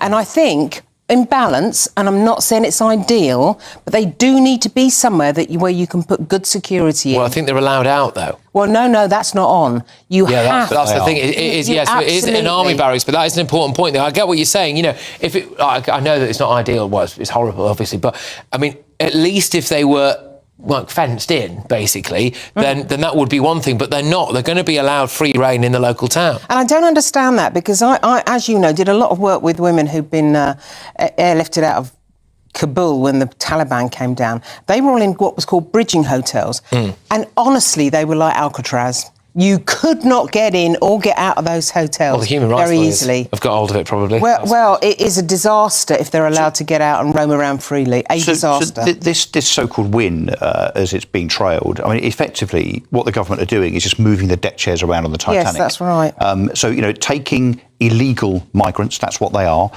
generally economic migrants rather than asylum seekers from holiday destinations.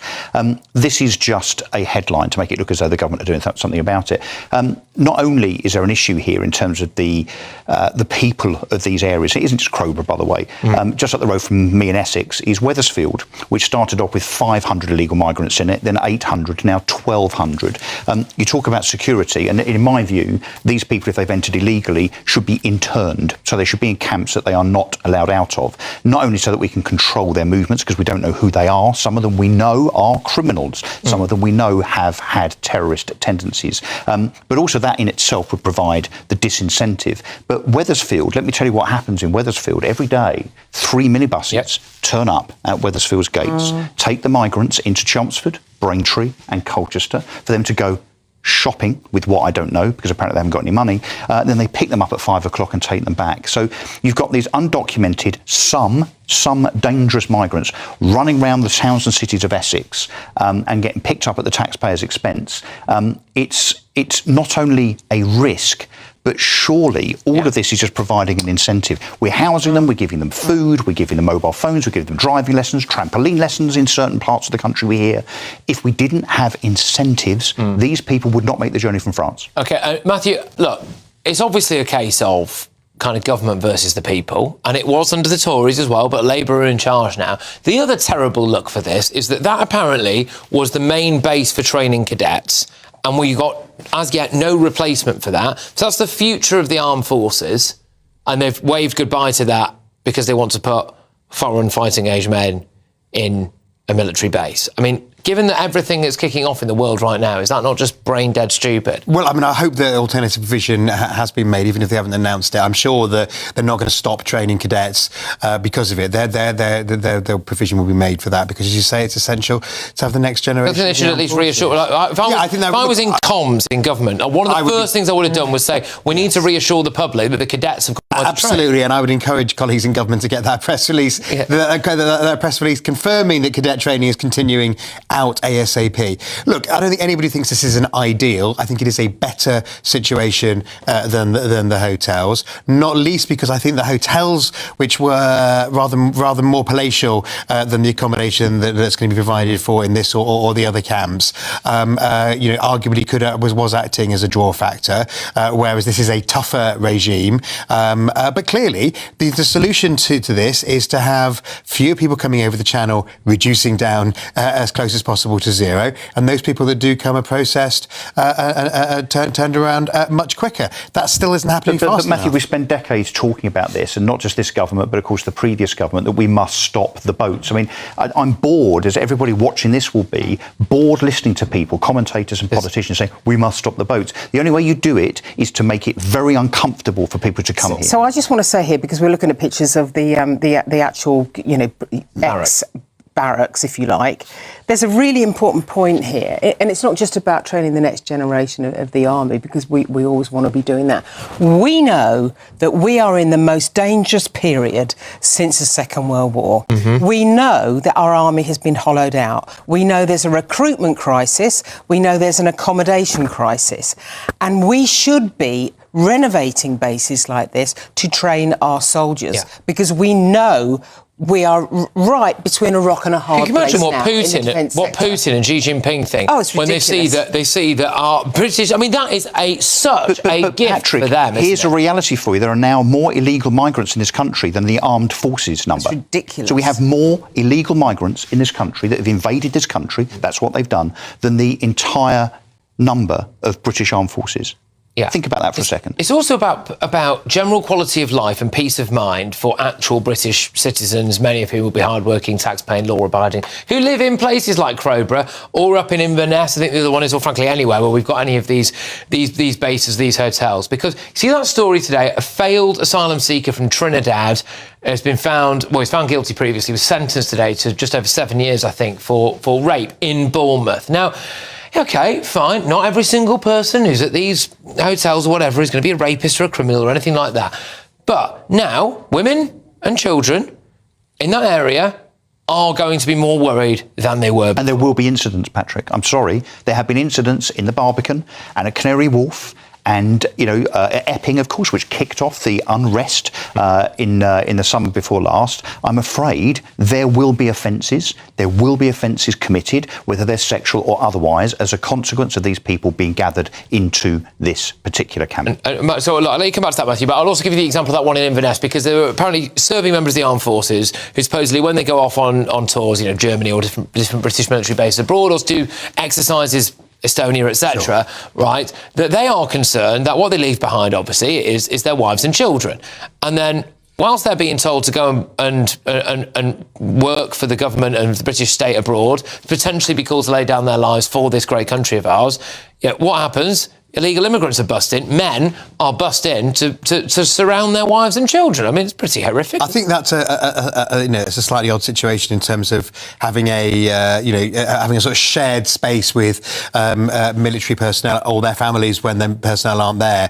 I think this needs to be disused army bases. We need to get numbers right down. But I think just in terms of we have to get people out of the hotels because it's not. There's also an economic impact to the hotels because you're seeing important resource. An important economic resource for communities across the country being occupied. You can't have the wedding where you want it. You can't have a conference where you want it. But how much do we think it's costing to rejuvenate and apparently regenerate? it is overall cheaper. But how much? It's what, 10 million, 15, 20 million? Well, but also the government owns the property, so they're not locked into. They've got to refurbish it. Yeah, but they're not locked into these contracts. We've seen people making a lot of money out of the. But we're still locked in. So some of those hotels will now not have migrants in, but the contracts will still be. I presume they're moving them out as those contracts expire and they're not being renewed. We're going to press ahead because there is a really fascinating Labour psychodrama taking place as we speak. Andy Burnham, Keir Starmer. In fact, Zach Polanski's decided he might want to stick his boot in as well to all of this by-election. But before I tell you exactly what's going on there, here's £85,000 in tax-free cash. You like the sound of that? He's going to be in it to win it.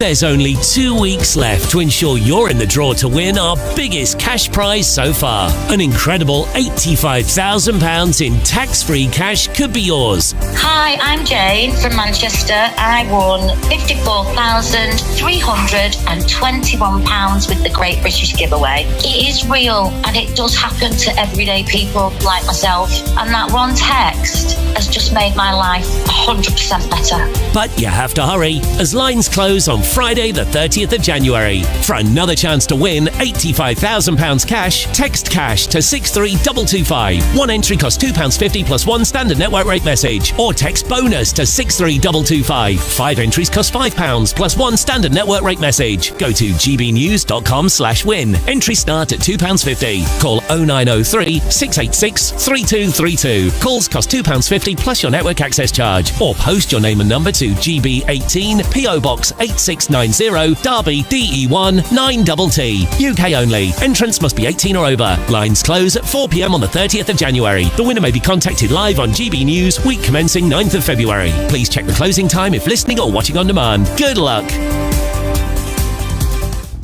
Well, coming up, all of tomorrow's newspaper front pages. Let's find out what's breaking on the front of tomorrow's Sun newspaper.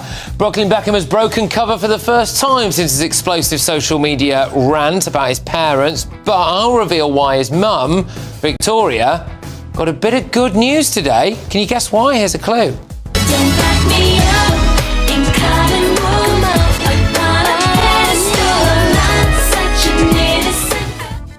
Turns out it might be quite lucrative work falling out with your son online. But before that, the big breaking news from Westminster today, much more serious than what's going on with the Beckhams, of course.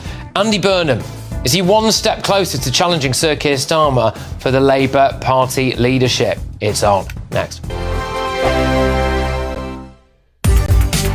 From the school run to the home run, watch a new show for all of Britain. He can say whatever he wants. A straight talking show where all voices are heard. And, when are we going to stop talking about smashing the gangs and actually do it? With the stories that matter from every part of our country. There's a bit of a crash landing there for your Chancellor. Bold, fearless and standing up for you. That's me, Martin Daubney, 3 p.m. till 6 p.m. weekdays here only on GB News. The People's Channel, Britain's news channel. GB News Breakfast, every day from 6 a.m.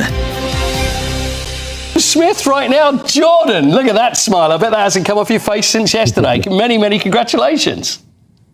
No, thank you for having me, guys. I've been smiling the whole time for the last 24 hours. It's just been obviously, I would imagine that winning the money is the greatest thing, but what was it like being out there? You're in Rod Laver, the main court there in Melbourne. You're playing the world's greatest players. What did it feel like? Yeah, it was a dream come true. Obviously, as a kid, being a tennis player, coming from Sydney in Australia, just dreaming of being in a Grand Slam or anything like that. Just never could imagine that this happened. And I never would have thought it would be a 1 point slam. Like, it's just an amazing concept, amazing idea. And it's just I just got to pinch myself, and hasn't really sunk in yet. Now, here's Sinner. Here's the Yannick Sinner game.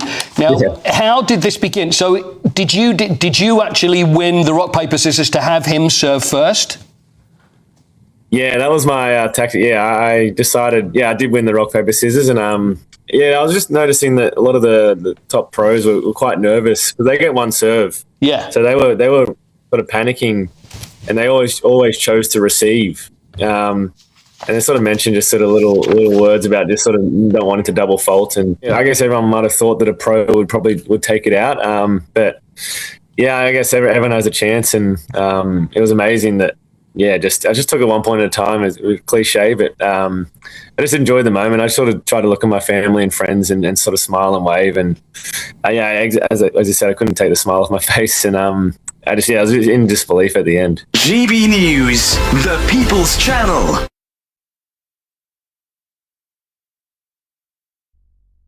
Westminster's full of talk, but out here, it's the real world. Am I allowed to talk now? No, that's it. This is where it matters. Real people and real lives.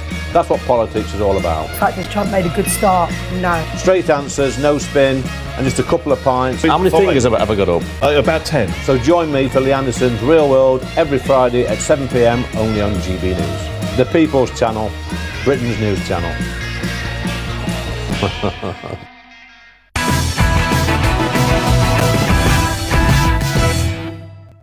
Yeah, welcome back. In a few minutes' time, I've got all of tomorrow's newspaper front pages for you, but I just wanted to give you a sneak peek of the Daily Telegraphs for tomorrow. Starmer aid pushes for Hamas to keep their weapons. This is, of course, Jonathan Powell, the Prime Minister's national security advisor. Apparently, he thinks it might be OK for them to keep some AK-47s. So that's where we're at. But anyway, the breaking news today in Westminster was, well, one that could have massive consequences for the Prime Minister, frankly. So Manchester MP Andrew Gwynn has stepped down, potentially paving the way, of course, for Andy Burnham to return to Westminster. The former health minister, who was suspended from the party over offensive WhatsApp messages, accepted an offer of medial retirement. A by-election in his Gorton and Denton seat is expected to be held now in May to coincide with, well, what few local elections are taking place. Although Andy Burnham urged people not to rush to conclusions earlier today, there have obviously been very long rumours that he's looking for a way back into Westminster and a way to challenge the Prime Minister. Now, actually, also tonight, in another intervention, there are rumours that Green Party leader Zach Polanski might run in the by-election. And based on current polling, it looks as though it would be a three-horse race between Labour, Reform and the Greens. So, all to play for. But we're going to have a bit of red-on-red action here now. OK, so joining us now is Labour councillor Sebastian Sarlag and former Labour advisor Kevin Mia. Thank you very, very much, both of you. OK, so the question of the day really is Andy Burnham going to stand? Kevin, I'll start with you. Should he stand? Is he going to? I think if he thinks he can get past the Labour Party's National Executive Committee, which is a kind of a Delphic body, which has enormous power in the management of the Labour Party, including the selection of candidates. If he thinks he can get through that, then yes, definitely. I think definitely he would want to come back. I think he feels that he's done a good stint in the last 8 years as the Mayor of Greater Manchester. Has made a lot of headway. Greater Manchester is the fastest growing area that's got a mayor. Transformational change over his time and before that as well with other leaders of the councils as well. You know, it's a place that's really going somewhere. He's managed to sort the bus situation out, which has been terrible.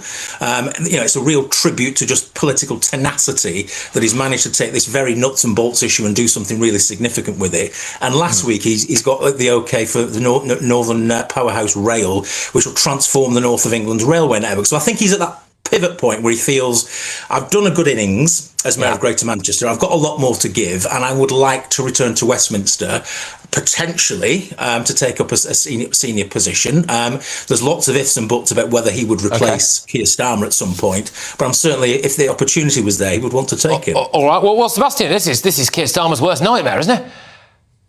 I don't know. I think we play this, we blow this out of proportion because it is exciting. It's political.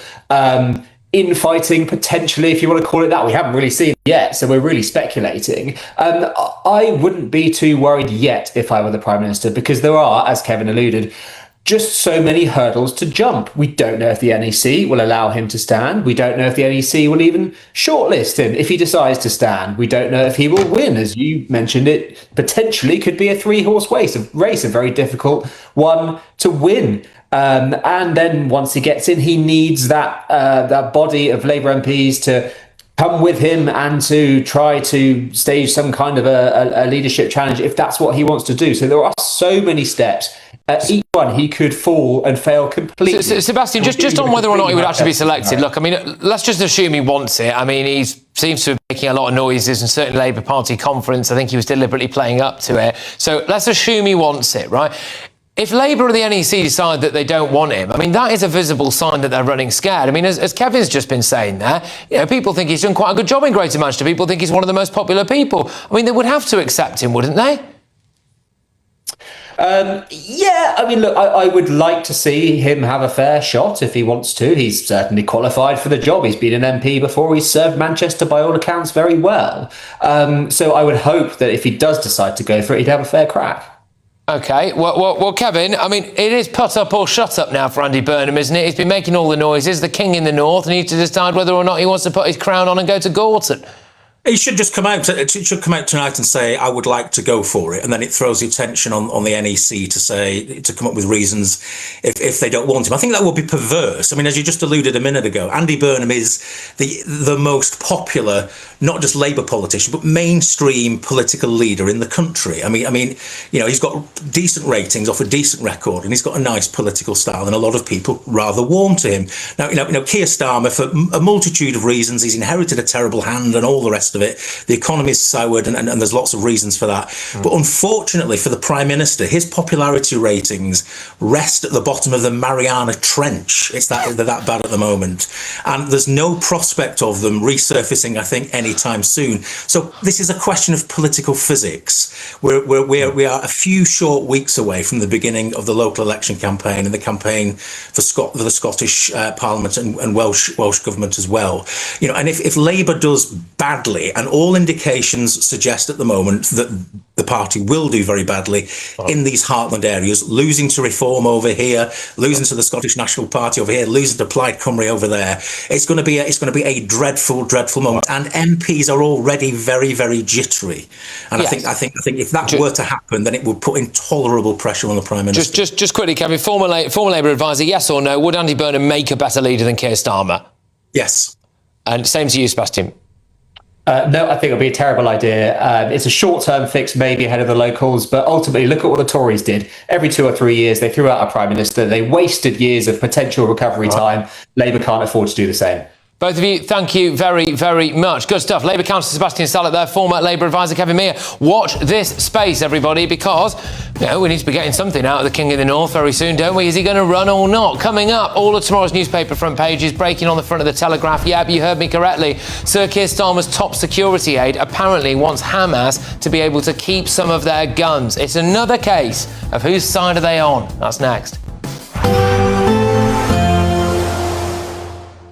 I forecast a perfect holiday in the sun.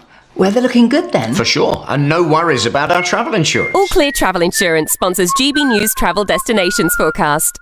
Much of Europe at the moment looking as unsettled as the UK. Spells of heavy rain for Greece, windy in Iberia, and those strong winds also containing cold air. So they're going to bring showers and longer spells of rain to Portugal in particular during Friday, with some hill and mountain snow as a consequence. Rain easing off for a time across Italy, but further spells of wet weather expected into the weekend, and we've got a lot of showers, heavy downpours throughout much of Greece. Fresh snow though for the Alps. All Clear Travel Insurance sponsors GB News Travel Destinations Forecast. Evening. Yes, it's time for your latest weather update from the Met Office here on GB News. I've got more wind, more rain and more weather warnings to tell you about. It's been a very soggy day for some, and the rain continuing to fall in eastern Scotland from this weather front. There's another one draped across Wales and Northern Ireland, and this low now approaching from the southwest is going to bring more rain and strong winds into the southwest later tonight. Yellow warnings in place across Scotland and Northern Ireland. The rain turning increasingly to snow over the hills in eastern Scotland with the wind blowing that snow in. That means blizzards on parts of the A9. The next band of rain tracking northwards into parts of South Wales and southwest England, getting very gusty here through the night as well. Temperatures mostly holding up a few degrees above freezing.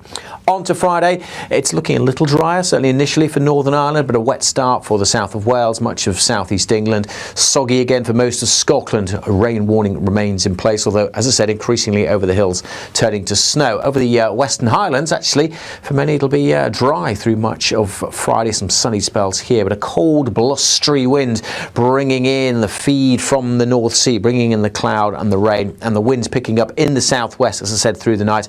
A blustery day for southwest England and South Wales. A wet start for South Wales. That band of rain moves northwards, and then a whole host of more showers come in here too. The ground is saturated, so extra rain hasn't really got anywhere to go. A lot of spray, a lot of surface water on the roads through the course of tomorrow afternoon and through the evening rush hour. That rain moving into northern England and Northern Ireland. Something a bit drier in between, as I said, with some shelter. Northwest Scotland not doing bad for dry weather during the course of tomorrow. It's a similar picture on Saturday. We've still got low pressure nearby, gusty winds, plenty of showers for Wales and southwest England. Continued risk of flooding here, as there is in eastern Scotland, as the wet weather continues, and still further snow on the hills, and still a brisk wind, making it feel chilly. All the weather warnings on the Met Office website. You want to know what's really going on in the corridors of power? Labour don't know what to do with you half the time, and that makes you quite lethal in the chamber. Get behind the headlines with Chopper's Political Podcast. Join me, Christopher Hope, as I sit down with the great and the good of British politics. We'll see where this ruling takes us. These are the stories shaping our nation. Chopper's Political Podcast, available now on all platforms. Listen in and stay ahead. Decisions made in Washington aren't just shaping America, they're shaping Britain too. From migration to global security, from crime to health. Whatever happens in the White House today will be felt in your town or city tomorrow. That's why The Late Show is live from Washington, D.C. Cutting through the politics to show you what it all means for Britain. The Late Show live every night at midnight. Only on GB News, Britain's news channel.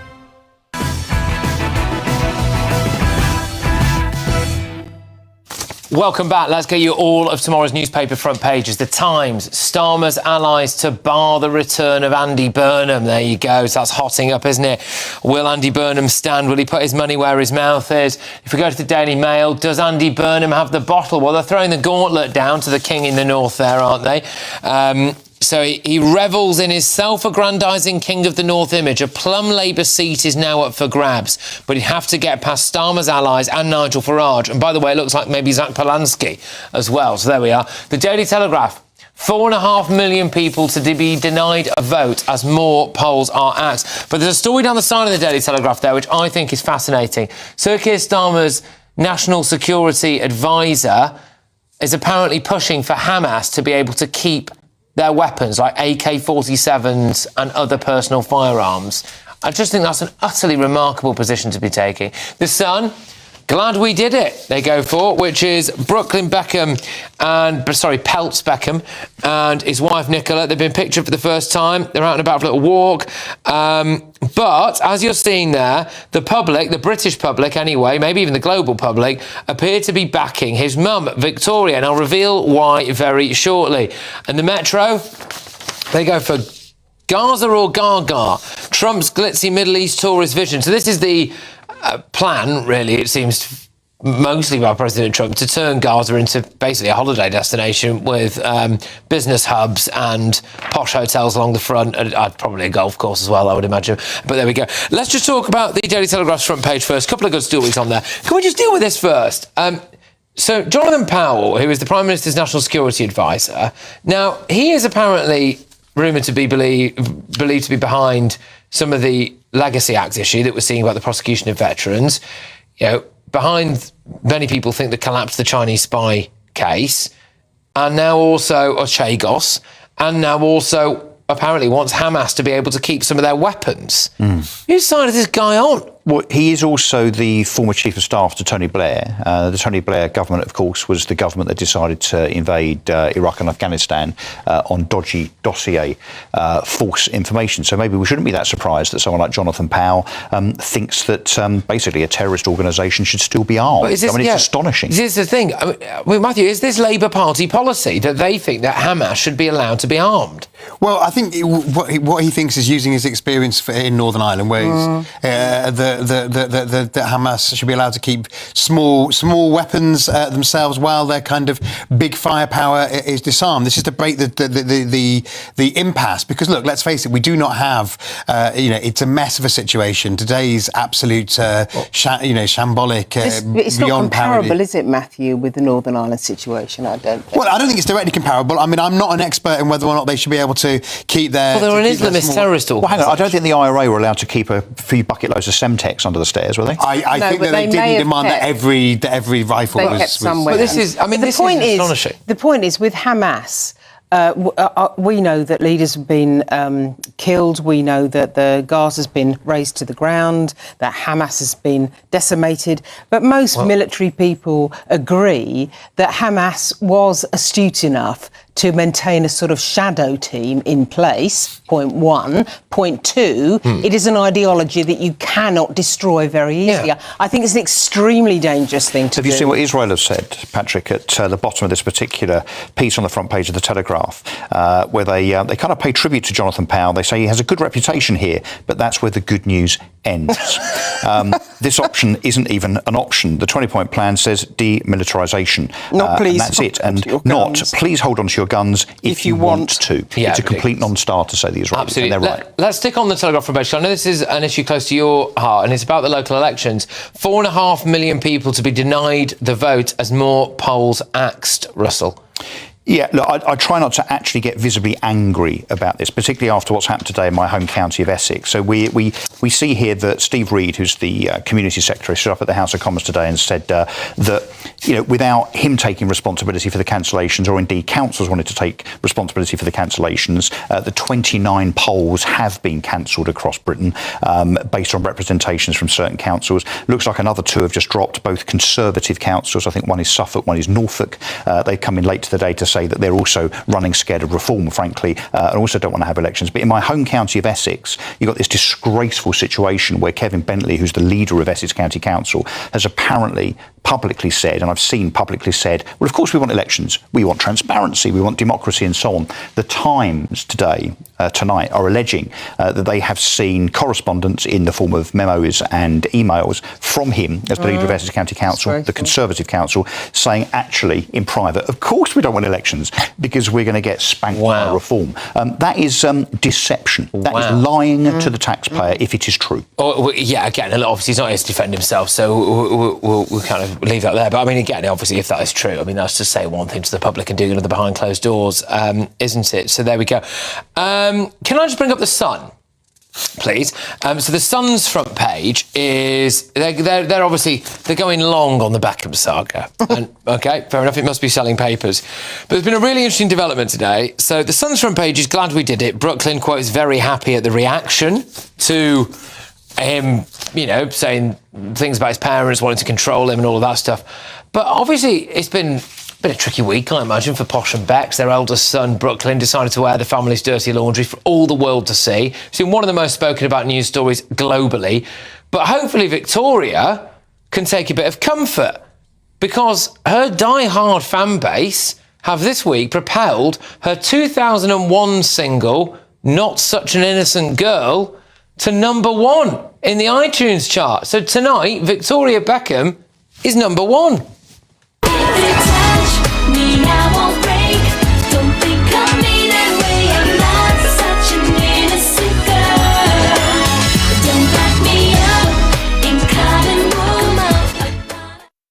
It's actually her first ever UK #1 as a solo artist. So I can imagine, round at Chateau Beck's in the Cotswolds, the week started with a few smashed wine bottles, Buckingham Palace. Buckingham Palace, the plates being thrown around, maybe the odd little, just need another one, David, I need to sort this out. And then all of a sudden it's become like, we still got any of that Dom Perignon? That song is so old that is a clip from SMTV Live with Anton Degg, where I used to work in the same building on a Saturday. We'd walk in and this is quarter of a century ago. All the kids were screaming outside. Given the Not for me, saga, or Jonathan Dimbleby. Given the Beckham saga over the last few days, are we reading anything into the title of that song? That she's not such an innocent girl, perhaps? Has she been trolled by those so-called fans? And bear in mind, this is now #1, isn't it, on the streaming chart? Yeah. But back in the day, obviously, to be #1, you'd have to have, I don't know, you'd have to sell 2 million records. Now I think you have to sell 11 or something, don't you? So I'm such a big fan. It's not such an accolade. I've got to say, I'm a massive fan. I mean, her documentary on Netflix, I've watched it all the way through twice. I just think she is a really good businesswoman. I think she is a very talented fashion designer. Do you think she's authentic? Totally. I mean, I think her clothes are absolutely fantastic. No, but as an individual, and I am an alumni, I think dodged that's the the right word, question. from the London College of Fashion. So honestly, I do understand. Her achievement when she did that show in Paris was absolutely amazing for someone with no training at all. What she should do now, I think, is get back in the recording studio, maybe use a bit of auto-tune, back in the recording studio and do a song about things like gratitude and forgiveness. And humility. And then the video for the song could be at a fictional wedding. Couldn't it?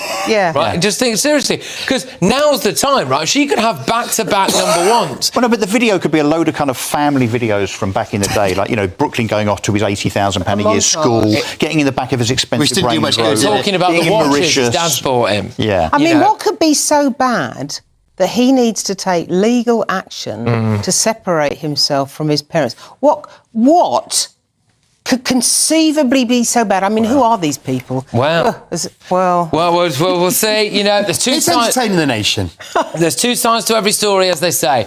Well, let's move on, because we've got more front pages for you. Breaking news on the front page of The Guardian is that the Prime Minister is already plotting to stop Andy Burnham from running. So there you go. They're circling the wagons around Sir Keir Starmer. I mean, by the way, how long before he U-turns on that? What's next?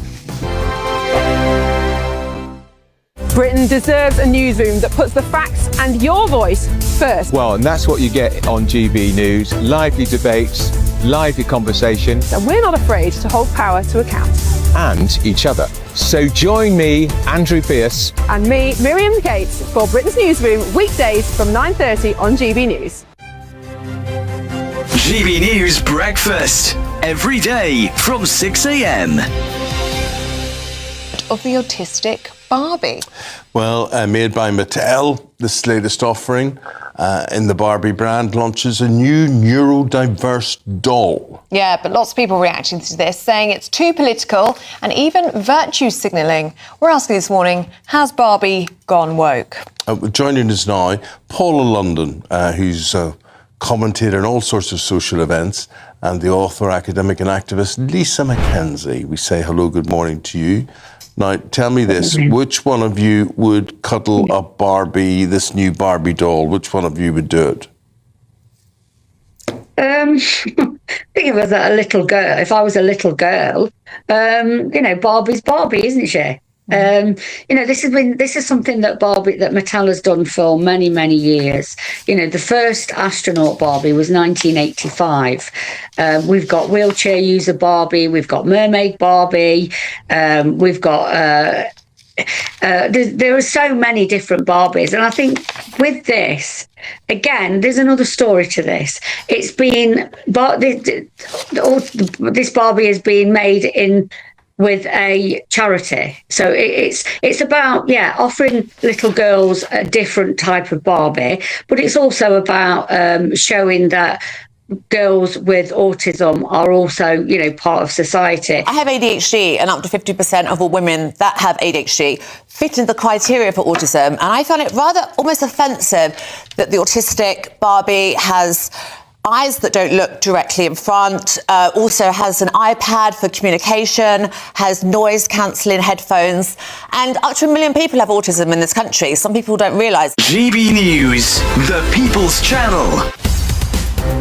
In the GB Newsroom, we bring you the news as it happens. With our team of dedicated journalists across the UK, we're ready to keep you up to date with what's happening every half an hour, every single day. Bulletins here on GB News, the People's Channel, Britain's news channel. At GB News, we love to hear from you, our loyal community. So drop us a line at gbnews.com/your say. There, you can talk to each other and also to the presenters live on air. gbnews.com/your say, because GB News is your channel, Britain's news channel.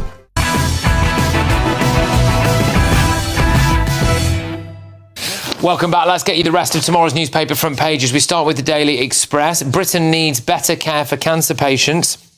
Charities, campaigners and the Express today urge ministers to ensure mental health is a key part of long-awaited national cancer plan. If we move on now to The Guardian. Stand up for yourselves, Zelensky tells Europe in a fiery Davos speech. They've also got a story there. PM allies, Starmer allies begin Stop Burnham campaign. And let's go to the Mirror. No regrets, it's Brooklyn Beckham there. An insult to the fallen, they say. Shameful. President Trump dismisses the sacrifice of 405 British war heroes. He tried to claim, I think, that NATO allies didn't really go on the front lines much in Afghanistan. Look, let's focus on Andy Burnham. I mean, you can take your pick, really. He's on the front of a few national newspapers, but this one is The Guardian. Prime Minister's allies begin Stop Burnham campaign. So, what do we think here, then? Should Andy Burnham put up or shut up? Go for Gorton.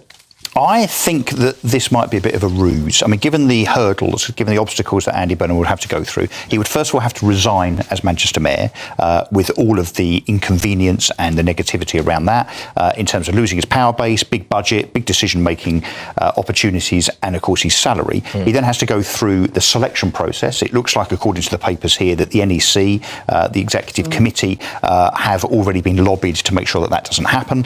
And then, of course, yes, he's got to go up against the might of reform and the Greens, and of course Zach Polansky sent out a very amusing, in my opinion, party political broadcast video today, which I'm sure you'll cover later on.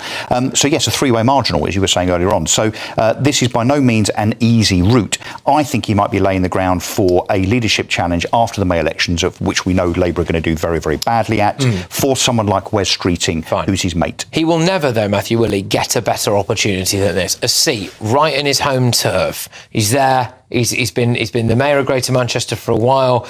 Plenty of people seem to think he's done quite a good job of that. Carefully curated image. This is his moment, isn't it? Yes, but the thing with Andy is it will test his carefully curated image. And so I think it's a very clever Mail front page saying, does he have the bottle?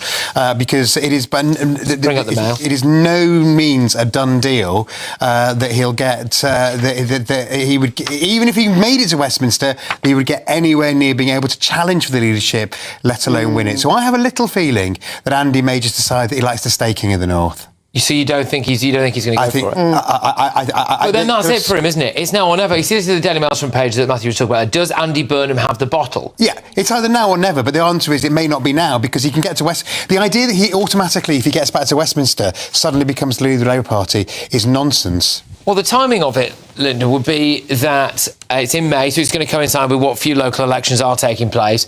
So you've got this perfect storm, haven't you, of potentially a Burnham win in Gorton and Denton. He becomes an MP. He gets into Westminster. Keir Starmer gets a monumental spanking at the local elections. They finally decide to pull the plug on that dud that we've got currently occupying number 10. And he's there, isn't he? It's all come together, Andy. Come on. Yeah, if he gets that far, he's got a reasonably good chance. It's just getting that far that's his problem. But he's also a young man, isn't he? I don't know what he is. He's not that young. He's not. He's like in his mid-50s. Well, look, we'd all have to concede that Labour aren't getting back in power for another 20 years. So I guess, you can't be 65, 70 years old, can you? If you've got ambitions still, because you're not going to get in until you're 80 or 90. But if he's in, is he in his 40s? Mid-late 40s? No, he's in his mid-50s. Is he? Okay, he looks good for that, I'd have to say.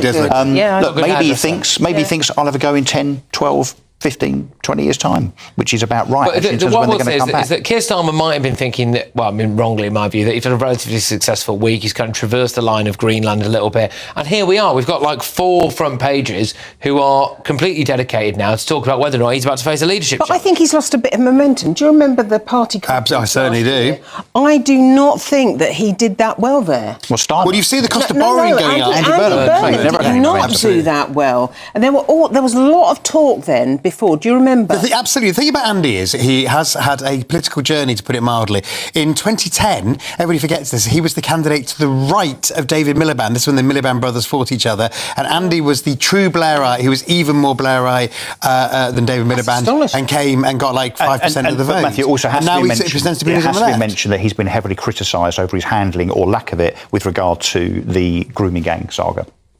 Certainly there has been criticism of that, and you know, there's criticism of other bits of his record. But look, he's a very talented guy. The problem is if he goes for this, you have a scenario where he resigns as Manchester mayor, and then Labour's left with a £500,000 bill for having to fight a Manchester mayoral campaign. I mean, the which mayor's right. It does require a huge degree of courage. Absolutely. I slightly predict that he'll stay there. Yeah. Stay in the north.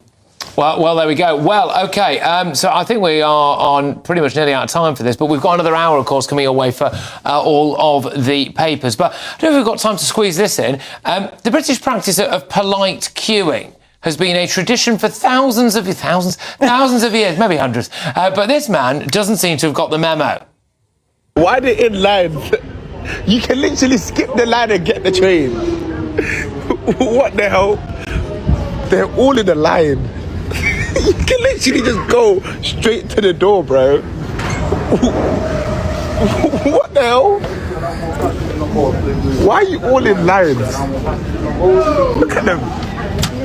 You just go in the train. I don't even want to go in the train. Oh, this life is corrupted. Everyone's in a circus. Look, they're all in the line, one by one, waiting to get on the train.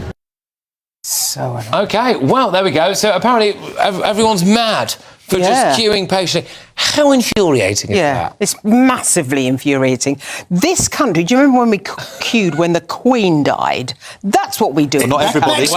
Bex queued. We know who didn't, don't we? We know who didn't. And where are they now? Yeah, that's right. Because in this country, we queue. Castigated.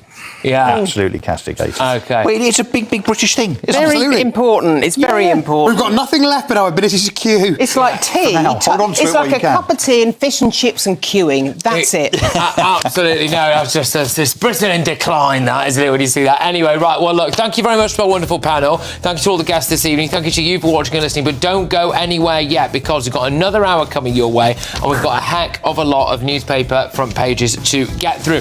Andy Burnham's featuring prominently. Victoria Beckham's gone to number 1. 4.5 million of you will be denied the right to vote. Sir Keir Starmer's, believe it or not, national security advisor thinks that it's a good thing to arm Hamas, an Islamist terror group. So don't say that there isn't a lot going on. All of that coming away next.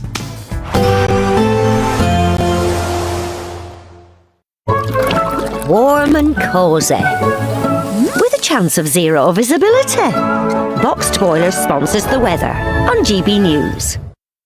Evening. Yes, it's time for your latest weather update from the Met Office here on GB News. I've got more wind, more rain and more weather warnings to tell you about. It's been a very soggy day for some, and the rain continuing to fall in eastern Scotland from this weather front. There's another one draped across Wales and Northern Ireland, and this low now approaching from the southwest is going to bring more rain and strong winds into the southwest later tonight. Yellow warnings in place across Scotland and Northern Ireland. The rain turning increasingly to snow over the hills in eastern Scotland, with the wind blowing that snow in. That means blizzards on parts of the A9. The next band of rain tracking northwards into parts of South Wales and southwest England, getting very gusty here through the night as well. Temperatures mostly holding up a few degrees above freezing.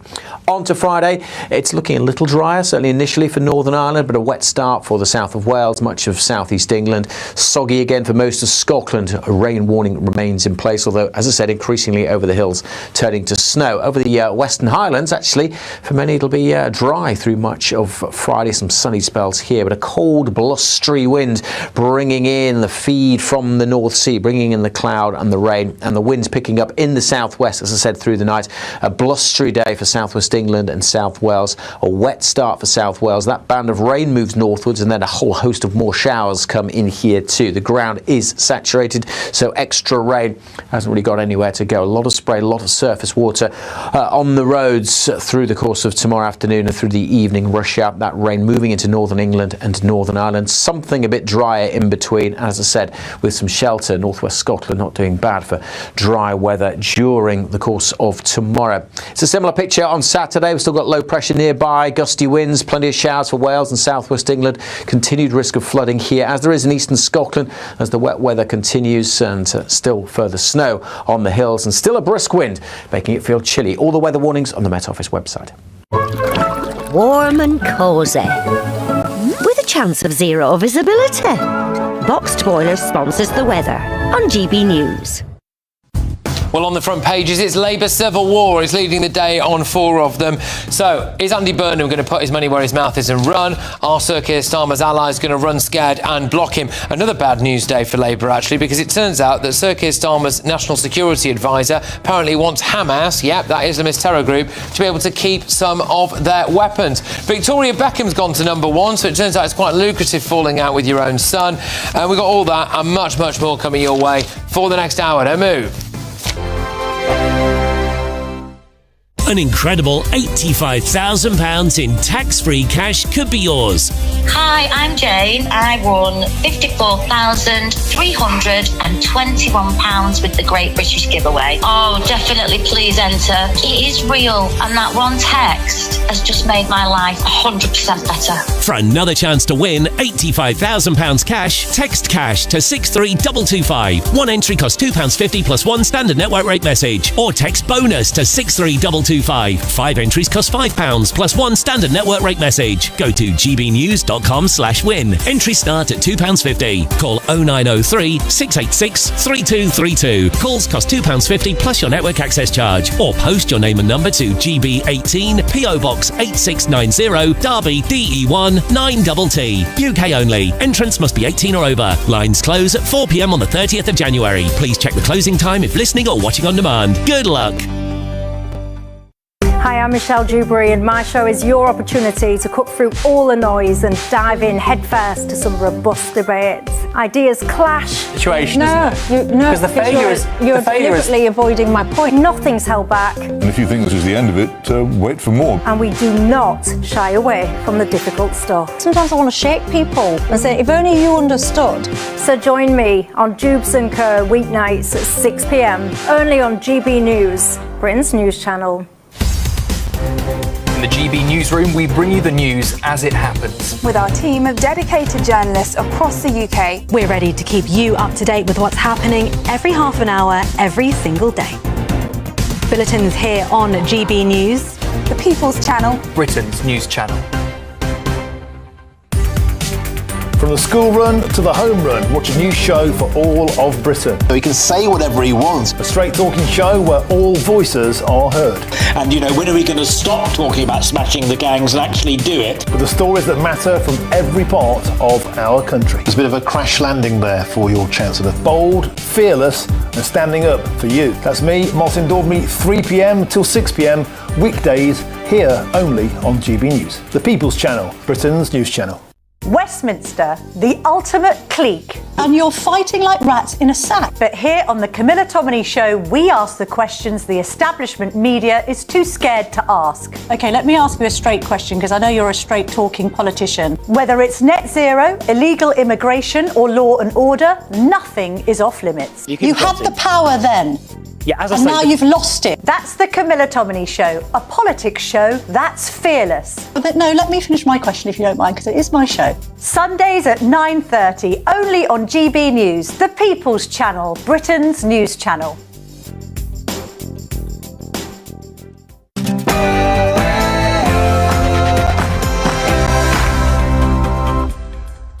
Welcome along to Patrick Christie's Tonight Late Edition. Let's get all those front pages breaking right now. I have decided to bring forward legislation to postpone 9 elections.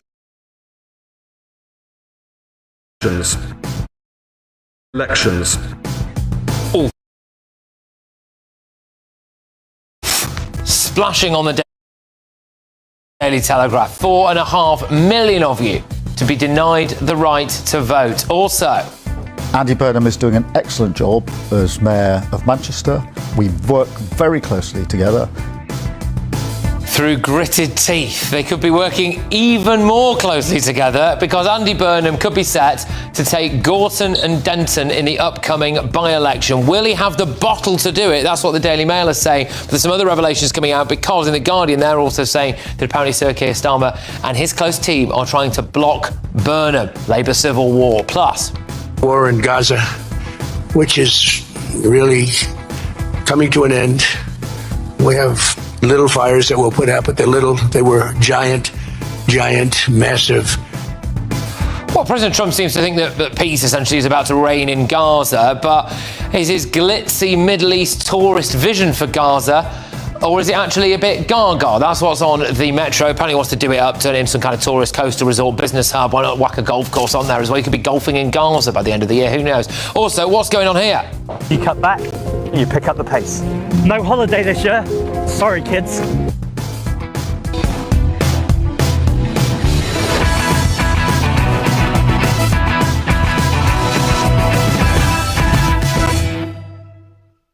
Yes, well, joining us this evening is journalist and broadcaster Linda Jubilee. We've got comedian and GB News presenter Josh Howie and former Labour advisor Matthew Larzer. But right now, let's get the latest headlines with Sam Francis.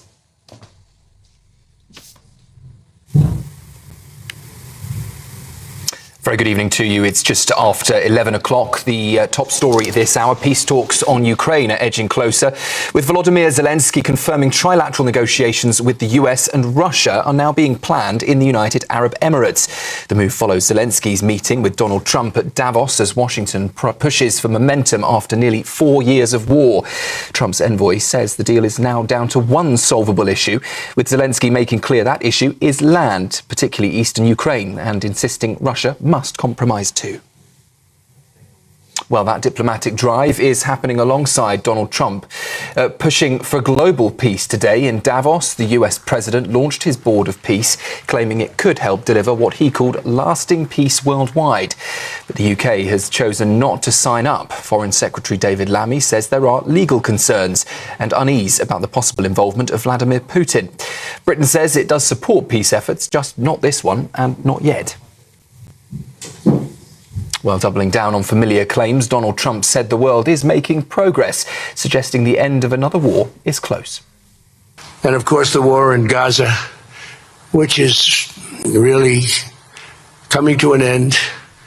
We have little fires that we'll put out, but they're little. They were giant, massive fires, and now they're down to little fires. And many have said that if Hamas doesn't do what they promised they would do, and I think they probably will, but they were born with rifles in their hands, literally born. The first day they had a rifle put into their hands, but they have to give up their weapons, and if they don't do that, it's going to be the end of them. News here at home, and a by-election is now on the cards in Greater Manchester, and it could reopen a path back to Westminster for Andy Burnham. Former Labour Minister Andrew Gwynn has confirmed he'll stand down as MP for Gorton and Denton with serious health issues after years in Parliament. His departure follows his suspension from Labour over offensive WhatsApp messages, and it immediately triggers a contest in a key Labour seat. Andy Burnham says he's in the dark about any plans to run and has urged caution, while Sir Keir Starmer says the party's ruling body will decide the next steps. And that comes as the government has confirmed that 29 council elections scheduled for May will be postponed as part of its plans to reorganise local government. Well, Minister Steve Reid told MPs that councillors in the affected areas will have their terms extended as a result. He stressed that the vast majority of local elections will still go ahead as planned in May, but after receiving more than 350 representations from councils, Mr Reid said he could now formally confirm the decision to delay the polls.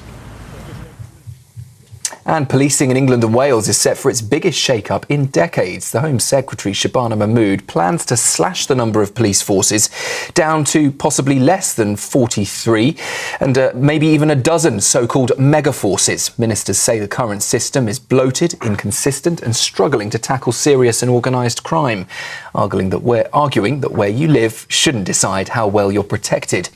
Local neighbourhood teams would still exist, though, focusing on everyday crimes like shoplifting and phone theft. But the overhaul could take years, with full changes not expected until next Parliament. Those are the latest headlines for you now. I'll hand you back to Patrick.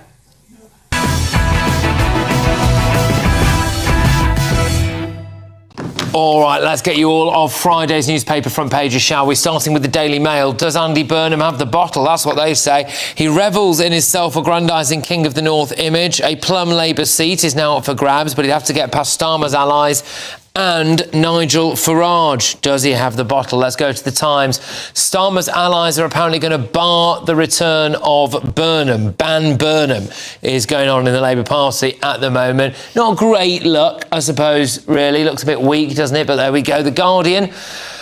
Stand up for yourselves. Zelensky has told European leaders that they need to stand up for themselves in quite a fiery Davos speech. They do also carry the Andy Burnham story. They say that PM's allies begin Stop Burnham campaign. So that's the Guardian. The Daily Telegraph. Their lead story is 4.5 million of you are going to be denied the right to vote as more polls are axed. And Steve Reid, who's the minister, made that very clear in Parliament earlier today. We'll bring that to you. They also go for a remarkable story, actually, really, when you think about it, which is that apparently Keir Starmer's national security advisor wants to allow Hamas, the Islamist terrorist organisation, to keep some of their weapons. But don't worry, it's just like a few AK-47s and some personal firearms. What could go wrong? Whose side are they on? The Metro?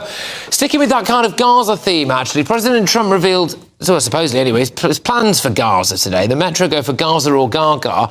I mean, basically, it's kind of a touristy coastal resort business district place. That's what he wants to turn it into. I mean, it's ambitious. There'd be one word for it, I suppose. The Sun. Glad we did it. It's a Brooklyn Beckham story. They're getting some legs out of this, aren't they? Brooklyn and his wife Nicola were pictured for the first time since the incident today, and they look happy as Larry. Don't regret it. Apparently very pleased with how it's gone. Meanwhile, of course, his mum Victoria has gone to number one, her first solo number one hit with what is it, Not So Innocent Girl or something like that is the title of it. I'm not a massive Spice Girls / Victoria Beckham fan, but anyway, something like that. The Daily Express. Britain needs better care for cancer patients. Well, yeah, absolutely. They are calling for a national plan to focus on mental health support for cancer patients. The Daily Mirror have gone for shameful, and it's President Trump, well, really appearing to actually minimise the loss of life and the casualties that were suffered by NATO troops, specifically in the Mirror story, Brits who lost their lives in Afghanistan, as part of a NATO force there, alongside America. President Trump alluded to, or claimed really, that NATO troops stayed behind the front lines when they were in Afghanistan. So there you go. Right, let's start with the Mail, because they go, does Andy Burnham have the bottle? This is the fact that there is now going to be a by-election in a place that's bang in Andy Burnham's patch, and is he going to have the bottle to stand for it? Should he stand for it? What do you think, Josh? Well, I like the fact the Daily Mail is trying to sort of entice him, and they'd love him to step up, because, of course, it's going to sell more newspapers, and this is the drama that would go on and on. But the way that the Labour sort of loyal to Starmer people are trying to frame it is that if he was to quit, it would put up the mayor for Manchester, and then that would create its own nightmare. So they're trying to be loyal. But I personally, I think that if there was an election for a new mayor of Greater Manchester, I think it's highly likely that Labour would still win that. So I think from the Labour Party's perspective, it's a little bit disingenuous to say that, we don't want to plunge Manchester into chaos or lose control of it. I think there's a... Well, they also don't want to spend £500,000 on the election campaign, which they haven't got, as their funds are short at the party at the moment. Yeah, but it's got to be now or never for Burnham. I mean, remember, it was all ramping up at the Labour Party conference. He kind of was stirring the pot a bit, wasn't he? Keir Starmer was the least popular Prime Minister in history. history. He's about to possibly get a kicking in some of the local elections. So I mean, Burnham's got to go for it. It's the game show moment. You've got the teas made. Yeah. Do you want to bet it for the speedboat? It's really politics. Is classic, absolutely. It's politics. It's like there is a tide in the affairs of man, I think, is the kind of Shakespearean version of this. And it comes along, the tide goes, you're on the tide or you're not on the tide. If you're not on the tide, you're forever on the beach. And the fact of the matter is that Andy Burnham, he has this opportunity. And in politics, these opportunities rarely come along twice like this, do they, Matthew? Absolutely. They almost never do. The problem is that if he starts the process, he is literally saying, I want to take on Keir Starmer and challenge him for the leadership, because there's no other reason to go for Andy Burnham to go to Westminster. And can I just say, we talk about the difficulties here, and we know that it's much more difficult to in the Labour Party sometimes than it is in other parties, because there are various things, hoops you have to jump through. But at the end of the day, we're forgetting how deeply unpopular Sir Keir Starmer is, both with the electorate and inside his own party. Yeah, I mean that's a big factor, isn't it? Yeah, no, absolutely. I mean, clearly, and what happens in May with the local elections will likely only increase that pressure. But if Andy starts, he starts the ball rolling, he's going to have to follow. But it isn't just Keir Starmer who's unpopular. The Labour Party is unpopular.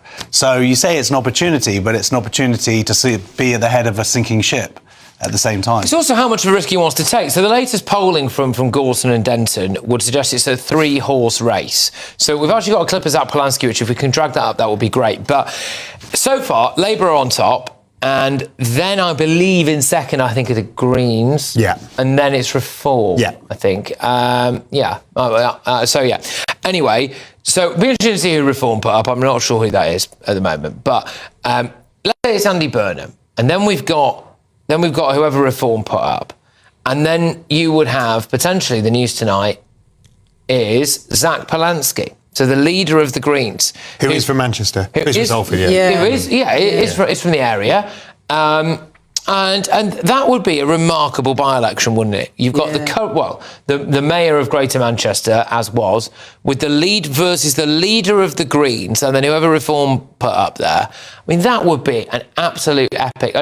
And Polanski, by the way, he's not just ready, right? He wants you to know that, look, anyone can walk, right? Some people can jog. Zach Polanski can sprint. Why does it feel like everyone's running all the time? You are, we all are, like we can never catch a breath. Rent's up, water bill's up. You dread opening that next energy bill. And when did everything become such a luxury? Going to a cafe, reading glasses are too expensive, so you squint. Even going to the dentist gets put off. So you cut back and you pick up the pace. No holiday this year. Sorry, kids.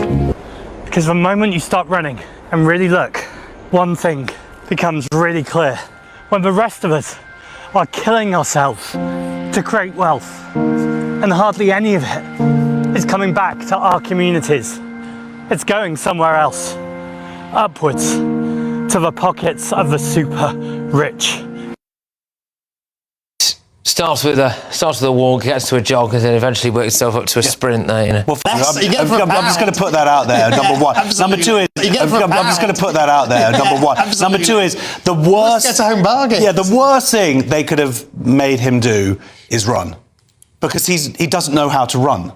He is the worst runner I've ever seen. You're alluding to that clip that they put out where he was running through a Green Party event. The criticism there was that he looked like someone who'd heard about running but never done it. That's how I run, though. I think I'm worse. I mean, obviously everyone runs differently, don't they? Yeah, it's not running. It's like an alien has been told that you move your feet one after the other fastly. Have you got the clip? I don't know. Come on. I'm not sure. I've been told we've got some... It's your screensaver, isn't it? We've got some clips, so let's see. There we go. Zach Polanski, I think, he's on the move, this guy. So bear in mind, this guy could obviously be... I'm happy to do an impression, by the way. The MP. Oh, OK, right, we're going to get the clip. There you go. Someone's running to try and get the clip now. But anyway, I mean, how concerned should Andy Burnham be about the potential for Zach Polanski? He should be seriously concerned. It's a new constituency that was only fought for the first time at the last election. It's got a heavily Muslim part of it, which is, in fact, was a workers' party, which is George Galloway's party, gain at the local elections. Also, won't it be the demographic of that constituency will be a key issue as well? And there is there's a clear reform demographic, but there's also a sort of more trendy Liberal League. The younger, it's a real mix of the constituency. Absolutely, there's a big chunk that will go Green. There's a big chunk that will go Reform. I'll tell you what I think will happen is that a woman called Bev Craig, who's the leader of Manchester City Council and is a councillor for part of this constituency, will actually end up being the Labour candidate. Oh, really? Okay. Well, I think we can see this this video of Zach Polanski running. Apparently, here we go. Zach Polanski has transformed the Green Party. Since being elected leader... Actually, I think he is worse than I am. I found somebody who's worse at running than I am. Well, there you go. Yeah. It's changed my life. But I mean, maybe some people think there's a lovable kind of geekish quality about that. I think there might be something in that there, because it's so bad. You have to use the difficulty, don't you? And the difficulty is he looks like a duck when he's running. Right. Yeah, well, there you go. Well, yeah. Anyway. It's going to be quite. I'll tell you what, though. It's going to be whatever happens. It's going to be a good old-fashioned by-election. It's going to be a proper by-election on the same night. Apparently, I think it's the same night anyway as the local elections. There is a story on the Daily Telegraph. We could just bring up the Daily Telegraph front page. That would be great. And it's down the side of it. We'll probably split this over 2 sections. But I want to put this to you, Josh. So this is Sir Keir Starmer's aide, the National Security Advisor, this guy called Jonathan Powell. Now, Jonathan Powell is rumoured to. He denies this, by the way. He's been rumoured to have had a hand in the collapse of the Chinese spy scandal, was obviously apparently part of the Legacy Act, which has gone through now about prosecuting military veterans. Some of them will be in their 70s and 80s, been incredibly controversial. Also, as well, Chagos, right? So, already got a bit of a squiffy history here. And now he's talking about the bright idea, Josh, about letting Hamas keep their weapons. It's crazy. It's crazy. And it's like saying, after World War II, the Nazis should have been allowed to keep their weapons for sentimental values or whatever. Like, there's still a fighting force. There still is fighting right now going on in that area. But the reason why it's particularly makes him look stupid is because it shows, because he had involvement with Northern Ireland, it's him trying to sort of apply his history to it, and you cannot compare what happened in Northern Ireland to Hamas. Hamas are rapist, terrorist, murdering, kidnapping, religious fundamentalists. But also in Northern Ireland, both sides had reached a point where they were just exhausted, and we know that Hamas here are never going to give up. No. Well, look, we're going to return to this. We're going to return to this when we come back, because I think this is really quite a bad look for Labour, to be honest with you. So we're going to be talking about that. 4.5 million of you have been denied the chance to vote as well. And Victoria Beckham's hit number 1, so lots to go at.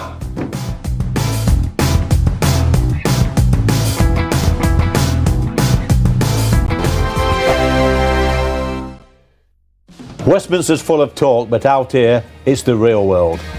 Am I allowed to talk now? No, that's it. This is where it matters. Real people and real lives. That's what politics is all about. In fact, has Trump made a good start? No. Straight answers, no spin, and just a couple of pints. How many fingers have I ever got up? About 10. So join me for Lee Anderson's Real World every Friday at 7 p.m, only on GB News. The People's Channel, Britain's news channel.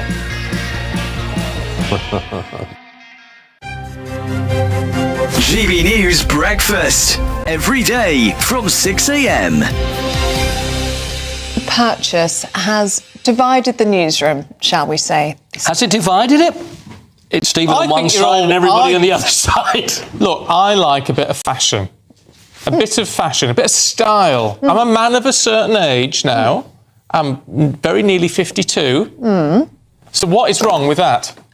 What is wrong with that? It's a nice red... Looks like you've had a burn. It's a lovely driving glove. A red leather driving glove, if you were listening on red and black. Oh, yeah, it's double-sided, yeah. Ultra stylish. They arrived yesterday. With cut-out detail. Well, it's a driving glove, and they've got little holes in the fingers and things. And they're lovely and soft, I have to say that. Yeah. Oh, Olivia, yes, they are. Thank you, Olivia. They are. Gave them a little stroke. You see, you're a woman of style and taste. Woman of taste. Timeless fashion. They are buttery soft. How do they feel when you're turning the steering wheel, Neil? Lovely. And do you do it with your little pinky out there? No. They're lovely. Yeah. But I don't see I walked in the newsroom this morning with this because I've got to walk half a mile mile in the morning when I parked the car. I walked in and kept my hands toasty warm. Yeah. And I just got laughed at. And everybody had an opinion when you walked through the door. None of them good. They were described as O.J. Simpson gloves. I mean, that's not good. Well, any glove is an They O.J. do fit, though, to be fair. They do fit. They fit remarkably well. I said they look like Cruella de Vil gloves. And you could get matching patent leather boots to match. Nice. What else was... Why have they got holes? I always wondered with driving gloves. What's the point in the holes in the fingers? Ventilation. Is it meant so you can move your fingers on the steering wheel? A lot of driving gloves are like sort of knitted on the top, aren't they? They are, yes. That beige knit with the leather on I like the full leather. GB News, the People's Channel. You want to know what's really going on in the corridors of power? Labour don't know what to do with you half the time, and that makes you quite lethal in the chamber. Get behind the headlines with Chopper's Political Podcast. Join me, Christopher Hope, as I sit down with the great and the good of British politics. We'll see where this ruling takes us. These are the stories shaping our nation. Chopper's Political Podcast, available now on all platforms. Listen in and stay ahead.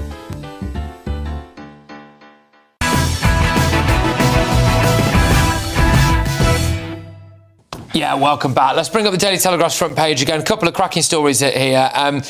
We'll touch on the fact that basically democracy's been denied in a second, but let's just dip our toe back into this water. So, Matthew, I'll pull you up on this. Whose side are Labour on here? The idea that Hamas, an Islamist terror organisation. By the way, Charlie Peters, our reporter, has just been to Gaza, produced us a report which shows that Hamas are very much still operating. They're very much still armed. They're very much still a fighting force. It's not gone away, this issue, really. They are just regrouping and probably waiting for some kind of another opportunity to carry out their stated aim, which is basically to wipe Jews off the face of the earth. And Starmer's national security advisor, who's got a pretty dodgy track record, thinks it's a good idea to let them keep their AK-47s. Well, I don't think he's got a dodgy track record. I think he's got a great track record in Northern Ireland. He's respected around the world for his role in the Northern Ireland peace process. With veterans, is he? Well, or with the IRA? Well, I think up until this row over the veterans thing, I think on both sides of the divide in Northern Ireland, because that's a divide he was able to straddle, and he was seen as an honest broker between the two opposing factions. I mean, the problem in Gaza is, the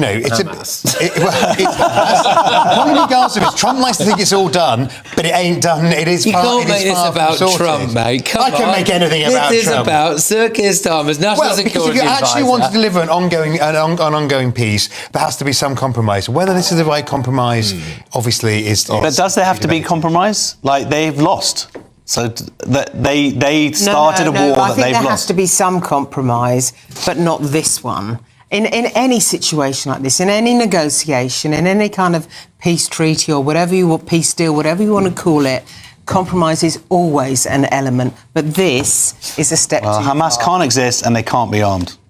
And that's just the way it's... Well, they will exist. There's nothing... Well, no. I mean, Nazis don't exist, or they come back in a different form. But the point is, they can't...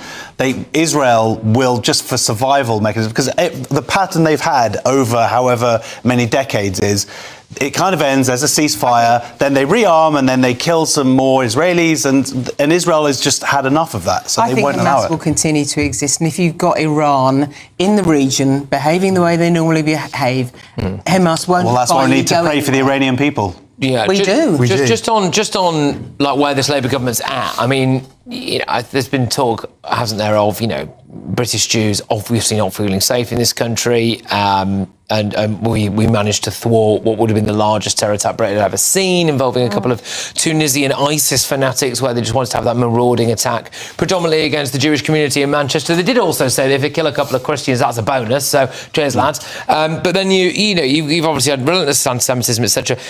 Starmer recognising the Palestinian state. And then now this security advisor seeming to think, well, it's not that bad if Hamas can keep a few AK-47s. It's not great for the Jewish community, I imagine. No, it's not. I mean, that's why I hang out at GB News so much. It's the only place I feel safe. We are in a bunker. Yeah. No, it's not. I just was at a Jewish community event just now, and people are talking, are you going to go to America? This whole thing about getting asylum in America. That's insane that we should have to be that. I'm British. I was born here, raised here, I'm proud to be British, and I want to stay here. but we have to fix this part of our society. But I think we've largely underestimated how fearful, and there's just under 400,000 Jews. No, 250,000. Only 250,000, right. But they are living in fear. There's no doubt about it. You've got CST, that's the Community Service Security Trust, patrolling synagogues, patrolling schools, patrolling community halls, etc., just so that people can feel safe in this. That's my kids' school. They've got. I have to guard outside. The parents have a rota on top of the security as well. So that's what it takes. People are scared, and yeah, I mean, but to get back to this particular story, I just think he's wrong, and it makes Britain look foolish, I think. Again, it's that kind of idea of sitting on the fence a little bit. Just whilst we're on this topic, we might as well just get this one out of the way, because it's the Metro's front page. And the Metro have gone for Gaza or Gaga. And this is apparently President Trump's glitzy Middle East tourism vision for Gaza, which, as you can see on the front page there, includes some kind of futuristic, space-age type hotels, or coastal resort, business hubs, and probably a golf course, and goodness knows what else as well. I mean, it's an improvement, to be fair.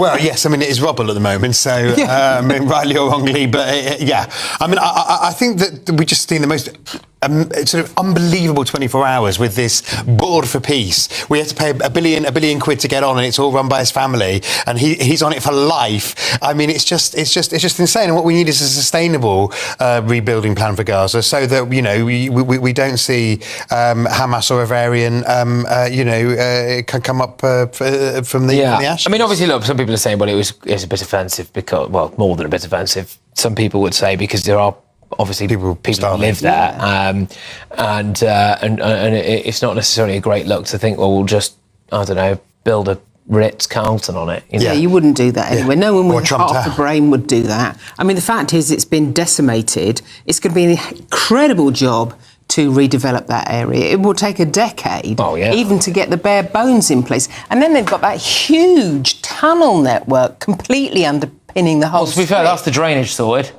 Well, there you go. It's also the idea that the Americans wave a magic wand and it happens. I mean, look at Detroit. They can't rebuild Detroit. How are they going to rebuild first of all, this would be great.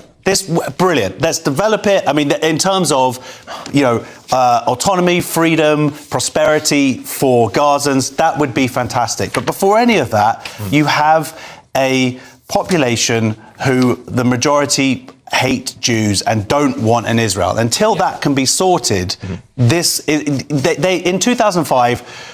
Gaza had independence. They were inherited a huge multi-million-pound businesses, and they destroyed all those all the greenhouses, because for them destroying Israel was more important than their own prosperity. That's reality. Let's just quickly. Can we just bring the Daily Telegraph front page back up, please? Because this is a big story. 4.5 million people to be denied the right to vote as polls axe. It's on the front of the Daily Telegraph. 2 major Tory-controlled councils given permission to delay the local elections. Steve Reid, who is the Communities and Local Government Secretary, confirmed it today in the House of Commons. It's 29 areas, isn't it? 29 authorities have been given permission to postpone May's. Apparently, they put a memo around to the media saying, "Don't say cancel, say postpone." Well, someone didn't tell the Daily Telegraph because they've got here. They've been given permission to cancel May's ballot. This is a terrible look that makes you look like you're totally afraid of the electorate. So, look, the local government reorganisation is a good thing. It's crazy that in some parts of the country you still have 2-tier councils for no apparent reason, when in equivalent parts of the country you don't. The problem is that it's become a bit of a dog's breakfast in getting from A to B. What often happens when there's local government reform is that if you're basically scrapping a council, you don't have a set of elections, so it's going to last for a year. The problem now is that in some places it's actually going to be, it'll end up being for 2 years, which is beginning to look a bit bad and isn't ideal. So what you're saying is, if you're stretching a term from 4 years to 5 years, I think people can understand that if you're reorganising the council. Once you're starting to say people have been sitting there for 6 years, again, it looks a little bit. It is a case of, let's imagine we had a reform government, and let's imagine that Nigel Farage was as unpopular as Keir Starmer. And was doing this. And we're doing the exact same thing. I think we know what Labour will be saying. Because democracy delayed is democracy denied. There's no question about it. You know, you have to grip the situation and try and sort this out, because you cannot say to people who want to vote a certain way, whatever way that is, sorry, you can't vote. We're in a democracy, and that shouldn't happen. And it's a bit random as well. And it's too inconsistent. Well, Reform have actually taken this to court, so I believe that's going to be in February. Yeah, it is. Yeah, so it could all end up being academic anyway. They might all have to go Force ahead. it through. But it's inconsistent, but it's also Tories and Labour kind of joining up together, because the Labour want the Tories to go, yeah, you guys don't have to do it as well, and then it doesn't make us look so bad. It's shameful. Labour says that it's given local councils the choice, and some have decided to postpone and some have decided to carry on. Well, give the voters the choice. Yeah, all right. Well, OK, there we go. Very keen to see how everyone watching and listening to this feels about that. But very shortly, Bev Turner's going to be joining us. She's actually over at the White House. So let's find out what she wants to say there. And it turns out that falling out with your son in the most public way possible is actually very good for your music career. I'll tell you all about that next.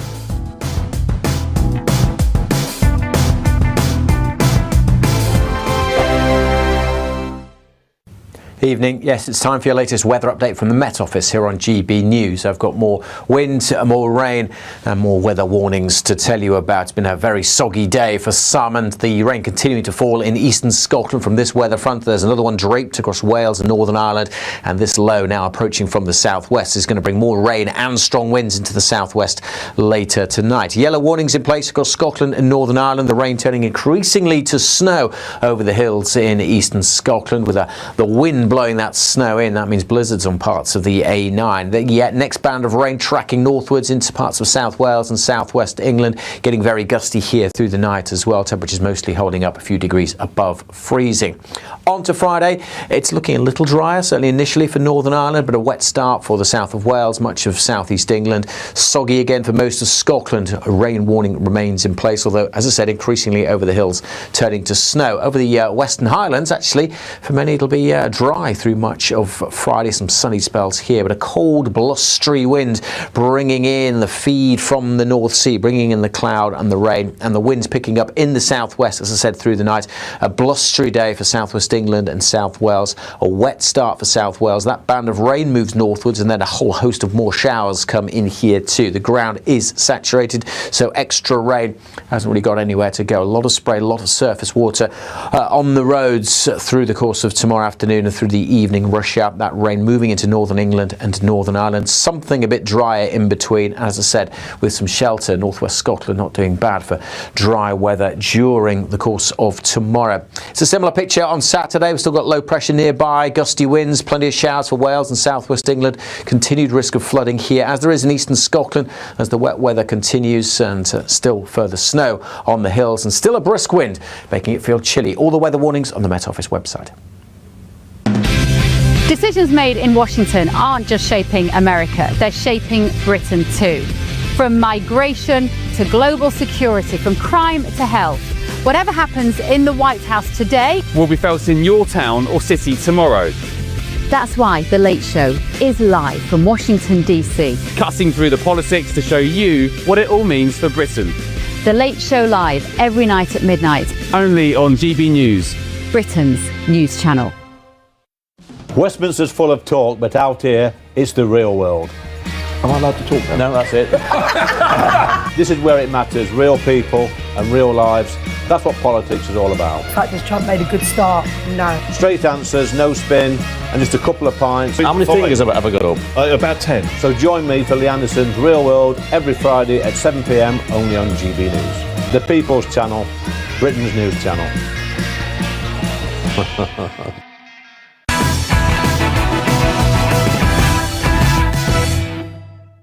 Welcome back to Patrick Christie's Tonight Late Edition. By the way, we've got a new number one, and I'm sure you might know where it is already, but I'll reveal all shortly. But talking to someone who's very much always number one here, it's Bev Turner. She joins us live outside the White House, I think. Bev Turner is outside the White House because she's going to be hopefully hopefully interacting with President Trump at some point soon. Bev, what's going on? Well, potentially, Patrick, it is a lovely evening here in Washington, D.C. We're expecting a massive storm within the next 48 hours, which is apparently going to snow us all inside our houses. But this evening, there is not a breath of wind. That will be good news for the president. He's currently in the sky on Air Force One, coming back from this incredibly successful trip to Davos. He will then jump in Marine One helicopter, and he's going to land here. So we're very much hoping that we get to see his arrival. The timings, of course, for President Trump can be a little bit unpredictable, like the man himself, but we're going to do our very best. And Ben Leo is in the studio for Late Show Live tonight, but I will be down here at the White House. There are a certain number of press have been invited here this evening. There's not going to be a huge number of us, so let's see. It's been a busy few days for President Trump, but hopefully he's got the energy left for a question. Bev, do you know what you're going to ask him yet? Any chance of a heads up? What are you going to try and fire at the president? I would genuinely love to know the role that the UK played in that Greenland peace agreement. Peace, not peace. The Greenland agreement over national security. Because, of course, that affects us, Patrick, as much as it does America. It really affects the UK. We're much closer to Greenland. That passage of water is very important to us in the UK in terms of our national security. And yet we were nowhere to be seen. It's the one time, actually, that Keir Starmer should probably have got on an aeroplane. And, of course, it's the one time that he actually didn't. It's quite embarrassing that we were nowhere to be seen. But who knows? Maybe there were discussions going on behind the scenes with Number 10 that we don't know about. So I'd very much like to talk to the president about that. But even if we don't get to talk to him, we will be here for every second of his return back to Washington after a very successful week. Great stuff, Bev. Thank you very much. Bev Turner there, doing a good stint outside the White House for us. Let's go to our actual studio in Washington now and talk to Ben Leo, who's going to be handling things from base in Washington. Ben, where are we gone? One big story which actually is making waves in the UK. So front page of The Guardian, they've covered the incident of a 5-year-old boy in Minnesota who was apparently used as bait. This is their claims and the BBC's claims, used as bait for ICE. So they say that the boy came home from school and ICE pretty much abducted him. Really absurd.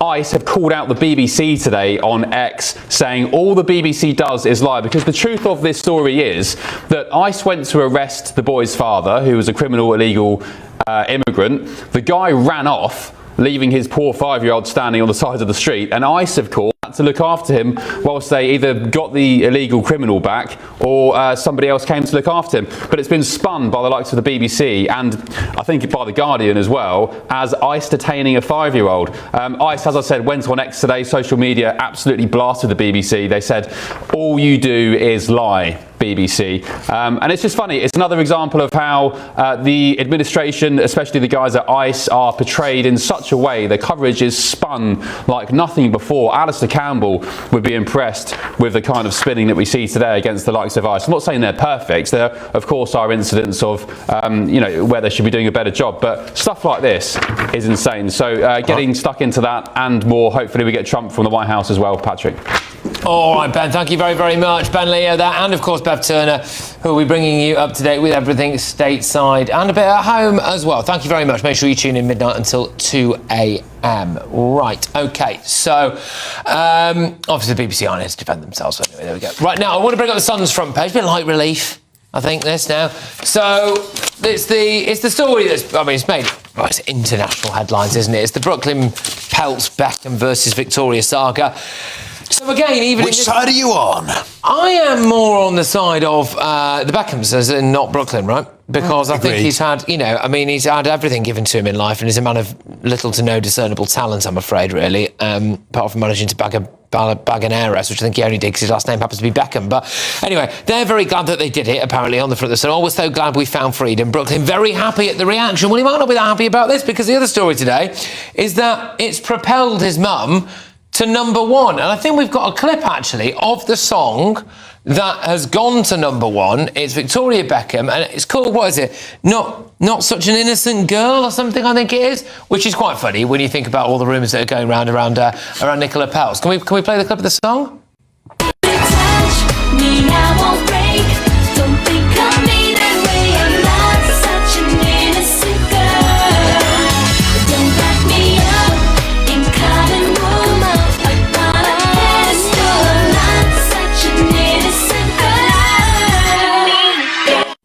That's your new number one, everybody, on the streaming charts. Josh, I mean, it turns out it's a fantastic way to get yourself to number one. Have a massive row with your son. Yeah, and then 20 years later, top of the charts. Yeah, this is like one of those butterfly effects thing, but it's like, this is terrible. There's like one argument here, and now we have Victoria Beckham at number one in the charts. It's, I don't know what then this is going to lead on to, but it's not I going to be wonder good. if this is good. Well, I think what it should lead on to is another single by her, but it's about things like, you know, gratitude and humility and things like that. And then the video for it is at a fictional wedding. Yes. And then she comes in and does a dance and all of that. I don't know what, I'm just spitballing here. Now's the time to strike, though, Victoria, because you could have back-to-back number ones if you're quick enough. So there we go. I imagine it's changed the atmosphere. I could be wrong about this, but I imagine it's changed the atmosphere in the old in Buckingham Palace in the Cotswolds, because I can believe that there might have been a few smashed plates and glass of wine poured in emotional anger. And now things are looking a lot more optimistic, especially when Victoria starts towards her second couture collection, I believe, which I think will be a massive success. But let me say, there's a certain sort of similarity here between the Beckhams and the royals with Prince Harry. But these people seem to be able to have these family rows, and I know that Prince Harry has a point about breaches of privacy, but I think they both need to stop talking, because we're dealing with really big problems in the world right now. We don't want to be dealing with this kind of family feuding. It looks stupid. But then we seem to be addicted to the story, so maybe this is giving us the distraction that we need. We need the distraction from all the... It's a bit of light relief. It's true, yes. Whose side are you on? The main Beckham's not him. Yeah. The parents. The parents. Why? Well, I just think he's a bit of a spoiled rich kid, isn't he? Is that against? I think he's a bit of a spoiled rich kid. Right. You know, I mean, his talents could be described on the back of a postage stamp, couldn't they? Well, so it's interesting to see how many people are on Brooklyn stuff, because I think... Is it a generational thing, do you think? It's not a generational thing, but I also think that look, brand Beckham is obviously a thing, and I can completely believe that they are, you know, pretty controlled about their image, aren't they? I mean, that's a fact, and it must have been difficult for him being born into that. I don't think people can. But what is he actually complaining about? Well, control. Yeah, control and the wedding and not coming first. And I think this idea that brand Beckham does come first in terms of their relationship, or feeling like that through their entire lives. No doubt the guy's been spoilt and had every privilege, but there's a little price that is paid as well. But I think it's all going to sort itself out. When they have kids, that usually resolves. Well, I hope so. But I mean, the Mail have actually got quite a good thing on it. They did a pretty eviscerating thing yesterday in the Mail. Now they've got how the Peltz Beckham rift is at heart all about social snobbery and wealth. Now, this on pages 12 and 13 of the Mail.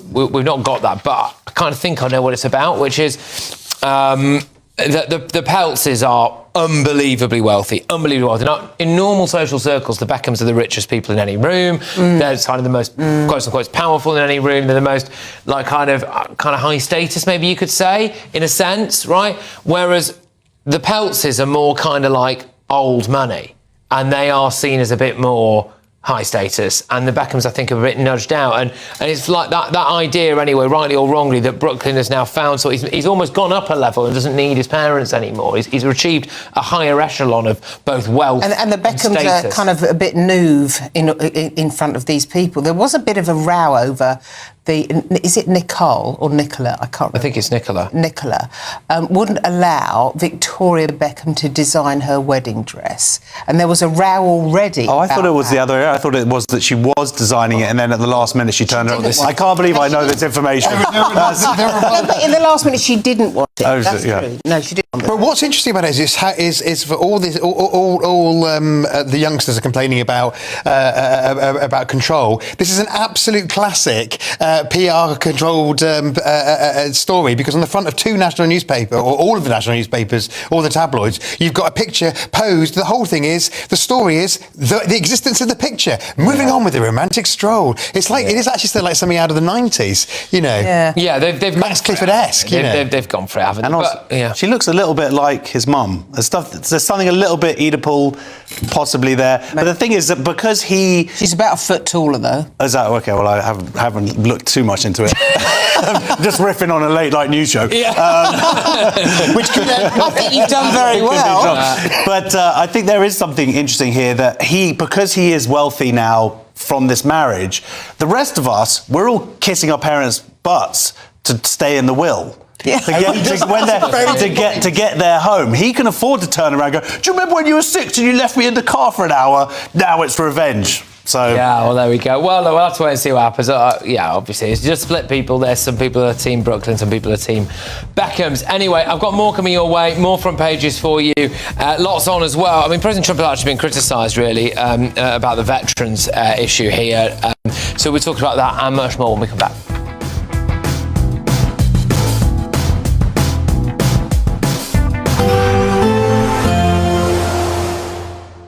I forecast a perfect holiday in the sun. Weather looking good then? For sure, and no worries about our travel insurance. All Clear Travel Insurance sponsors GB News Travel Destinations forecast. The Canary Islands, the place to be at the moment for the best of any drier and brighter weather. Otherwise, it's unsettled throughout much of southern Europe. Very windy through Iberia. That's going to be the case for a few days to come. Those strong winds gusting around the Portuguese coast and hills, where there will be spells of rain and some mountain snow. There'll also be spells of rain moving through central parts of the Med. Drier for parts of Greece, particularly around the islands. All Clear Travel Insurance sponsors GB News Travel Destinations forecast. In the GB Newsroom, we bring you the news as it happens. With our team of dedicated journalists across the UK, we're ready to keep you up to date with what's happening every half an hour, every single day. Bulletins here on GB News, the People's Channel, Britain's news channel. Westminster's full of talk, but out here, it's the real world. Am I allowed to talk now? No, that's it. This is where it matters, real people and real lives. That's what politics is all about. The fact is Trump made a good start, no. Straight answers, no spin, and just a couple of pints. How many fingers have I got up? About 10. So join me for Lee Anderson's Real World every Friday at 7 p.m, only on GB News. The People's Channel, Britain's news channel. You want to know what's really going on in the corridors of power? Labour don't know what to do with you half the time, and that makes you quite lethal in the chamber. Get behind the headlines with Chopper's political podcast. Join me, Christopher Hope, as I sit down with the great and the good of British politics. We'll see where this ruling takes us. These are the stories shaping our nation. Chopper's political podcast, available now on all platforms. Listen in and stay ahead. Decisions made in Washington aren't just shaping America, they're shaping Britain too. From migration to global security, from crime to health. Whatever happens in the White House today will be felt in your town or city tomorrow. That's why The Late Show is live from Washington, D.C. Cutting through the politics to show you what it all means for Britain. The Late Show live every night at midnight. Only on GB News, Britain's news channel. Hi, I'm Michelle Dewberry, and my show is your opportunity to cut through all the noise and dive in headfirst to some robust debates. Ideas clash. Situation, no, isn't it? Because you're deliberately avoiding my point. Nothing's held back. And if you think this is the end of it, wait for more. And we do not shy away from the difficult stuff. Sometimes I want to shake people and say, if only you understood. So join me on Jubes & Co. weeknights at 6 p.m, only on GB News, Britain's news channel. Do you trust what you're being told? Good, because neither do I. Those are just facts. I'm Alex Armstrong, and on my show, we'll expose the spin. Well, I want to answer that, because you didn't let me last time, because you always speak over me. The broken promises. To deny that is denying the truth. And the hypocrisy. Needs to stop. We can allow. Politics, policy, parliament. Nothing is off limits. No sugarcoating, no fear of offence, just the truth laid bare. Tune in every Saturday and Sunday at 9 p.m. for Alex Armstrong Tonight, only on GB News, Britain's news channel.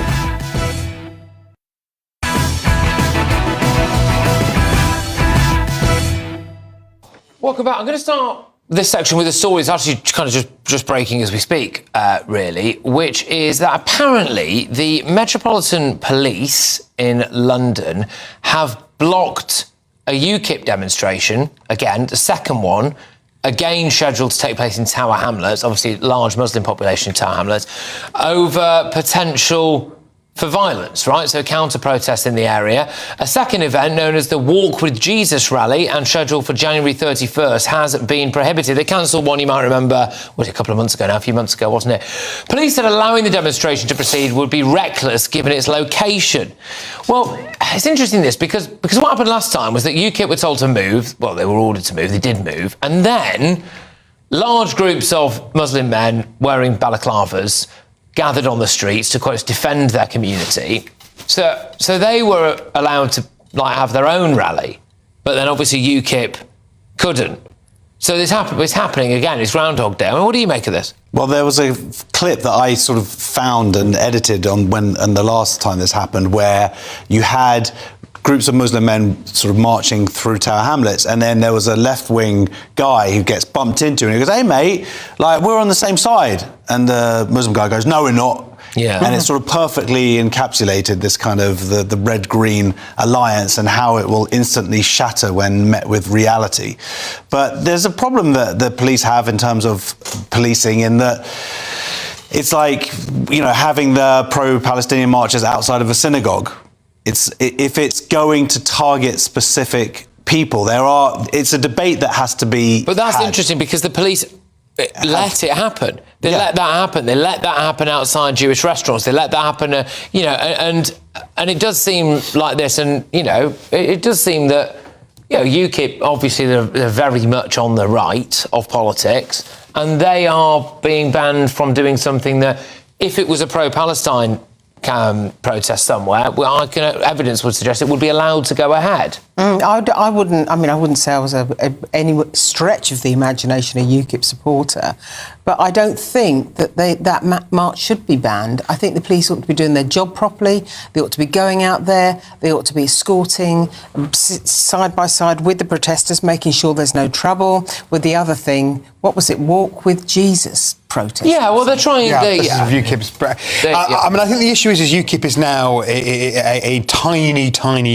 fringe party that is just trying to provoke, and I don't think anybody provoking a discord for the sake of it. But obviously, we have seen some unfairness in policing, so therefore you can see where the cynicism comes from. But but I think the violence would be not from UKIP. It would be from those groups of men that we saw in the streets, and that's what they want to stop. Well, I suppose we'll have to see. I mean, it looks like it's not going to go ahead, obviously. So, it'll kind of ignite it again. And we might just literally be like Groundhog Day, the exact same situation where UKIP's somewhere down the road and you end up with exactly the same situation in Tower Hamlets, which is a load of mostly Muslim people marching through the streets to defend their community from a threat that no longer exists because the police have moved it. So, I don't know, we'll have to wait and see. But again, it does raise that slight issue, doesn't it, of two-tier policing, really, I suppose. Absolutely. That's what I'm trying to say, is that I think the police, particularly the Metropolitan Police, need to be even-handed in how they behave. And they're not. Everyone can see that they haven't been. And they need to make absolutely certain that they're fair. Yeah, fairness is vital, and you can see why people have got the impression that there is unfairness. Yeah, so the police have banned it under the Public Order Act. That's what they are saying, that they're banning this UKIP march because it's, it would be, they say, a threat to public order. Right, OK, so that's basically where we are there. I mean, just in terms of the front pages, let me remind you of what they are. So we've got all of Friday's newspaper front pages for you. I think we can... let's talk about one of them anyway. It's on the Daily Mail. Does Andy Burnham have the bottle? I was just checking to see online, actually, whilst we were in the break there. And, I mean, the calls for Andy Burnham to stand are mounting and mounting and mounting. Has he got lots of Twitter accounts, does he? Well, there you go. But Keir Starmer's allies have launched a Stop Andy Burnham campaign to prevent the Labour mayor from returning to Parliament after the resignation of a Manchester MP triggered the by-election. You've got that combination, haven't you, there, of someone who could maybe realistically challenge Keir Starmer being banned from doing it, local elections, which would be a nail in the coffin for Keir Starmer being banned. It's all starting to look a little bit dictatory, if you ask me. It is. It's like, come on, guys. But anyway, right, should we do the run-through then? We've got the Daily Telegraph, haven't we? Oh, well, you're looking at the Mail, but the Daily Telegraph, 4.5 million people are denied a vote as the polls are axed. That's on the Telegraph's front page. There we go. OK, if we flick through to the next front page now as well. That's the Mail again. Does Andy Burnham have the bottle? The Times, Starmer's allies to bar the return of Burnham. The Guardian, stand up for yourselves. This is what Zelensky has told European leaders in quite a fiery Davos speech. We could have maybe spoken about this. Davos, basically. Konstantin Kisin spoke about this on social media today, and I thought he was right. It's like a talking shop for people who are basically to blame for all the world's problems, identifying what those problems are, and then not really doing not come up with solutions. Yeah. Say, hey guys, we need to fix these problems that we've caused. Yeah, exactly. The Metro. But hey, Justin Trudeau got to hang out with Katy Perry. Well, he gets to do that a lot anyway. Yeah. I know, but you know, they got to be photographed together. There you go. Gaza or Gaga on the Metro. President Trump's plans for a new Gaza. The Daily Express, Britain needs better care for cancer patients. Well, of course it does. The Sun, glad we did it. It is that story of Brooklyn Beckham and his wife Nicola. The Mirror, they just go for shameful. And that is President Trump really kind of dismissing the sacrifice of 405 British war heroes who sadly lost their lives fighting in Afghanistan. Right, thank you very much, wonderful panel. Thank you to you for watching and listening. Let's take you stateside now for The Late Show Live. Patrick, thank you. It's going to be an epic night on The Late Show Live, potentially going for a special 3 hours because President Trump is moments away, I reckon, in the next hour or so from touching down in Washington, D.C. Bev Turner's out there with her best winter coat on to ask him, hopefully, some key questions. He returns, of course, off the back of his knockout blow to the globalists at Davos. All that and more in just a tick. An incredible £85,000 in tax-free cash could be yours. Hi, I'm Jane. I won £54,321 with the Great British Giveaway. Oh, definitely please enter. It is real, and that one text has just made my life 100% better. For another chance to win £85,000 cash, text cash to 63225. One entry costs £2.50 plus one standard network rate message. Or text bonus to 63225. 5 entries cost £5 plus one standard network rate message. Go to gbnews.com/win. Entries start at £2.50. Call 0903 686 3232. Calls cost £2.50 plus your network access charge. Or post your name and number to GB18 PO Box 8690 Derby DE1 9TT. UK only. Entrance must be 18 or over. Lines close at 4 p.m. on the 30th of January. Please check the closing time if listening or watching on demand. Good luck. Westminster's full of talk, but out here, it's the real world. Am I allowed to talk now? No, that's it. This is where it matters. Real people and real lives. That's what politics is all about. The fact has Trump made a good start? No. Straight answers, no spin, and just a couple of pints. How many fingers have I ever got up? About 10. So join me for Lee Anderson's Real World every Friday at 7 p.m. only on GB News. The People's Channel, Britain's news channel. You want to know what's really going on in the corridors of power? Labour don't know what to do with you half the time, and that makes you quite lethal in the chamber. Get behind the headlines with Chopper's political podcast. Join me, Christopher Hope, as I sit down with the great and the good of British politics. We'll see where this ruling takes us. These are the stories shaping our nation. Chopper's political podcast, available now on all platforms. Listen in and stay ahead. Decisions made in Washington aren't just shaping America, they're shaping Britain too. From migration to global security, from crime to health. Whatever happens in the White House today will be felt in your town or city tomorrow. That's why The Late Show is live from Washington, D.C. Cutting through the politics to show you what it all means for Britain. The Late Show live every night at midnight. Only on GB News, Britain's news channel. From the school run to the home run, watch a new show for all of Britain. So he can say whatever he wants. A straight talking show where all voices are heard.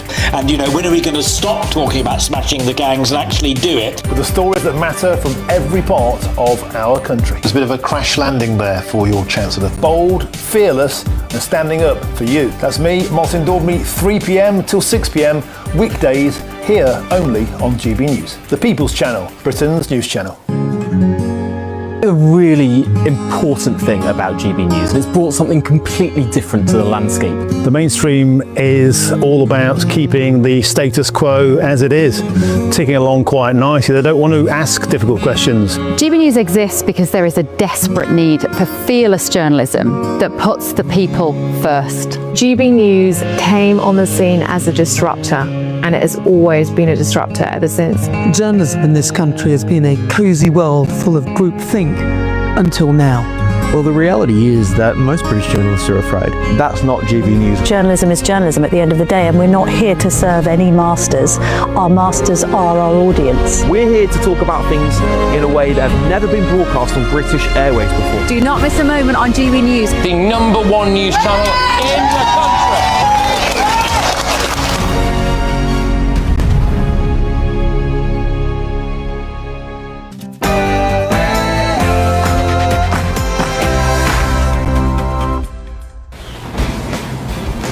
A very good evening. Welcome to The Late Show Live. I am outside the White House this evening. Ben Aleeya will be keeping you company in the studio because President Trump is in the sky. He's making his way home after that incredibly successful few days in Davos. We're going to bring you every moment. Ben. Great stuff, Bev. Cannot wait. You're brave, by the way, ditching your coat. In the studio tonight, elsewhere, breaking in the past few hours, President Trump has launched a $5 billion lawsuit against JP Morgan, the bank. He alleges he was debanked, similar to Nigel Farage, in the wake of January 6th, 2021. But it also follows these comments from the bank's chief executive yesterday. One of President Trump's recent proposals that would directly affect you, he's doing it to improve affordability, is to impose a 10% cap on credit card rates. Is that a bad idea? It would be an economic disaster. The charter is now in full force, and the Board of Peace is now an official international organization. President Trump has unveiled his Board of Peace with world leaders at Davos, but left behind again was Great Britain, as the government raises concerns about Vladimir Putin's involvement. Also tonight. Now we can get on with the job of rolling up our sleeves and answering the question, how do we improve security in the Arctic? Well, last night, apparently, it was a Dane deal. Get it? But tonight is President Trump's Greenland deal in jeopardy after they publicly set out their red lines. And in Britain, 4.5 million people have been denied democracy. It's an outrage. 2 Conservative-led councils join the growing list where elections will be delayed. Are you affected back home in Blighty? Get in touch. Meanwhile, GB News has seen evidence that Hamas is continuing its campaign of terror in the Gaza Strip. That's despite pledges to disarm. Our national reporter, Charlie Peters, will bring us his exclusive report from the region. Well, behind me is an IDF tank here at this outpost where they are basing their troops behind the yellow line, said to be an area of IDF control in this fragile ceasefire, which is 4 months old inside the Gaza Strip. We're going to run the country until such time as we can do a safe, proper, and judicious transition. And is Cuba about to become the new Venezuela? Because the White House is reportedly eyeing regime change in the region by the end of the year. They just don't stop, do they? I'm Ben Aleeya, and this is The Late Show Live.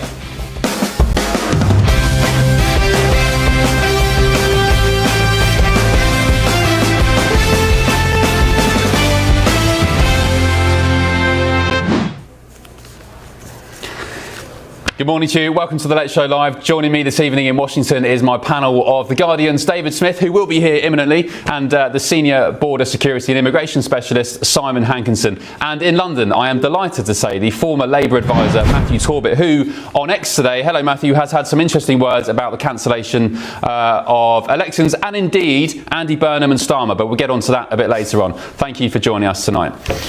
Let's break with that latest news tonight, that President Trump has launched a $5 billion lawsuit against JP Morgan Chase, the bank, and its executive, Jamie Dimon. He claims, President Trump, that the bank closed his accounts for political reasons. The lawsuit identifies February the 19th of 2021 as the date on which the banking relationship fundamentally changed. Long story short, it was ripped up and he was banned from banking with them.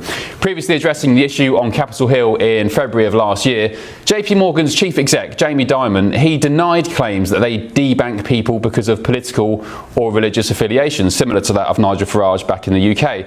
But Diamond added that regulatory requirements were largely responsible for debanking decisions. We'll get stuck into that very shortly. But let's cross to the White House now and speak to GB News presenter Bev Turner, who maybe is still braving the cold without a coat. Bev, what's going on?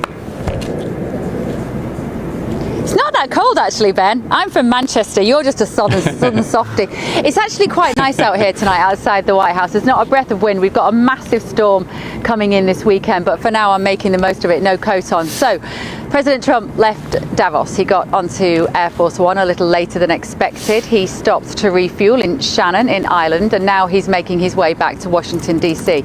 He did speak to a few members of the press on the aeroplane on the way back. So just to bring you one of those latest lines, he was asked if America would have pockets of sovereignty in Greenland, and he said, "We have a lot of great things in the deal, and don't forget they're also good for Europe," he said, "because when we're good, they're good, and if we're not good, that's not very good for them, because we hold it together, we're holding it all together," said President Trump on the plane. And Ben, I'm sure you can agree, after watching these last few days in Davos, America absolutely dominated the discussions there in Switzerland. The president will be landing at Joint Base Andrews, which is about a 45-minute drive from here, but then he gets in Marine One, of course, the presidential chopper, and he'll make his way here to the White House. So that journey takes about 10 minutes, to be fair. So we're watching the clock, as always, with President Trump. Things can be a little unpredictable. So we are going to, in fact, I think we're going to go now to the president, who is on Air Force One. Let's see if we can take some of this footage live. I think the trip was great. We had a lot of good response, even from the fake news. And I think Greenland's going very well. It's in negotiation. And I think what we did today was great. It was great. That's going to be a great board. That'll be a board, I think, like no other, right? It's a board like no other. A lot of people joining. We just went out with the letters, and a lot of people are joining.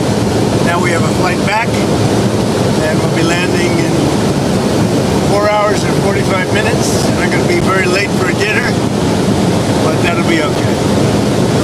What are some of the elements of the Greenland concept that you can tell? There was really a negotiation, but it's infinity.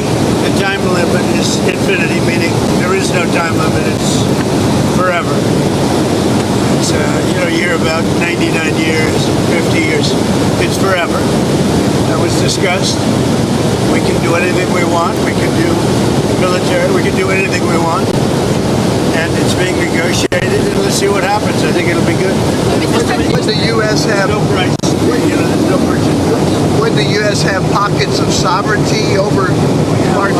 We have a lot of great things in the deal, and don't forget they're also good for Europe, because when we're good, they're good, and if we're not good, that's not very good for them, because we hold it all together.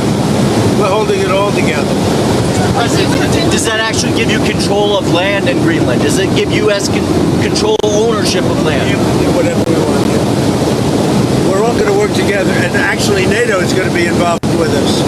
We're going to be doing in conjunction, parts of it in conjunction with NATO, which is really the way it should be. But to be clear, will the U.S. own that? Have any expense, because we're not going to have expense. Other than building the Golden Dome, we're going to build the Golden Dome, and we'll have participation in that also. The cost of the Golden Dome, we'll have participation in that also, meaning with the expense of it. And it'll be like no other. I mean, our technology is incredible. Is Denmark signed off on this? Are they on board with this concept? Is Denmark on board with this concept? I think everyone likes it. I mean, I think. I'll let you know in about 2 weeks. Have you spoken with Denmark about this plan? The Secretary General, Mark, is a great guy. He's a great guy, and he's spoken to everybody. And when you spoke with the NATO Secretary General, did you talk about U.S. military presence in Greenland?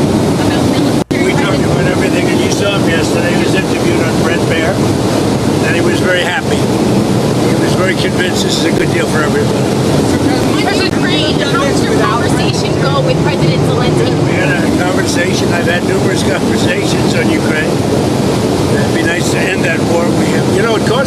nothing. We make money. I don't want to make money, but we make money.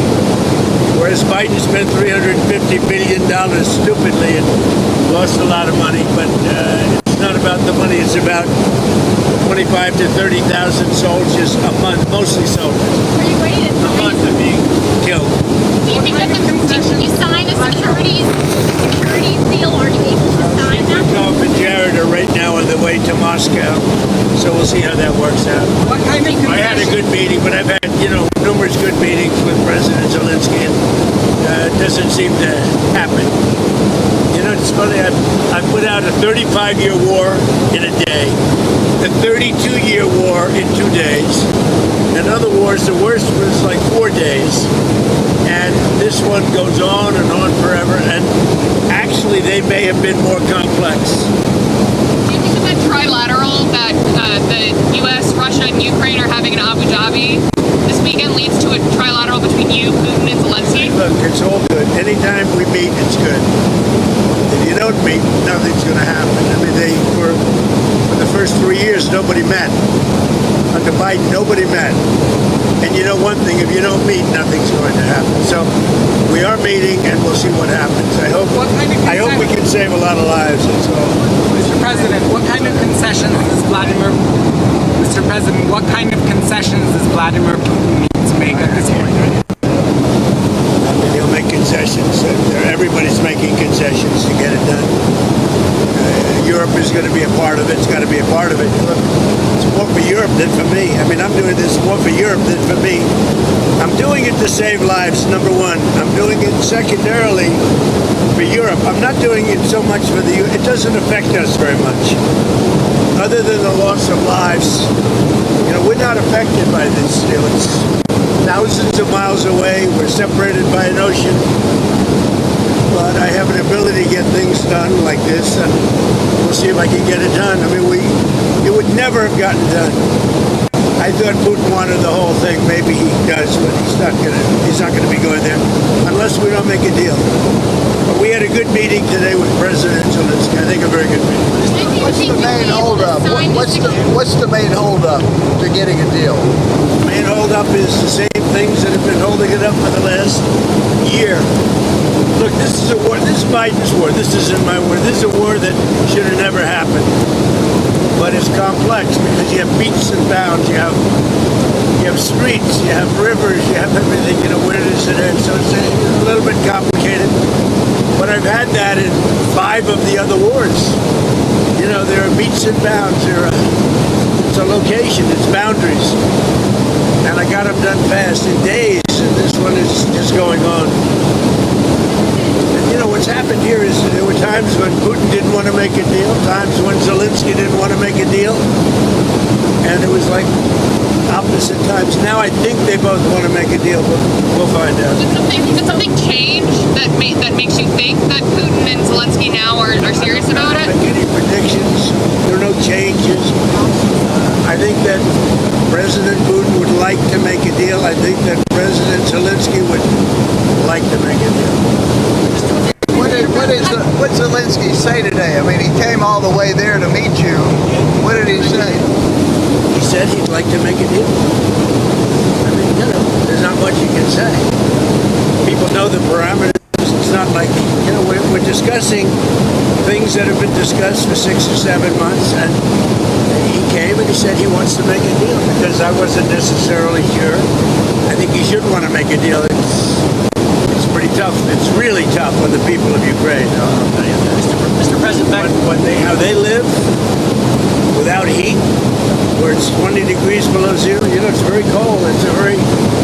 That's a colder climate for the most part than Canada, and they live without heat.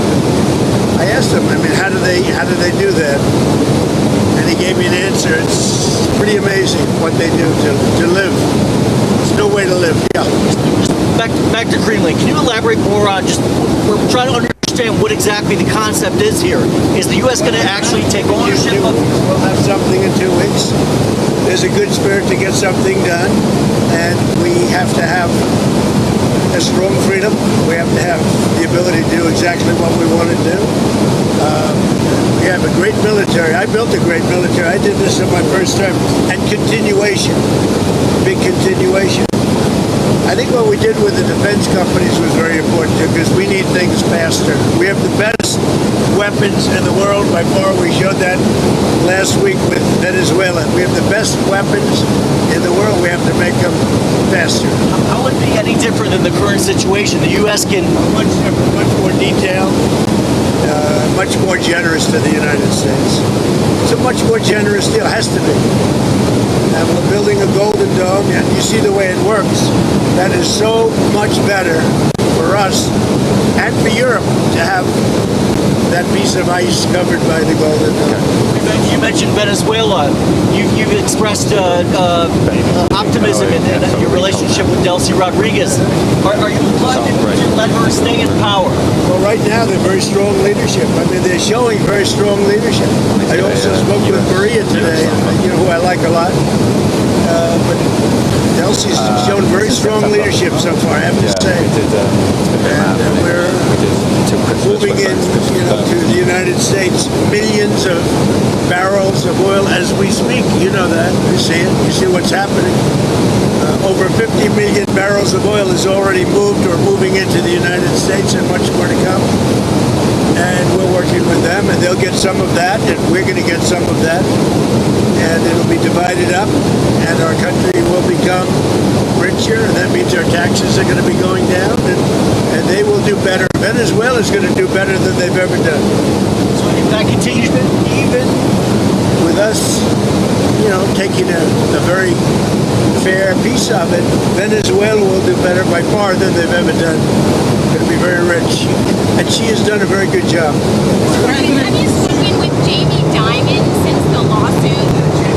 No, I haven't spoken to him. No, he debanked me, so we'll see if that means anything. But I think it should. You shouldn't be debanked. You get debanked if you don't have money or if you default and you have this great company, and all of a sudden I was told, no, you can't do that. It's so wrong. It's so wrong. I don't know what their excuse would be. Maybe their excuse would be the regulators. I don't know. But regardless, I guess it's a good lawsuit because every pundit has come out and said Trump has a great lawsuit here. You're not allowed to do what they did. Jamie Dimon, what he did, he's not allowed to do that. Where do things stand with Iran? The U.S. has got sizable military assets. We have a lot of ships going that direction, just in case. We have a big flotilla going in that direction. And we'll see what happens. Big force. We have a big force going toward Iran. I'd rather not see anything happen, but we're watching them very closely. I saw 837 hangings on Thursday. They would have been dead. Every one of them would have been hung. This is like from 1,000 years ago. This is an ancient culture. Very smart people, by the way. But it's an ancient culture. 837, mostly young men, were going to be hung on Thursday. And I said, if you hang those people, you're going to be hit harder than you've ever been hit. It'll make what we did to your Iran nuclear look like peanuts. And an hour before this horrible thing was going to take place, they canceled it. And they actually said they canceled it. They didn't postpone it. They canceled it. So that was a good sign. But we have an armada. We have a massive fleet heading in that direction. And maybe we won't have to use it. We'll see. Would you like the supreme leader to step down or to go into exile? Right now, I don't want to get into that. But they know what we're looking at. You said today that they want there's a lot of killing going on. You said today they want to talk and we'll talk. So if you set something up and they asked you to... Yeah, I do. I would. I mean, but, we've talked to them a lot. They should have made a deal before we hit them with the nuclear, because we really, that was a devastating hit. That whole area is out of play. And if they try and do it again, they're going to have to go to another area. We'll hit them there too, just as easily, much more easily. Because that was very advanced. They were building that for 10 years. And they'd have to start anew. So, there was a total obliteration. Are you still planning to go ahead with those tariffs that you had mentioned on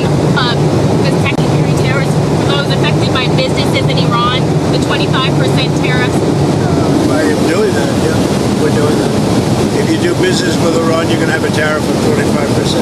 When should that go into effect? Very soon. Do you still think there's a possibility that the UK or France could join the Board of Peace? Well, I think they're going to want to. Look, most countries, some countries have a prohibition and they're going to their legislatures and getting out. In most countries, the prime minister or the president can sign. You saw a lot of them today. Don't forget, the letter only went out 2 days ago. We had almost 30 people already at very important countries. But there are some countries like Italy who told me she wants to sign. She wants to be desperately, but I think she has to go back to her legislative branch. And we have that with Poland too. He said we want to. I mean, I was the one that endorsed him. He's great, by the way. He's doing a great job, Carol. But he has to get an approval. Some have to get an approval, some don't. Most don't, but some do. They have, a legal requirement to get an approval. Do you admit to being chairman of the Board of Peace past your second term in office? I have the right to be if I want. I'll decide. We'll see what happens. But they'd like me to be. It's in theory for life. But I'm not sure I want that. But it's going to do great work with Gaza and maybe other things. It could be beyond Gaza. And we'll work in terms of the with the United Nations. Who I've always said the United Nations has great potential, but they have not lived up to them. And I say 8 wars and I never spoke to them. You'd think I would have spoken to them a lot. But the United Nations has great potential. I think working with the Board of Peace is going to be a good thing for the United Nations. Will you tell us who your Fed pick is? Said a couple of days ago that there would be something in the works where you can take money out of your 401k to help on purchasing a home. Is that something that the administration is working on? I'm not a huge fan of other people like it. They're talking about taking money out to put a deposit down on a home. And one of the reasons I don't like it is that their 401ks are doing so well. 401ks are up 80, 90% in some cases. And you're talking about a lot of people. We're talking about very mainstream. And they're really doing, and the housing market's good, but the 401ks are doing much better than the housing market. I like keeping their 401ks in great shape. I like keeping their 401ks. I'm not a huge fan of putting down a deposit. I'm not. I'm so happy with the way 401ks are doing. But you have people tell me they're up 88%.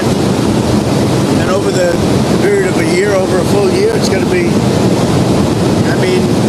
it's going to be close to 100%.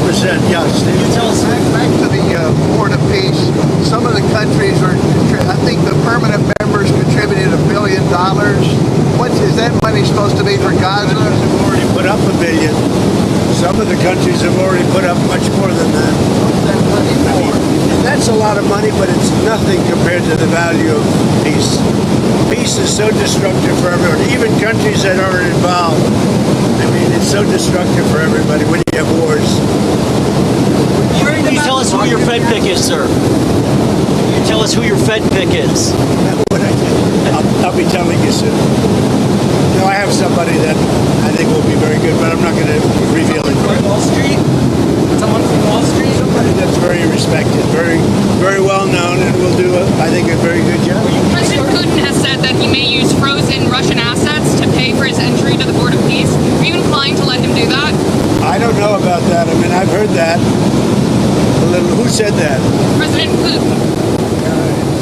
It's very interesting. So that is not live, you'll be pleased to know. The president is closer to Washington than he said on there. That was the latest footage that we have, though. He obviously took some questions from the press. Now, that looks a little different to normal. That's because he's not on the original Air Force One. Air Force One had to be turned around as they left for Davos because there was a technical problem. There's a much smaller media area, we believe, on the plane, which is why actually the press is all sat down. Normally everybody's stood up, crushed towards the front, and you can barely see or hear the president. It's much more relaxed, clearly, on board there. So he gave them plenty of time answering all of those questions, reiterating actually some of the things that he'd said at Davos over the last few weeks. Probably for us in the UK, the line about will the UK be part of the Board of Peace, didn't really answer it. He talked about Italy. He talked about Giorgia Meloni clearly, and he said she said she wants to be on the Board of Peace. She has to go back to her legislature in her government in Italy. So the UK, as we say, spectacularly missing from events in Davos. It's worth probably just recapping actually what the president achieved this week. The Board of Peace, he's just been talking about it there, of course. He's unveiled that, he ratified that today. Countries being invited on board, of course, lots of people from the Middle East will be there. Major European allies, of course, involved in that project. Will it be a rival to NATO? Absolutely, it appears that way.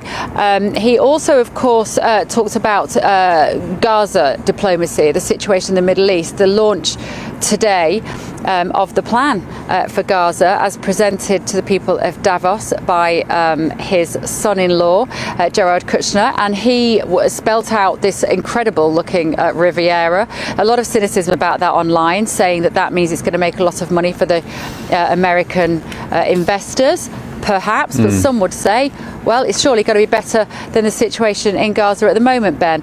He also, of course, revived the Greenland controversy whilst he was there, but came back with a deal that he was hoping for. Again, as the hours have ticked by, we are a little unclear about the detail of the Greenland negotiation, but certainly the White House behind me is seeing it as a celebration. Of course, some of his speech was a little bit controversial, as it always is, normally in this style of delivery and how sort of braggadocious he is, as opposed to the content of the speech. But I was in the White House earlier today, and they are certainly viewing this as an extremely successful week in this remarkable presidency. And of course, Davos fell on the anniversary of Trump being in the White House for 1 year. And if you are just joining us, President Trump is making his way back from Davos, which is why I am here at the White House. He will land at the airbase about 45 minutes drive from here, but he will get here in Marine One on his helicopter. We will bring you all the live footage this evening as we go on. Yeah, thank you both. Look forward to that. Hopefully he arrives sooner rather than later, because although you're saying it's quite moderate outside, I think it will get a little bit colder later on. Interesting to hear President Trump talking about the Board of Peace, notably the journalists asking about whether the UK would join other nations as well. You mentioned there about having to go back to the sort of legislative branch of their countries. Poland was mentioned. But he was asked, President Trump, he was asked by a journalist, could you head the Board of Peace after your second term comes to an end? He didn't rule it out. He said it could be beyond Gaza. We'll work with the United Nations, who I always said has great potential, the UN. So if you're wondering what President Trump was going to do after his second term, I know some people accuse him of plotting an unconstitutional third term, or maybe becoming vice president to maybe JD Vance or something. Maybe that's your answer. He could be heading the so-called Board of Peace. People on your say, gbnews.com/your say, asking why Keir Starmer isn't signing up to the Board of Peace. Who knows? I think we heard from Yvette Cooper earlier today about the fact that she was concerned Vladimir Putin was part of it as well. More on that as we get it. But moving on, talking of our dear Prime Minister, Sir Keir Starmer has said the UK is, quote, ready to play its full part on Arctic security after President Trump pulled back on his threats to impose tariffs or indeed take invasive military action, which I've always argued would never happen, to bring Greenland under US control. That follows his framework for a deal on the island having been agreed upon, although, as Bev said, the details are scant at the moment. Meanwhile, in Brussels, EU leaders have been gathering for an emergency summit on Greenland. Let's cross live to Greenland now, where we have US correspondent for GB News, Steve Edgington, who has been out and about all day. Steve, good to see you indoors, because when I caught you on, I think it was Martin Daubney's show, you were braving the elements outside. What's the latest from Greenland? Yeah, so you saw President Trump there on Air Force One discussing this outline of a deal that's still being negotiated and will be negotiated over the coming weeks. He announced on Truth Social that some kind of arrangement had been made between him and the Secretary General of NATO, Mark Rutte, discussing potentially taking over US military bases in Greenland with sovereignty there, as Britain has in Cyprus. Now, Trump was asked on the plane by lots of journalists, is that true? Will the US have sovereignty over parts of Greenland? And he